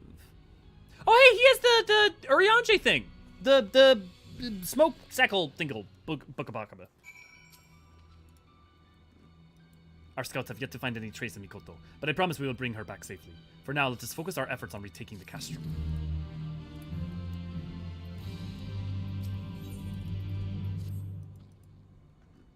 Listen, Alio, I don't want to get your hopes up, but I think I know how to find Mikoto. You said Misaja waited until after the crystal focus had absorbed Aether from the area before making off with it. And Mikoto, right? Well, if we can use the equipment to trace the ethereal signatures of the charged crystal focus, maybe it'll lead to Mikoto, too. That's assuming, of course, they're being kept in the same place. We're going to want to cover the entire southern front, and for that, at least 2 more sensors need to be set up out there. Think you're up to it? Oh, I know I'm more than up to it. I found 2 spots that should give us maximum coverage. Here, let me mark them on your map. I know it's a long shot, but we'll have to try, right? Hey, don't mock Wind Caller's hairstyle like that. Line reminds me of an old Jekt with that hair. Yeah. I can see it. And for as smart as the girl is, there's a paralyzing effect of fear, confusion, and panic. Yeah, and you don't, as the Warrior of Light, want to count on her dodging when you, like, and if you yell dodge, by the time she's processed that, Misaja can fire. You know? God, this guy's a piece of shit, yeah. This man is guilty of so many war crimes, not least of which is his mullet.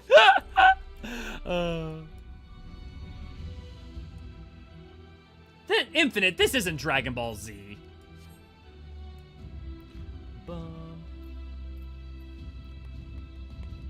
But yeah, Levi, did we cover all the that you were talking about with your Eureka and Bozjan weapons? Because I feel like they're pretty discernibly different. Like, there's the aspect of the queen, like, what's going on with the Queen's sword is less that it's a primal weapon and more that it is houses memories within. I could swap into it, but that would require taking off Cloud hairstyle, so not with that S. She is not a combatant. Freezing up in the face of a gun barrel is an entirely natural reaction. Yeah. No, and ladies agreeing with you, Lynn.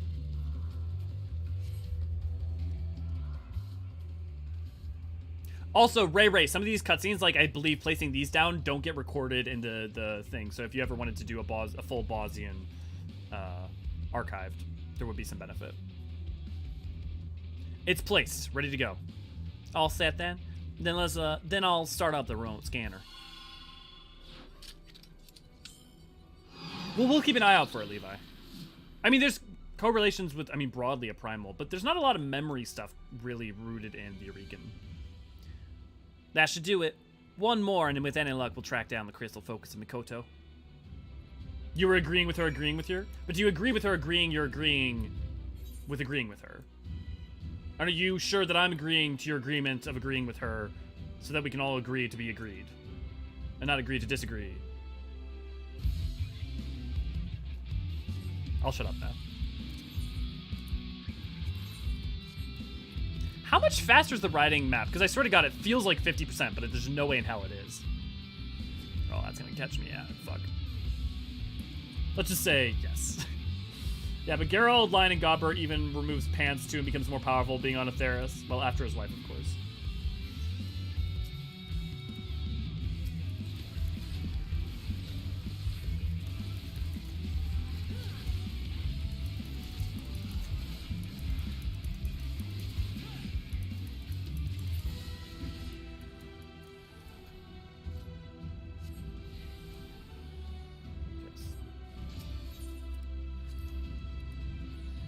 Samir, is it stupidly hard to get the diable version of armor in Bozja? It is stupidly hard. I mean, it's because you have to do with the Revengeance Savage. Like, you technically can get it without doing DB Savage, but effectively, that's how you're supposed to do it.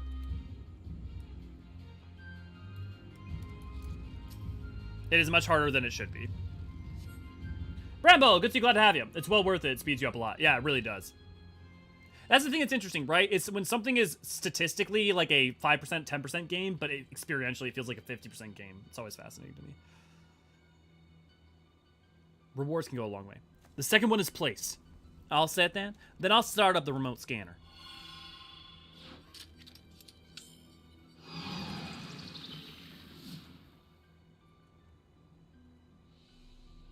He does during the Make It Rain events. Perfect. Come back to base and I'll see if I can't track down that crystal focus. It feels... I was trying to keep up with you and Raven. You both took off without me. Oh, sorry. I didn't use the return. Sweet. Okay. Yeah. Hell, I freeze in the face of reasonably sized spider. A twin barrel pistol pointed at me. If I can move, I'm crying and soiling myself. It's a fair reaction. Most people have not had a knife pointed or a knife or firearm pointed at them in their lives. I will tell you, it is not fun. Ah, you're back.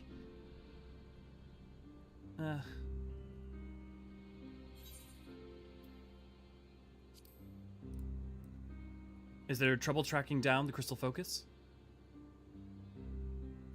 No. Everything went according to plan. I imagined to locate the crystal focus. The thing is... It is as we feared. The crystal focus is being held at the Castrum. Makes sense when you think about it. What with it being the enemy's main stronghold and all. Sorry for wasting your time out there, Elio. Nonsense, Lilja. For all we knew, the focus could have very well been moved to Dalmasca. But thanks to you and Blade Faugerand, we have removed all doubt as to its whereabouts. Night, Infinite! That's true, I suppose. The reason for Misaja's betrayal yet eludes us, but the Garleans are not like to understand how to make use of the crystal focus, not without assistance. Meaning Mikoto is, in all likelihood, being held at the Castrum as well. Then there's still a chance to save her. Anyone ever tried doing Castrum Lacus? I think that's literally impossible. Because you have multiple parts where you need to split. Meanwhile, at Castrum Lacus Latori. I may be wrong. It may be possible. Yes, over here. We've done it with 5. Yeah, I've done it with 4, somewhere between 4 or 5.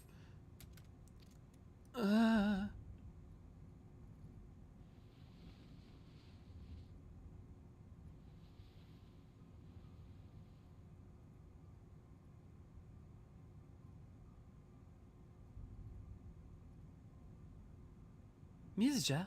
Where?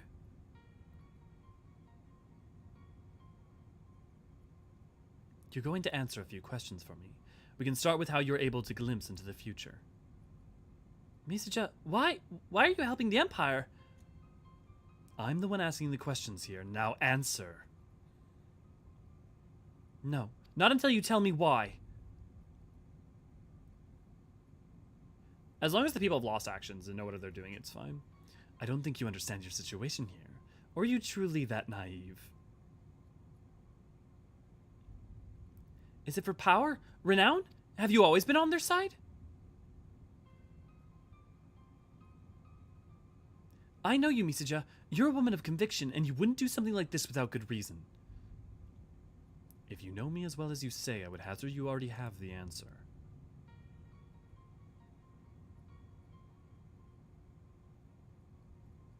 You would truly place your faith in Noah van Gebranth?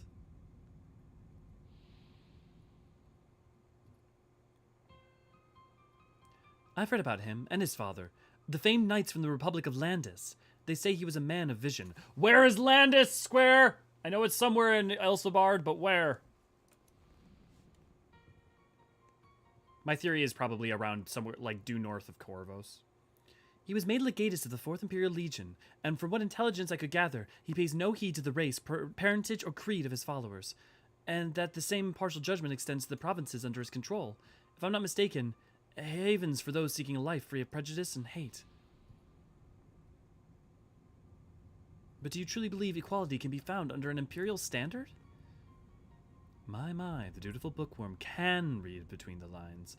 Perhaps I gave you too little credit. I can but posit theories and conjecture, for I will never truly know of the indignity your family suffered, nor can I speak of the alarming disparity between nobles and commoners, even before Bozja succumbed to imperial rule.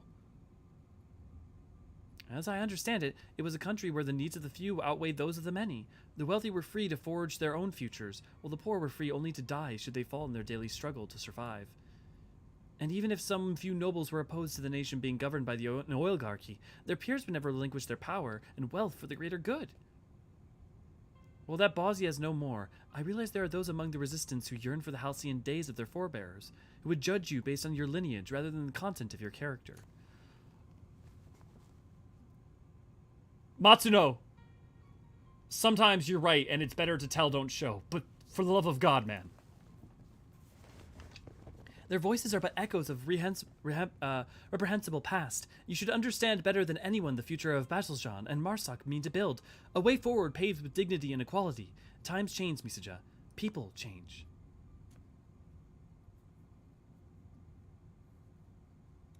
No, people don't change. They only fool themselves into believing they can.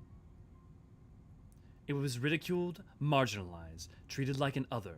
By the mere virtue of being highborn, theirs was their righteous path, mine the immoral. Bozjan and Marsak claim they want to put an end to discrimination, but there's no escaping their true nature. Their hatred must be driven out with force. Would putting your faith in them be such a terrible thing? Oh, if you know the depths of their malice, their treachery. Perhaps I should tell you the tragedy of Queen Gunhildr and the great betrayal of her followers. I'm sure you've heard the legends to save the queen. The blessed blade that could only be wielded by Gunhildr. Yes, I've heard the tales. When her kingdom came under attack during the Fourth Umbral Calamity, she brought the full might of the blade to bear to save her people, and in so doing gave her own life. A bittersweet end to her reign, but I fail to see what that has to do with anything.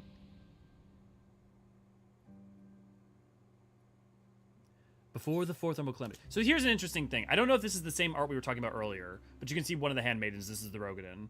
But so like this art, if I did say earlier that this art was not a female Hrothgar, I was wrong. But I'm pretty sure the one I was referencing was the one within the machine. But this is the female Hrothgar. But the one within the machine should be Gunhilder. Well, it should be. Well, you'll see. Before the fourth umbral calamity, Gunhilder's blade foresaw their coming doom. As the kingdom's acting political body, they saw it as their duty to save their people at any cost, so devised a plan to save Bozja using the power of the Holy Blade. The queen's body would serve as the conduit for the blade's power, allowing them to summon a god. No, you don't mean... Ah, primal summoning, yes. Though perhaps it would be more fitting to call it an icon. The blade was, after all, originally a relic stolen from the Alligans. An icons? Heavens forfend. Maybe it is tied to Eureka, but I don't think so. I think it's just an Orsite blade. It's still... Because if it would, you would still have the, like, the effects of Eureka would still be present. Could be an extension of him like the other weapons. There was one problem, however. The queen knew that once she took in the power of this god, there'd be no turning back. She was a coward, and despite her duty to protect the people, she chose her own life over theirs. Yet Gunhilder's blades would not see their efforts come to naught, for they soon realized the sacrifice need not be the presently reigning queen, nor did they need it to be of noble blood. And so a low-born shrine maiden was chosen to ascend the throne. Obedient to a fault, she did not hesitate to give her life to forestall the coming calamity. Would that this tragic tale ended there, but I'm afraid it takes a rather bloody turn. See, so this is the one. Yeah, so this should be the handmaiden. You see, despite sacrificing herself to save Bozja, the new queen did not die, nor was she consumed by the icon's power. There was a woman of Ishgard, Ysael, capable of such a feat, but to embrace the power of an icon and retain her sense of self, that would mean the queen possessed the Echo. And her power struck fear into the hearts of Gunhilder's blade, for a god now walked amongst them. But rather than the puppet the blades had wished for, she was pure and free, and for that she was slain. I'm with you, Lynn. The blades could not risk her discovering the truth of her ascension, that she was but a sacrificial lamb to save their highborn brethren. They claimed the queen had gone mad, drunk with the god's power, leaving them no choice but to slay her. She was then buried along with the blade and the truth. Where did you hear this? Let's just say it's a bit of family history.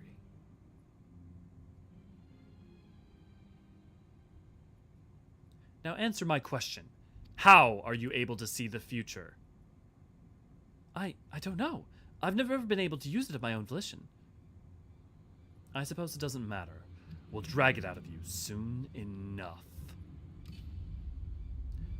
That is the machine the resonant machine that Xenos used on Fordolan himself.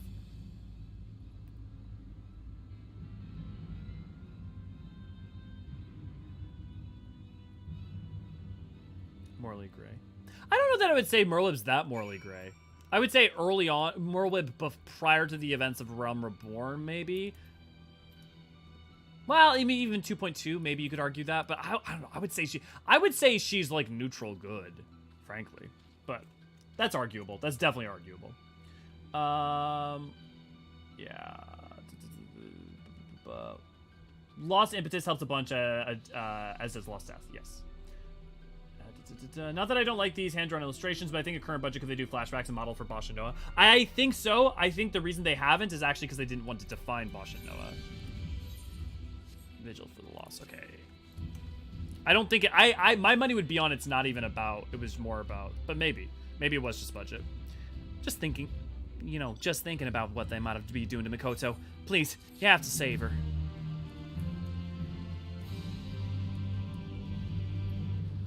Save the Queen is a pathway to many abilities some consider unnatural. Wow, pure and forever free. Give me more Femrose and more Yulmori and Mikote. I would like to be a happy person.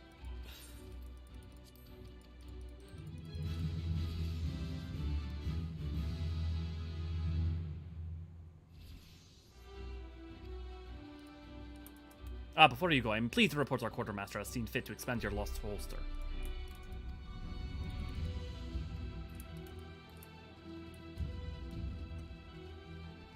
Have a good one, Lynn.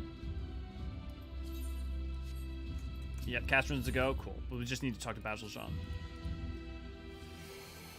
Moral Wibble the Grey. Have a good one, Lynn. I'm level 9 too, Raven.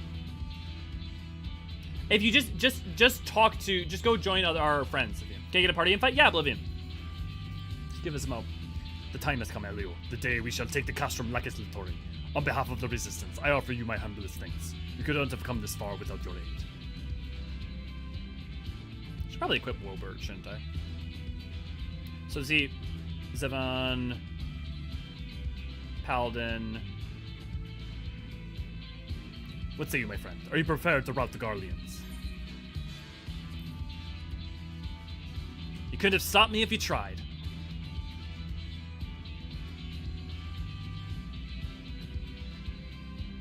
Probably, Decoy. The battle for Castrum will no doubt be the fiercest yet, but do not forget your training. Do not forget all we have fought for. Your Gunhilder's blade, and by the Queen's grace we shall prevail this day. Not now, let us make ready for the battle! For Bozja! For Bozja! Yeah, okay, so there's the 3. And then these are also kind of a 3. Reports suggest a powerful mate presently commands the Castrum, and the continued presence of Leon, Helsos, will no doubt prove troublesome to say the least. Still, with you at our side, I am confident we will be victorious in the end.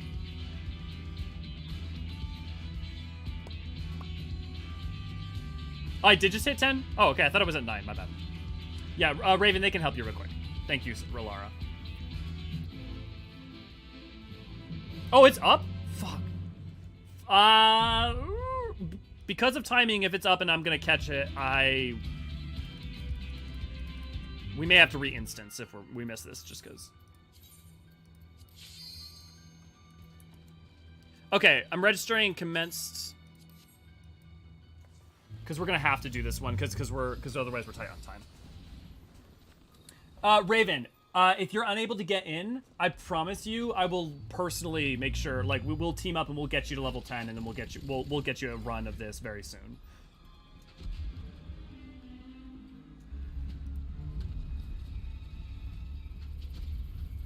Sorry, we just like I can't risk that we like have to wait an hour on stream because then we would miss out. We just like wouldn't be able to do it in time.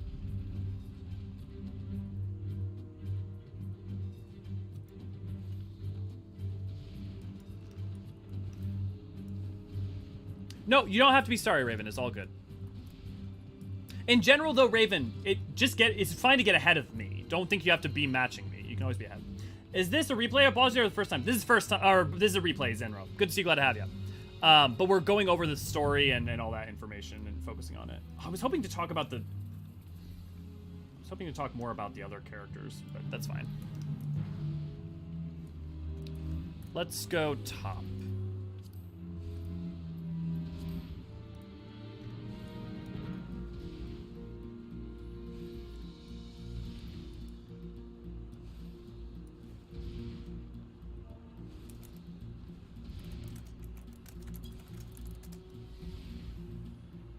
Or sorry, 5 going top. Yeah. I'm here. Oh, where are you, Oblivion? Just come with us top, and I will add you. I just can't see you. There. Ah.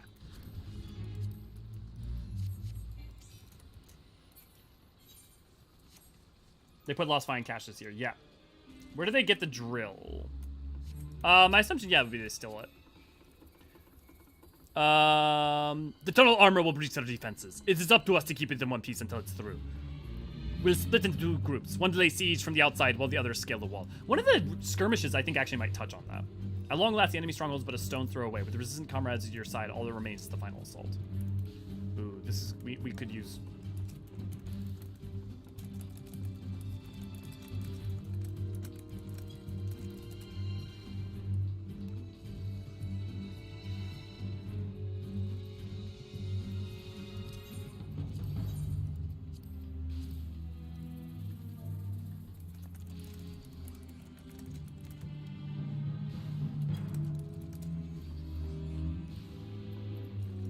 Okay, I'm gonna pull.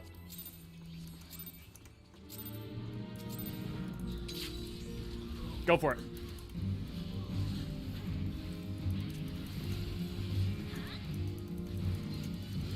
Our efforts will all be for naught if the tunnel armor falls. Do whatever it takes to defend it.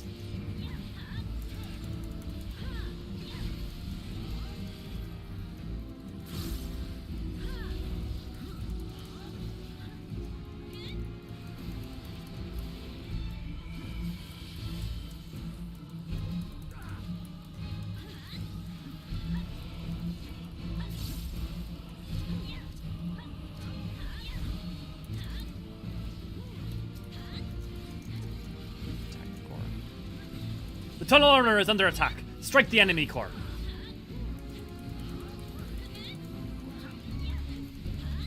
Keep those Helldivers away from the tunnel armor.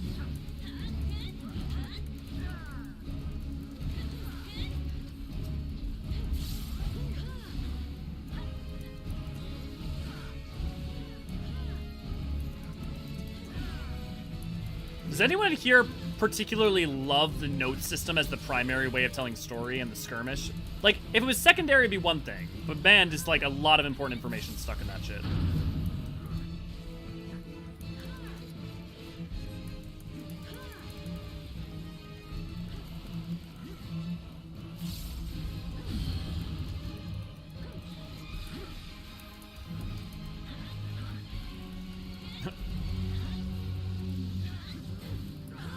Where you're just going ham.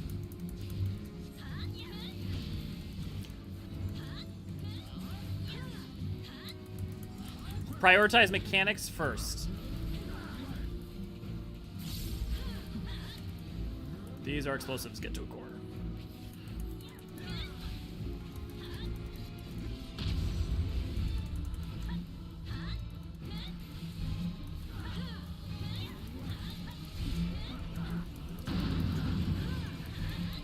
It's working!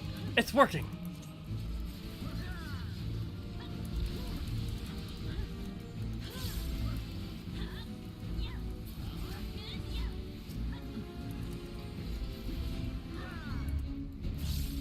And then it's gonna flip-flop.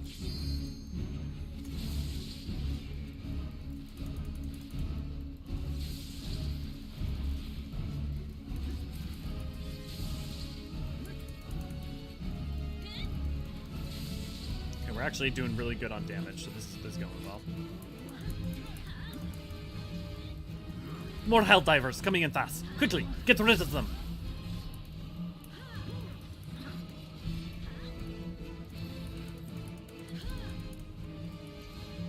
Oh yeah. Because it's gonna, the donuts are gonna cross over. Yeah. It's only if the white ends up on the outside.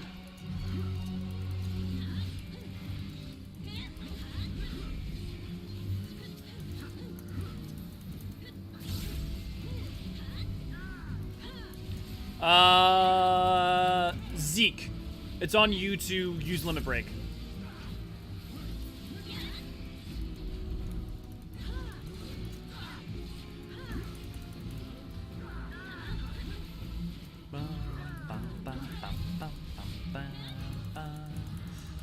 Just giving me memories of playing FF12.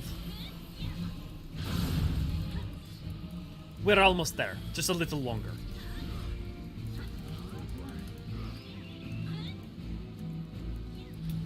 I'm gonna be drawn to that.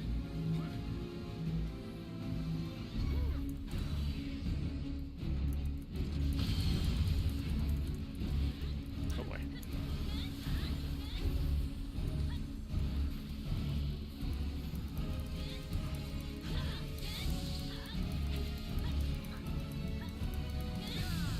Oh, it's so early.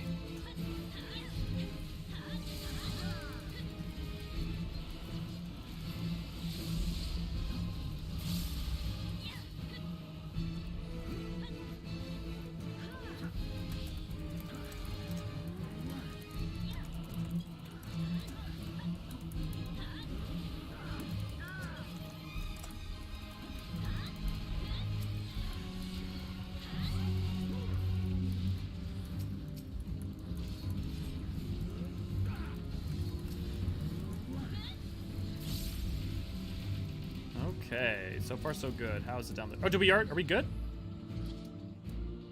Hell yeah! Man, that was smooth as hell. Any changes as you blah blah blah blah. The final blah blah blah blah. Which would be more effective on a larger gate? A drill to pierce and smash through it, or a saw blade to cut through it? Well, I mean, unless you can get a purchase, the saw blade wouldn't be much use. But if you could, I mean, I guess. But like, you know, you're not gonna like do that. It'd definitely be a drill would be better, unless you could get above the. Yeah, definitely a drill. And they change OU as OU progress. The note system only works for current and past events while doing the content, not so much for future events. I mean, but even in the past, I was there when it was live AC, and I still had the same problems that I have with it now. I think the note system, the weaknesses of it are present, like they're worsened as it goes on, and it's harder to get them. But the system, in terms of conveying major aspects of the story, I think is a weakness either way. Don't forget to pick up your spoils.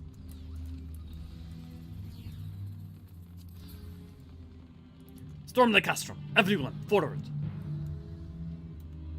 Yeah. A weird way of trying to tell instead of show would be better if you gave more context and stuff that happened in MSQ, or if you talked to the NPCs, having the girl talk about the music, etc. Yeah, exactly, lady. Just something, like, I get that the reason why is they're efficient. And also it's a good item to be able to, have farm and, like, all that jazz. But also, like, if it was just, if you didn't have the notes, you wouldn't know this story, that's also, like...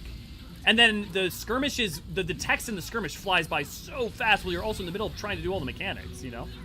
Same true of FF Tactics told the story the way too. Yeah, Bramble, and that's why, like, that's why I appreciate Tactics, but I constantly run up against that, and why I'm not its biggest fan is because it does that same thing. But I feel like I get labeled as a Tactics hater when it's more that I just, like, struggle to love it the same way that it's beloved. Fantastic. I'm not a huge fan of the notes as important story, especially. But yeah, like, if it was, like, little details, like, side details, that would be fine.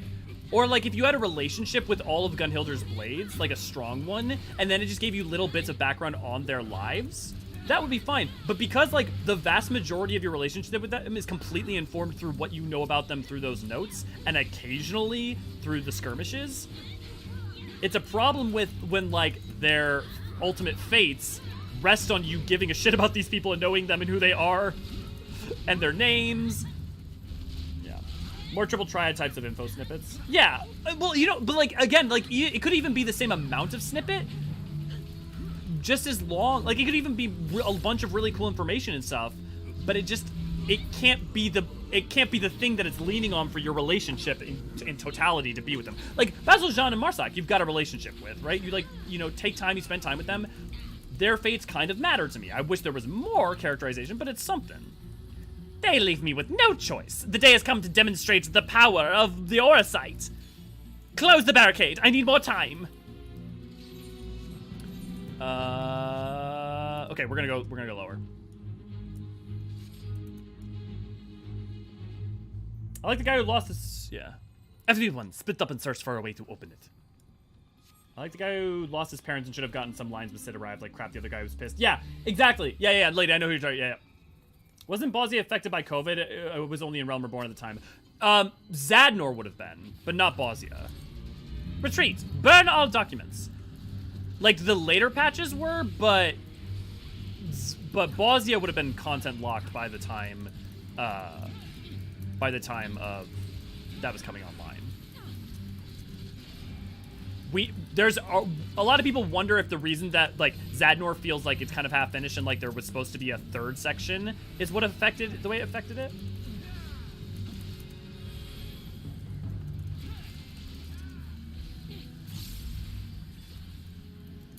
Up DPS just a little bit. We gotta clear faster.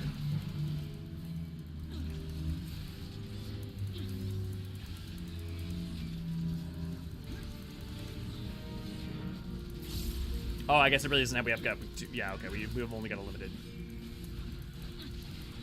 cadre of DPS, so that's not gonna help us. Okay. Remember, don't run in and attack. Make sure to see if it's the button first. Okay, or resist the member first. I don't know why I'm saying that. There's the delay is so great on the stream. I'll also say, so I'm moving in about a month to 2. And hopefully my internet's going to be better too, which might mean that the quality of streams go up. We'll see. You're a lifesaver.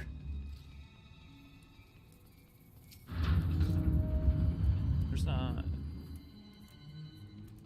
Nope. Wait, no, there is a button in here. I mean, isn't that a button? Oh, that's fine. We can come back later. It should be glowing though, right? If it is a button. Well, it's fine. We'll come back to it.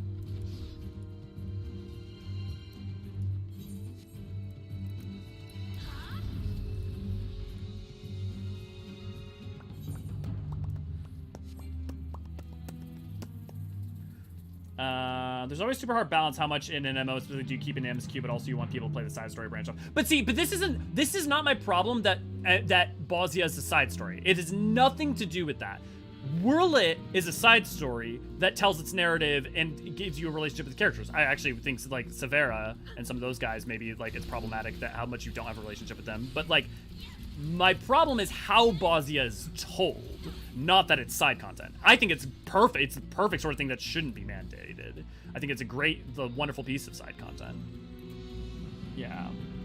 Without keeping dire info out of the MSQ. But the thing is I'm not saying you don't, this isn't a problem about creating more info. This is a problem about characters and the characterization. Who these characters are going to meet an ill fate anyways. Like, it's 0% to do with anything with MSQ. It's that within Bozja's own story, it does not spend time connecting you with characters that it's going to make the crux of like part of your emotional journey, and then will also treat the sadistic, cruel treatment of them as something that's just like, in a weird way. There's no button in here.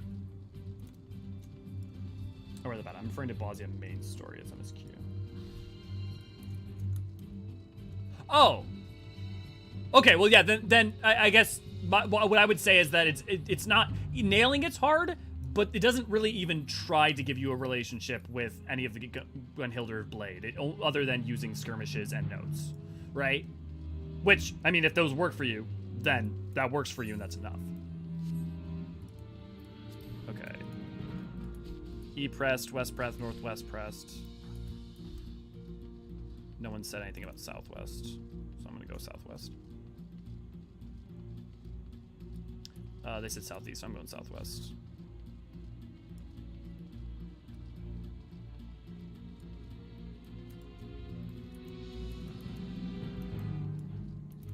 You know, like that's my point on the...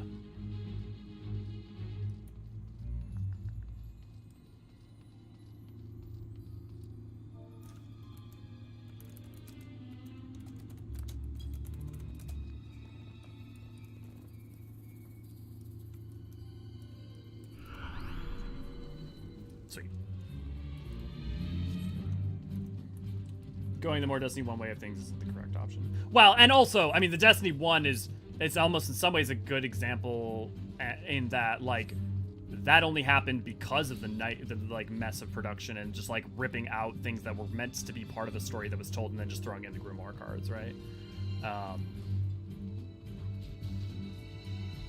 I'm trying to like Bozja more, but I have to voice what I find frustrating about it in order to do that, because I have to like be like, okay, these are the things that I feel like are the reason I struggle with it. The same way I do with like Evilise and other stuff. Because I feel like there are good things here. Like some of the like stories in the notes are lovely. They finally run out of soldiers to throw at us. It seems. Forward! Someone's there. Wait, is that? You fools! What have you done? Gebrant would see Bozja reborn, yet you would bear your steel against him? By denying the path of righteousness, you have sealed your fate. The heavens have spoken, and they are wroth indeed. So this is what it is to be a god. I am Aldramech. Now I know regret a sinner's recompense. Careful now. Something's not right. Be on your guard. The crack of lightning, the roar of flame, the rumble of earth, the grip of ice, the rush of water, the howl of wind. At their center I stand, alone, omnipotent. Look on my works, ye mighty, and despair. Wait, isn't that from Ozymandias?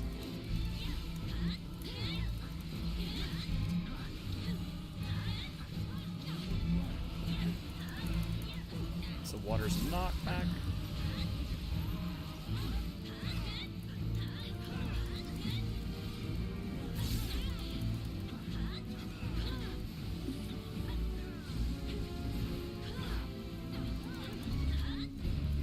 Ice, I'm assuming, keep moving.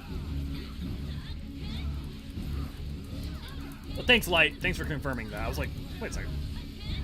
So this is the horse they use from Ultima? No, not from, yeah, sorry, Ultima, sorry, yeah. The entity, yes, this is a, Luca V is the name of the being. What is the fucking Orsite called? They have a specific name. Someone help me here. I've done this like 2 streams in a row for what. But yeah, it's the Orsite that Ultima created. The Luca V. Well, no, because the Luca V are the beings, right? Those aren't the Orsites. The Orsites have a specific name.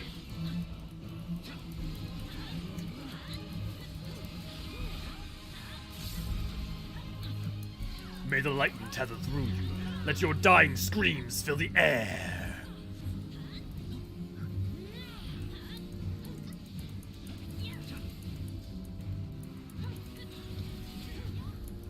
I'm not crazy, right? I hear you. I'm going through the MSQ with someone who's an editor and has no issues calling out the really questionable narrative choices in this game. Do you mean... So just to be very clear, Gooey, MSQ means something specific. It means any of the quests that have the, like, MSQ symbol. So are you talking about... Because you said you use MSQ to refer to, like, Bozja's MSQ, but that's not... So I'm just trying to make sure that... Because in 14... It's not just like whatever the main part of a story it is literally the main story quest.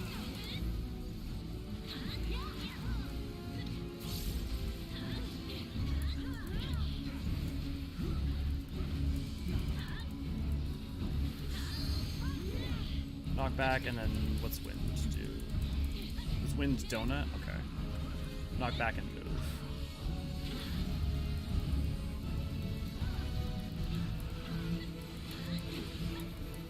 Okay, cool. I'm not trying. It's not about correcting. I'm just trying to make sure I'm not misunderstanding what your point is.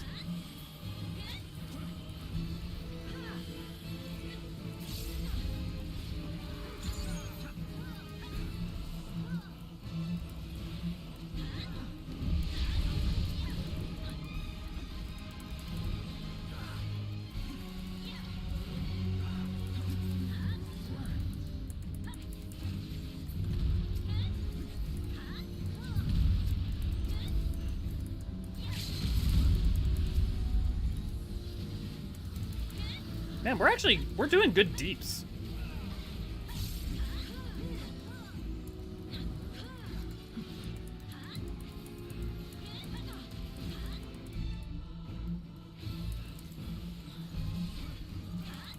Oh, do I have aggro? That's why I'm taking so much damage.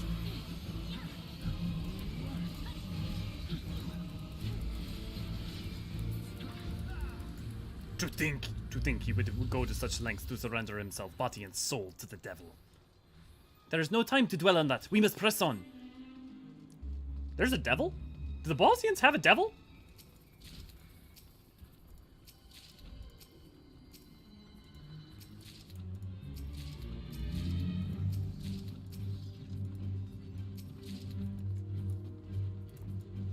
I guess I can give a recent example, would be from Endwalker's Zone, but nothing terribly spoilery.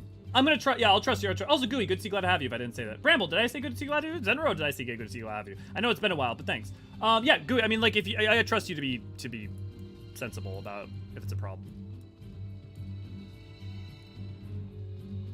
Just know that if I disagree, I may have opinions. Not again. I'm very consistent about that. Well, thank you. Good. Come, Dwan. We've spent a spot of game.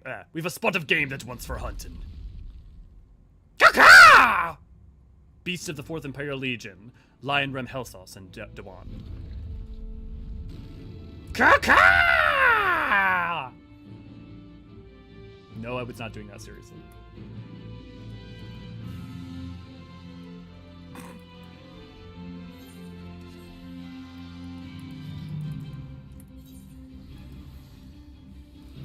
Don't forget to re-up your buffs.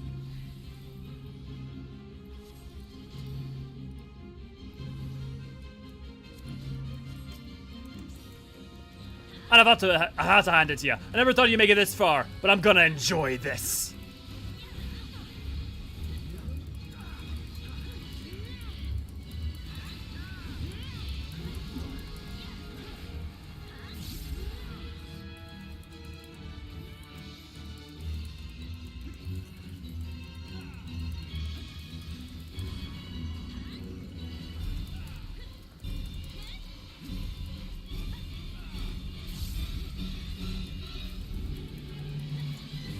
I'm just back up tank.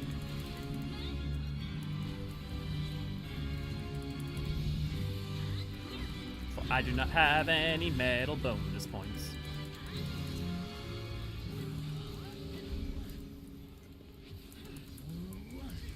I am but a lowly rank 10. Do not kill me. Feast on my dark lightning blade, you fool. Go on. Your prey awaits. That's it, just like I told you. For those who don't know, X is blast an X, O blast an O. The donut, I guess.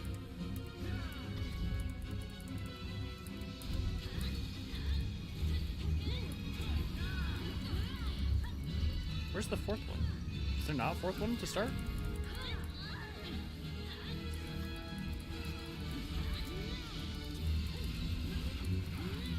Not bad. This calls for something special.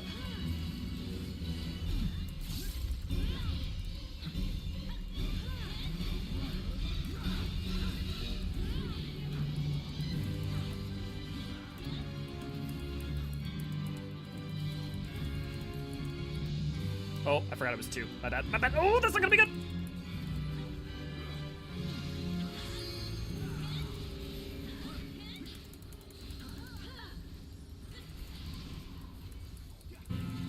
I only clench my anus slightly every time I do that.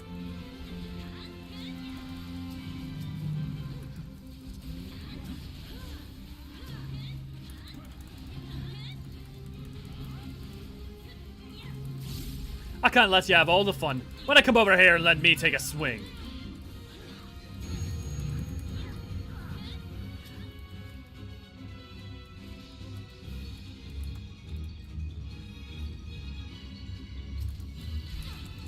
Duan, are you enjoying this as much as I am? Nothing like a good scrap to get the blood pumping.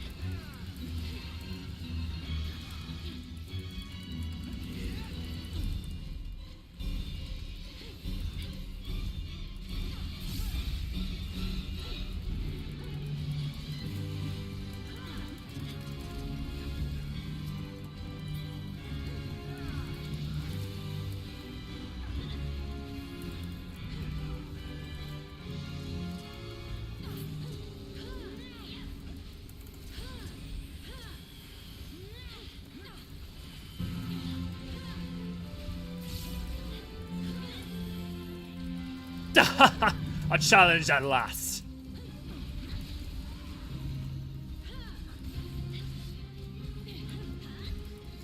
Oh boy.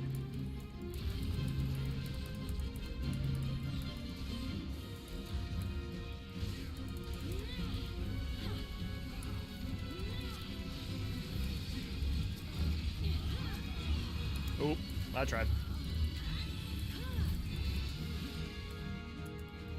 Steady on. No need to get carried away. Well, as enjoyable as it's been, it's time I called it quits. I didn't realize it put out the bodies too. That's hilarious.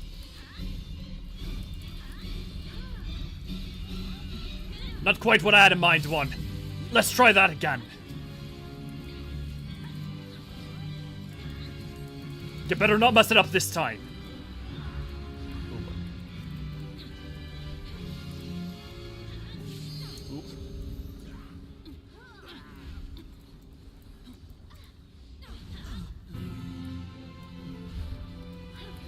Get ready to move.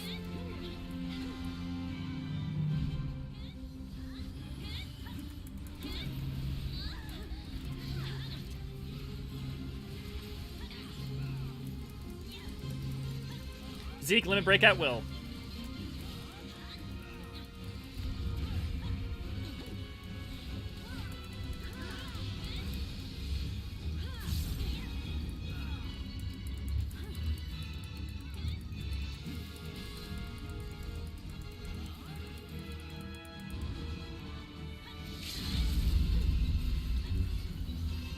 Good shot.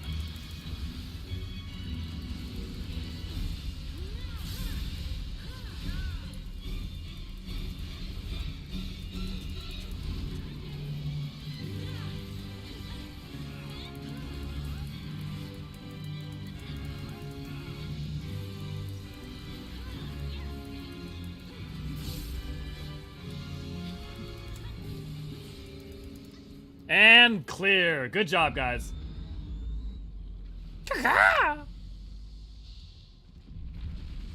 Just a little sad. Dwan was defeated. So they're bark and bite then. Perhaps I'll take your measure another time. Until we meet again.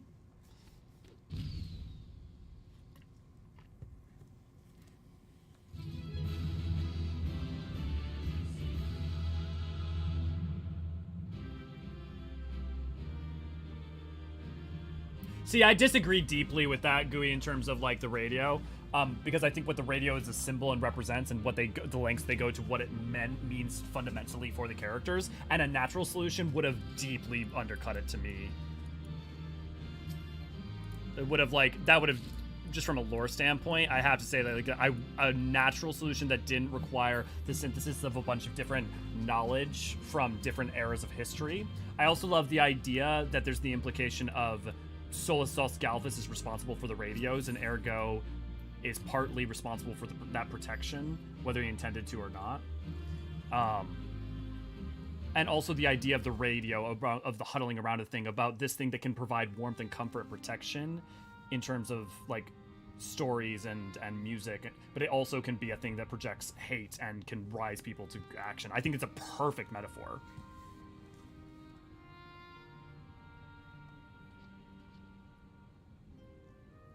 Something troubles you.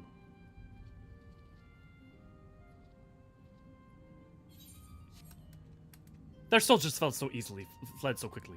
This all seems too easy. Good job, Oblivion. We struck before the reinforcements could arrive as planned, and our soldiers fought valiantly. If you believe our victory came easy, it is because your plan was executed to the letter, sir. You did it, Bozjan. It's all on you. Perhaps. Elio!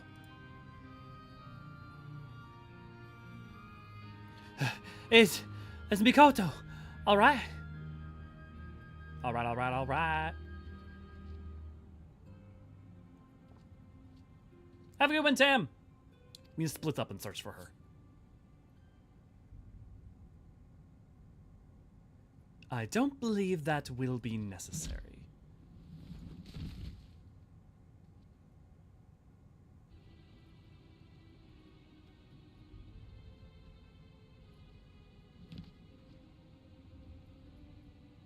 But it's not just the ore. They do talk about that. It's not just the ore protects people.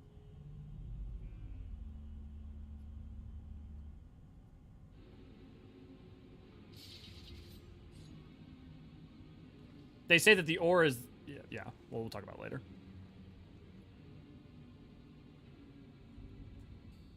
But that's not what it is. That's why I'm confused. Like, that's why I was... It's not the ore has the same effects as the exact same effects as the scale. It's that the ore mixed with the frequency arc we just came out of. Right, but that's... I guess that doesn't make any... That's confusing to me because, like... Yeah, the dragon scale... It's not that the dragons are unique, scales are unique. The dragon scales have etheric channeling properties. This is like a thing that's been established elsewhere besides. And so, like, having something that can resonate and, like, can be... Yeah, I guess, like... I don't... The warding thing isn't, like, a completely synthetic thing either. Like, it's an alchemical... They took dragon scales and alchemical magics and sciences and created something from it. The radio is taking ethereally channelable ore and magitech and science and creating something from it. It's the same process. I don't see why that undercuts it. You are outnumbered and outmatched, Mitaja. Release her and we may yet be lenient with you. I'm not here to bargain, Bozjan. Please, Mitaja. Wherever your grievance may be, I am certain we can find a solution, but you have to let her go. We can build a better Bozja, Misaja, together. Ever the optimist, and likely the first to go when this is all over.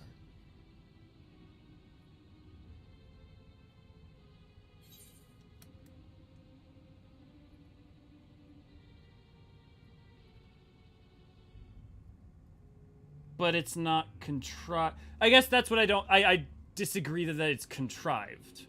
Because it operates under principles that are established in an expansion which shows the idea twofold happening twice under different circumstances, and the juxtaposition under its effects, and also why it...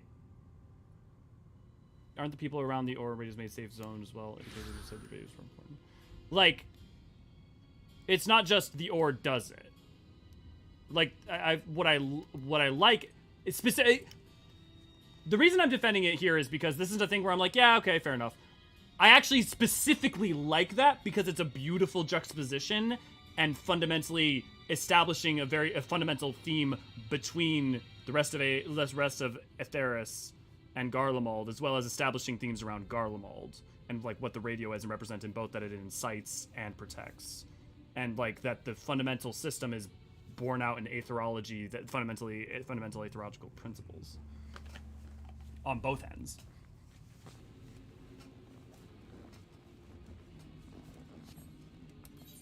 And again, also, the person responsible for the creation of them is someone specifically aware of fundamental capacity of the echo tempering and those things.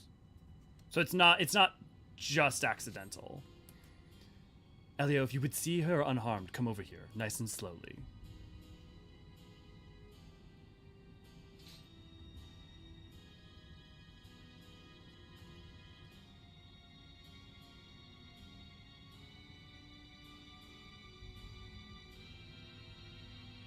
Ready the blades and wait for an opening.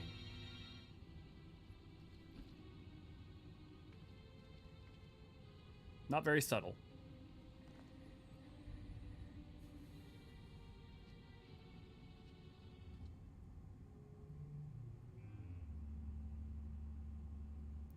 How I have waited for this moment. My problem is not her umbrage, it is her glee. Are you okay, Mikoto? It's gonna be alright. Elio, I'm so sorry.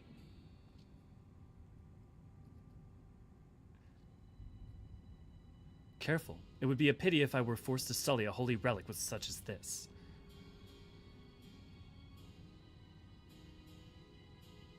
Would you care to enlighten our friend here as to its history?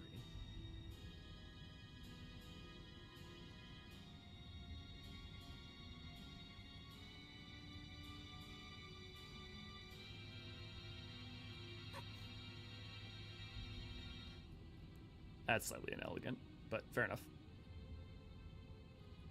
What is she planning? And what is that queer-looking blade?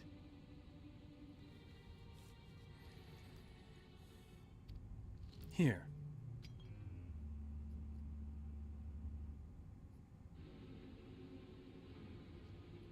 If you're going to take a little trip into the memories of this blade, if you wish to keep Mikoto in one piece, that is.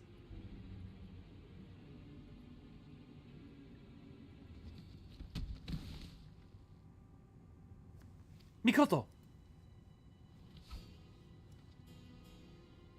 Do it! Do it now! No, there's not lore off to the side. I mean, not much. Everything I'm talking about is things stated directly in the MSQ. In the Garlemald section, not even in other sections.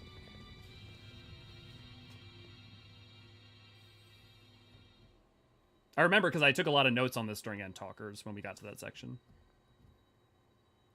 Misaja intended to explore the memories of the blade. Perhaps while she is occupied, we can... No. Sounds as though Mikoto and Elio will be going with her.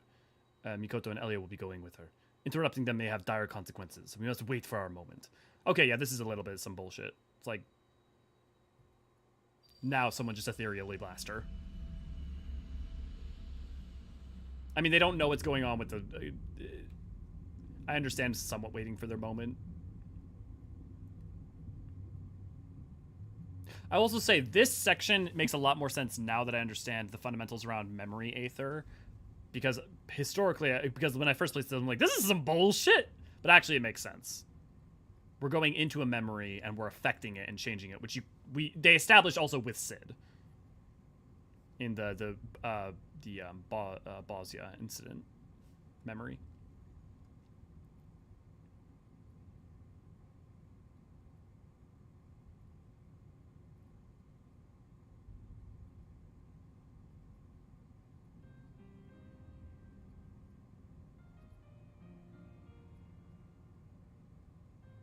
Yeah, that too, Bramble. Well, that one's, if I'm not mistaken, that's not necessarily changed, it was just misremembered. Right? Maybe I'm wrong. Is it done then?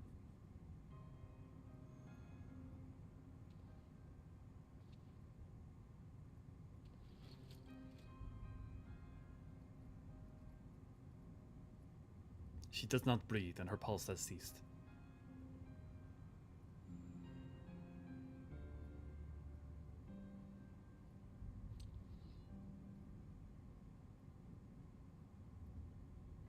We were fortunate to catch her unawares. Were we to have incurred the wrath of the blade, she may have destroyed us all.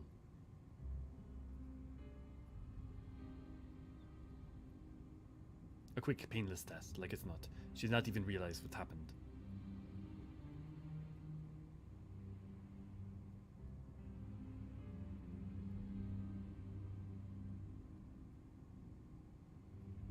Yeah, that was some weird bullshit kicking away Mikoto. Is this the memory of the last queen?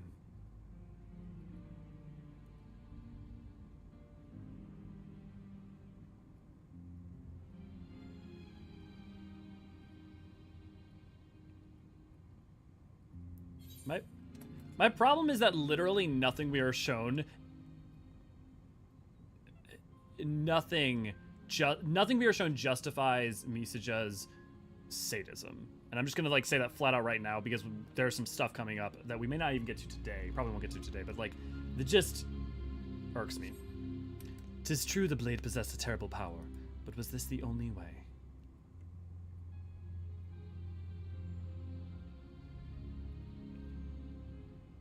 No, so this is okay. The Echo is sifting through the people's memories, basically through memory Aether. This memory is stored within this aura site, so this memory is real, but memories can be fucked with. So it's the Echo does not send you back in time. The Echo allows you to traverse the ethereal memory. However, when it's stored in an object rather than within a person, it seems like it's fuckable with. And even when it's stored within a person, as long as you're engaging with it through an aura site medium, you can still fuck with it. I thought myself able to control it, to harness its power for good, and yet it seemed I was found wanting.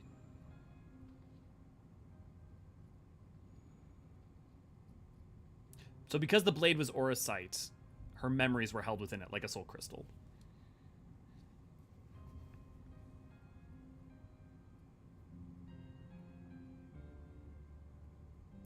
At the very least, I shall take heart in the knowledge my people are safe.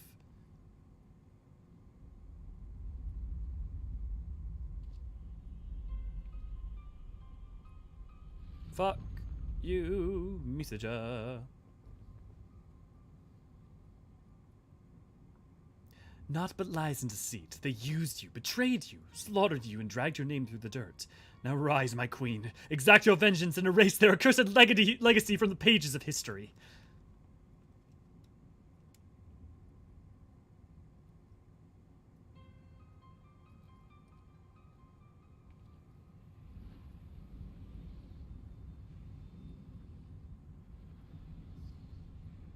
She corrupts the queen, corrupts what she stood for, corrupts what she wanted.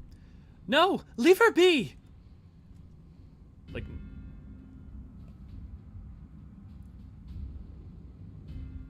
Whether or not you have pity, the level to which Misaja is just straight up a bad person and the bad guy is just... I want her to be more nuanced and gray, and her portrayal to be less like, oh, just fuck this person. And that's what I find frustrating. And then the ending of this story does not even really acknowledge the way in which she acts.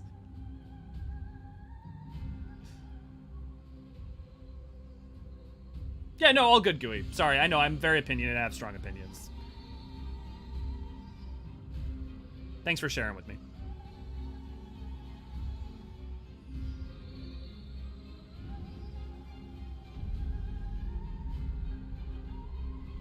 Oh shit.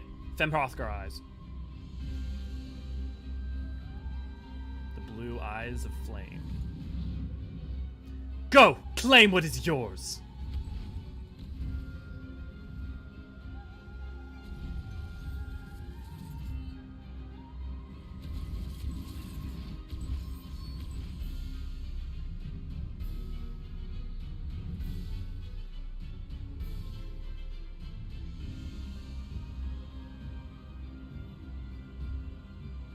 It's not enough that she fucking tempers them.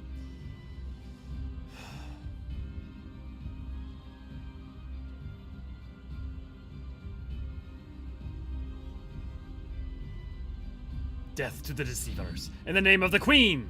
All he ever wanted to be was a hero. And she makes him kill his allies.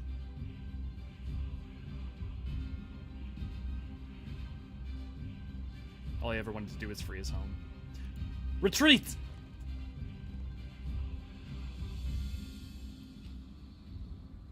Yeah, Gooey, I feel it's safe. I feel similarly about myself, so. And I'm happy to talk about it more. And, like, look. Maybe there's just an extent to which we won't. See, there's the Echo Shield yet again. So to me, like, what's interesting, though, is that. No, I was about to say, is it the Echo or is it the Blessing of Light? But then I realized that I think we see Fordola use a similar shield, right? So it's not the Blessing of Light.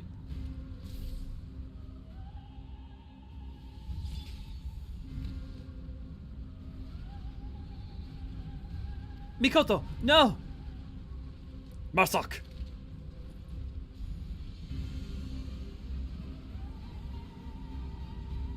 Elio, we must withdraw with the regroup.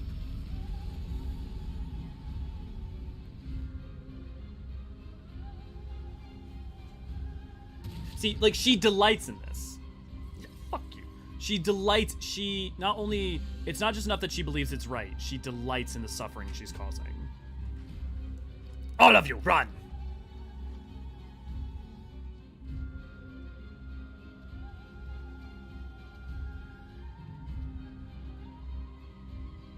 Good. I just know it can also be stressful when I can come out swinging with like strong like, well, here's why I disagree, and like an intriplicate. Here's my rationale. Blah blah blah. I'm like, no, I disagree. Like I don't know, and like, I mean to be more amenable than I very much come across. Nothing is ever simple with you, is it? I only came here to deliver the message from Lady Fran. I don't understand what is going on here, but I don't intend staying long enough to find out. I suggest you keep your time here brief as well.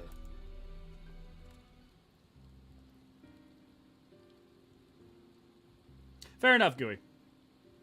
That doesn't mean that it feels good or is comfortable, you know? So. I just don't want to stress out when I mean to converse. Okay, perhaps it's only a blessing when it affects us personally, but when we spread our influence to shield the other, it's the Echo. But you would think it would be the inverse of that to make sense, because the Echo being a personal trait, whereas the Blessing of Light is a spell, right? A Traveler's Ward cast upon us. I mean, it's fine. It's just like, okay, the Echo Shield is expandable because it's us channeling our Aether in a wide cone, and that Aether prevents, because it's our own Aether, it prevents from being tampered with. Boom. Easy enough to like hand wave. You know, it's not crazy. Maybe in EE4 we'll get something about the wander, you know, more about the distinction. So the legends of our power are true. We thought them a mere fairy tale. Wouldn't be the first time one turned out to be true. Trust me. But she is the protector of Bozja. Why would the queen do such a thing? Misaja, she has planted a seed of hatred within the queen.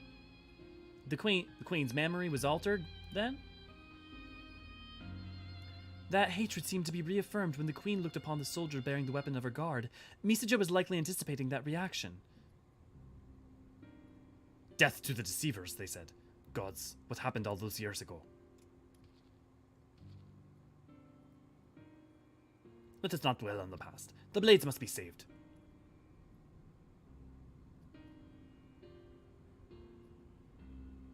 I'm afraid the effects of tempering cannot be undone, or rather, a cure has yet to be found. Damn it all. What is this part of the plan? Was her part of the plan as well?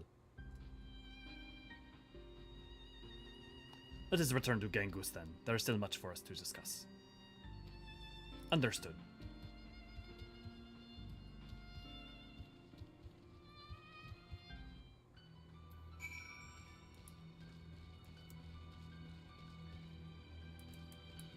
Back to Genghis. Also, thank you all so much for joining in, especially for so long tonight. Well, I guess technically we're under our normal schedule, but oh man, we're 12 minutes away from it being kicked out of the duty anyways. So yeah, good time to. Yeah, no, I agree, lady. And here's the thing is, I haven't been referencing it yet because we haven't gotten there. But when we get to Delibram Regine, she's gonna be a whole level more sadistic and deeply cruel and monstrous than what we just saw. Yeah, vows of virtue but deeds of cruelty sort of situation. Yeah. Thank you, V. Yeah, we're gonna wrap up the quest, and I think we're gonna read some of the notes before we call it too. Thank you, V. She's literally drunk with power, yeah. Mikoto must be protect. They do establish these are not like 100% like the one Echo. Yeah, okay, we talked about that, yeah. Yeah.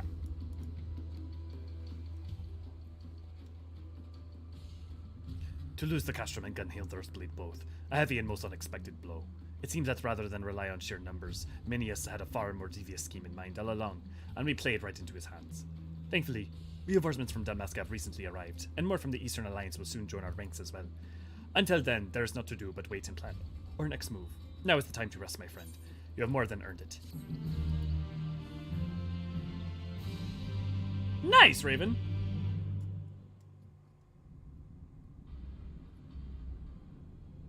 Meanwhile, at Castrum Lacus Latore.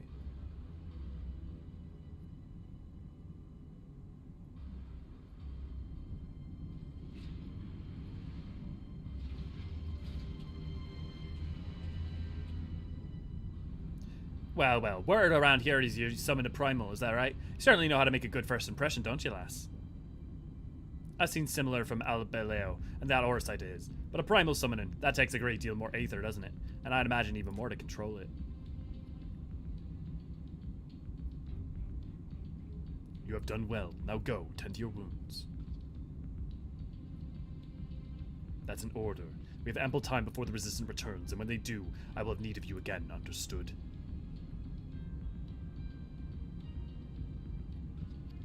Yes, sir. Yeah, pretty much, Goo. But I would say that like the Zadnor story is very explicit about it being like, nope, that's just her. And that's been her the whole time. Poor thing. If only she'd come learn to let it go. Would be better for everyone. Well, some more than others.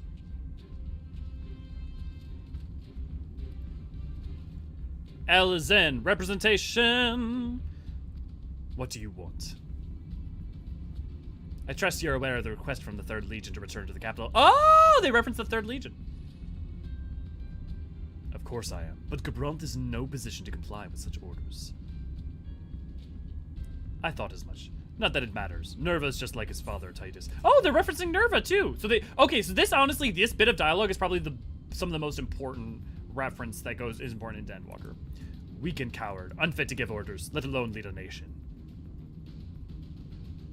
Having spent time serving under Bosch, I understand full well your frustration, but the Garlemald you long for is a thing of the past.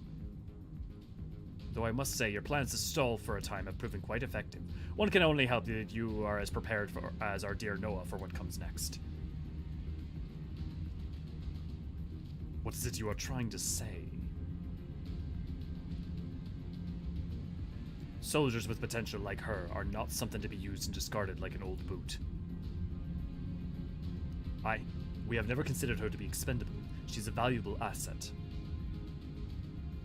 For now, at least. Like I always say, death finds a way to weed out the unremarkable and otherwise ill-fortunate.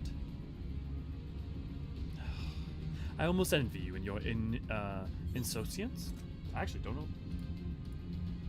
I mean, I can obviously guess its meaning, but I don't know its definitionally. Casual lack of concern. Insouciance. And your insouciance. Not that you would ever heed my counsel on such matters, let alone Gabronth's. Says the man who ignores the council of peers and superiors both to defend Bozja.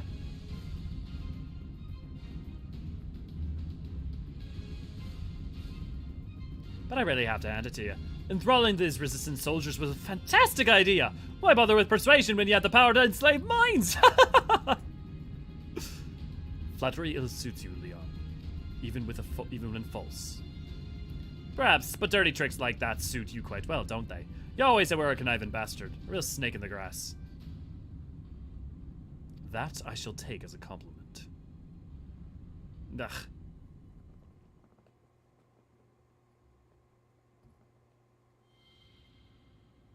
Unforgiven, unforgotten.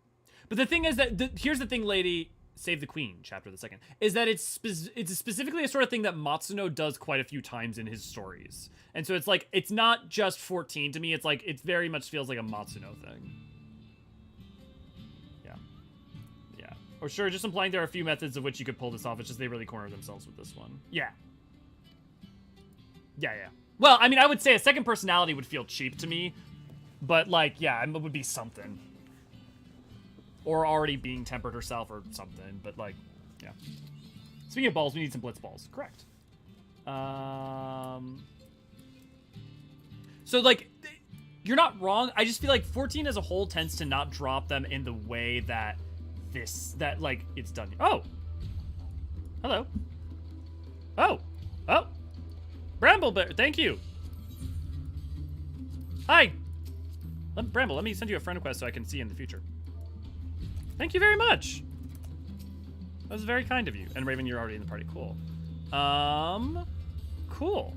I'll make sure to use those. I'll make sure to get the Bozjan armor. Maybe I'll try to put it on when we do it next. Maybe we even get it, go into Zadnor. And then also the, yeah, Construct 14. Fuck yeah! Robo time!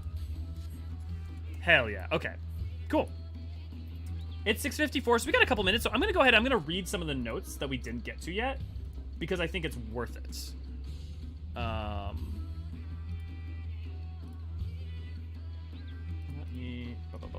So, the notes that we went over, we already know Bazaljan, Marsak, Zevin, he's the Black Mage, Isolde, she was the Bowwoman, Stanek, he's the Paladin.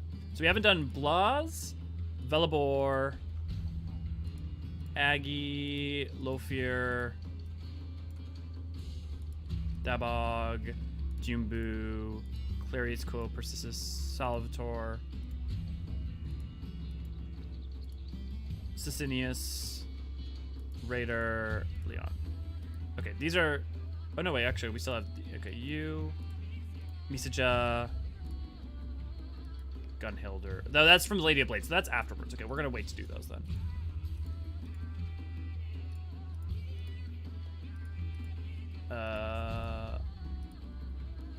Or no, that's the Lady of Blades. Those are the ones I just got. Okay. Okay, we're gonna stop there, though. Okay. Blaz is a samurai and is a direct descendant of the founders of the Verdant Path, an illustrious martial school famous for teaching everything from unarmed combat to sword play to spear techniques. The school had a history... Oh, let me make sure you guys can see. Yeah. The school had a history of forbidding its disciples from engaging in uprisings, adhering to the philosophy that martial perfection was to serve the enlightenment of the soul, not sharpen tools for base conflict. When insurrection broke out in Bozja, however, there was students whose hatred for the Empire overwhelmed their stoic sense of obedience. Those who joined the fight were expelled, and so did the Verdant Path avoid confrontation with the Empire's forces. Verdant Path. It kind of reminds me of the... It's not the same, but it reminds me of the Corvosian swordsman.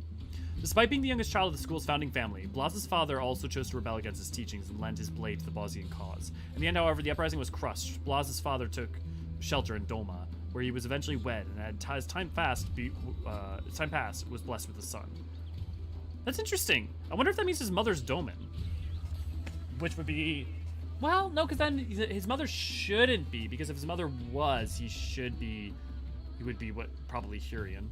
Blas, following in his sire's martial footsteps, entered a prestigious samurai school and mastered the katana at a young age. Some years later, when Hien returned from exile to lead his nation in revolution, the eager Hrothgar seized the opportunity to repay his family debt to Doma.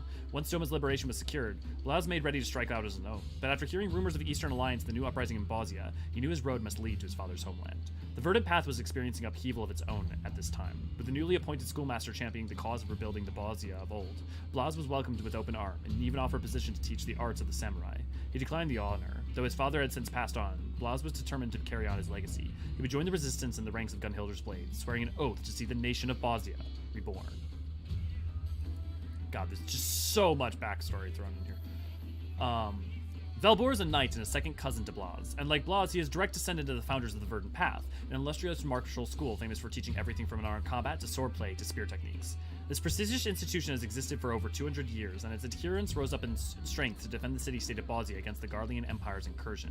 As the invasion rolled on, however, Bosch found Gabranth, then legatus of the 4th Legion, grew reluctant at the slaughter of so much promising martial talent. He promised the Verdant Path amnesty and protection, if it would but swear fealty to the Empire. The schoolmaster accepted, and by surrendering himself to the invaders' justice, were his disciples spared further bloodshed.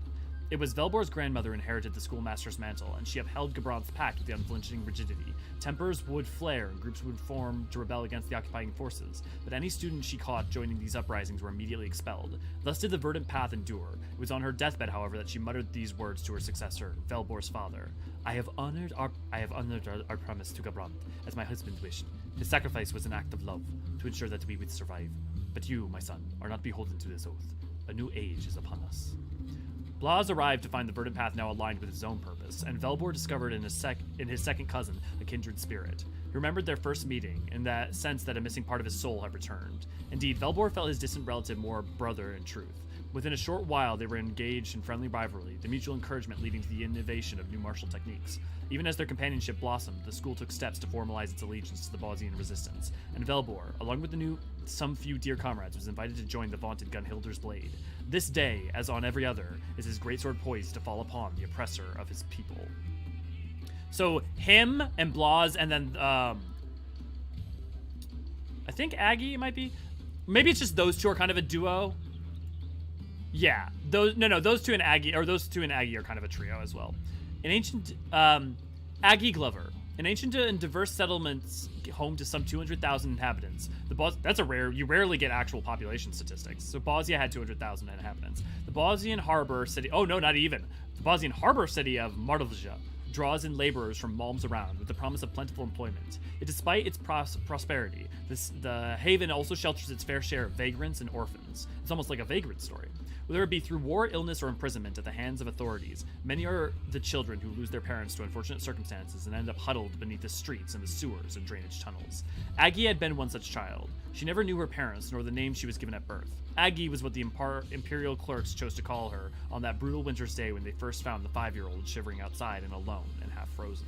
She claims to have little memory of the time before she was rescued, aside from the taste of Zephyr, a sweet marshmallow confectionery which remains her favorite food. She has no recollection of where or with whom she lived. Back then, she seemed unable or unwilling to even speak.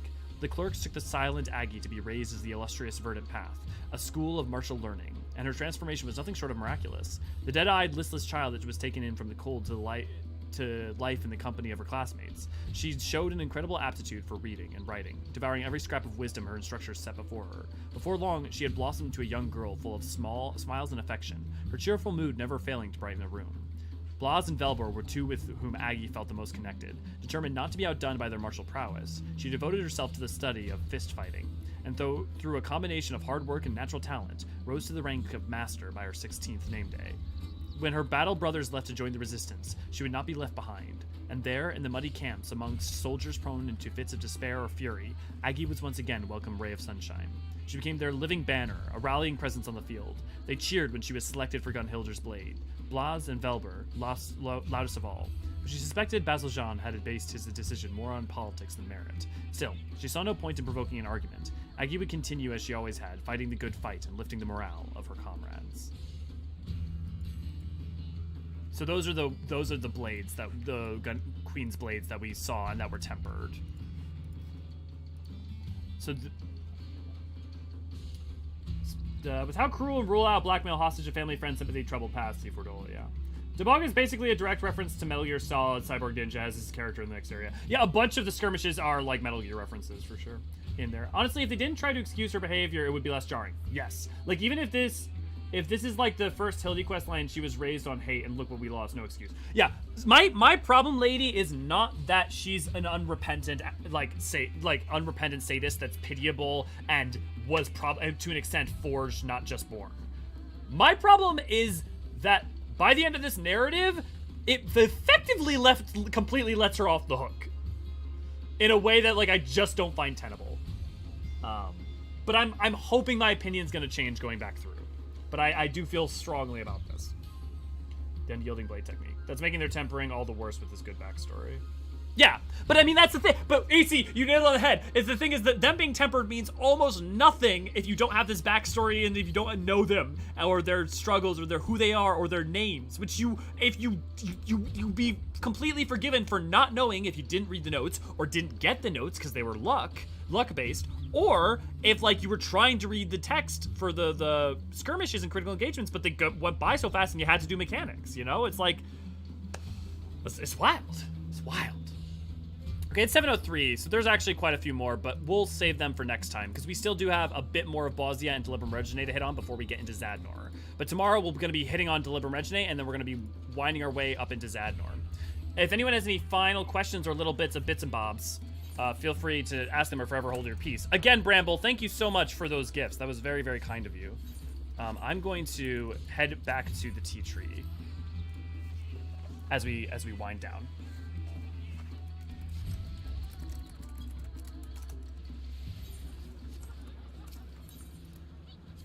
Indeedy do. Indeedy do. Yeah, so don't forget, Monday and Tuesday we do the MSQ stream. I know technically this is not officially MSQ, but I'm considering roll it and trials and even non-required stuff that are of major importance effectively part of the stream. Wednesday, new videos come out. On Thursdays, me and Neri play through the old Final Fantasy games. We're currently on Final Fantasy, going to start up Final Fantasy IV this Thursday. Friday, we do a music stream. So right now we just got halfway through the Stormblood music, and we're going to go into the second half of Stormblood music where we talk about all the places the leitmotifs and themes pop back up. And like, oh man, have we learned some stuff. Like, the amount of times Order As Yet Undeciphered pops up is crazy. It's like, man, it's everywhere. It's literally everywhere. Can I get some help getting caught up in level 10 without the duty thing? Should I go to looking for group for it? No, yeah, Raven, I can help you off stream. We'll figure that in a second here. But yeah. Saturday is community stream. We're going to be doing Tombstone. It's a Tombstone event. If you'd like to do it, go sign up on the Discord. If you haven't joined our Discord, come join us at discord.gg/Eorzean. But yeah, we're going to be doing a lot of Tombstone farming. And if you want to do like specific things too, feel free to share those. We might try doing some blue mage farming for the crazy shit you can get up to with that. Beyond that, though, I think I'll probably call it here. I hope you all have a lovely day. Thank you so much for joining with me. It's really great to hang out and talk with you guys while we go through. We'll be on to 5.4 before we know it. I mean, if we don't, we probably won't finish Zadnor tomorrow based on how long Bozja has been taking us. But I would expect Zadnor to be done by Monday, which means we'd be back onto 5.4 by Tuesday. So that's exciting. Then once we get into 5.4, it's then on to 5.5. We're straight going. We're almost into Endwalker, baby. It's almost time. It's almost time. Oh my god, we're actually almost into Endwalker. Oh, frick-a-frack. Oh god, we're gonna be caught up before too long. Oh, what is my plan? What is my plan? I feel like my next plan would be to do, like, 5 streams. Each one starts and does not stop until I finish the expansion. So, like, a 24-hour plus stream of just ARR. And then do one of Heavensward, or try to do VR Final Fantasy XIV and go through the entire story. That would also be interesting. I don't know. Yeah, you only need 8 Neko helps. Yeah, if you have 8 people, Deliberate Regine is just fine, I've found. Yeah. Good night, Raven. Have a good day. You too, Light. Always, Mango. Have a good one. Thanks for joining in, Bramble. Also, if you want to support us, I forgot. If you want to support us, you can support us over on Patreon by giving us a couple dollars. It goes a long way to make this whole thing a lot more sustainable and a lot more like able to like live and buy things like sodas. You can also get rewards for your color name change as well as your name in the banner above my head, like it is right now. You can also support us by dropping a couple by joining Archon for $1, which will give you access to emotes, or you can also do your super chats, which fund towards the goals that we have going on. Cool. Yeah, if you do the first, my sleep will be even more. Yeah, well, almost into Endwalker. I know, it's crazy, Tim. It's crazy. Okay. But, with all that said, I've been Elio Forturon, and I will see you guys tomorrow. Cheers.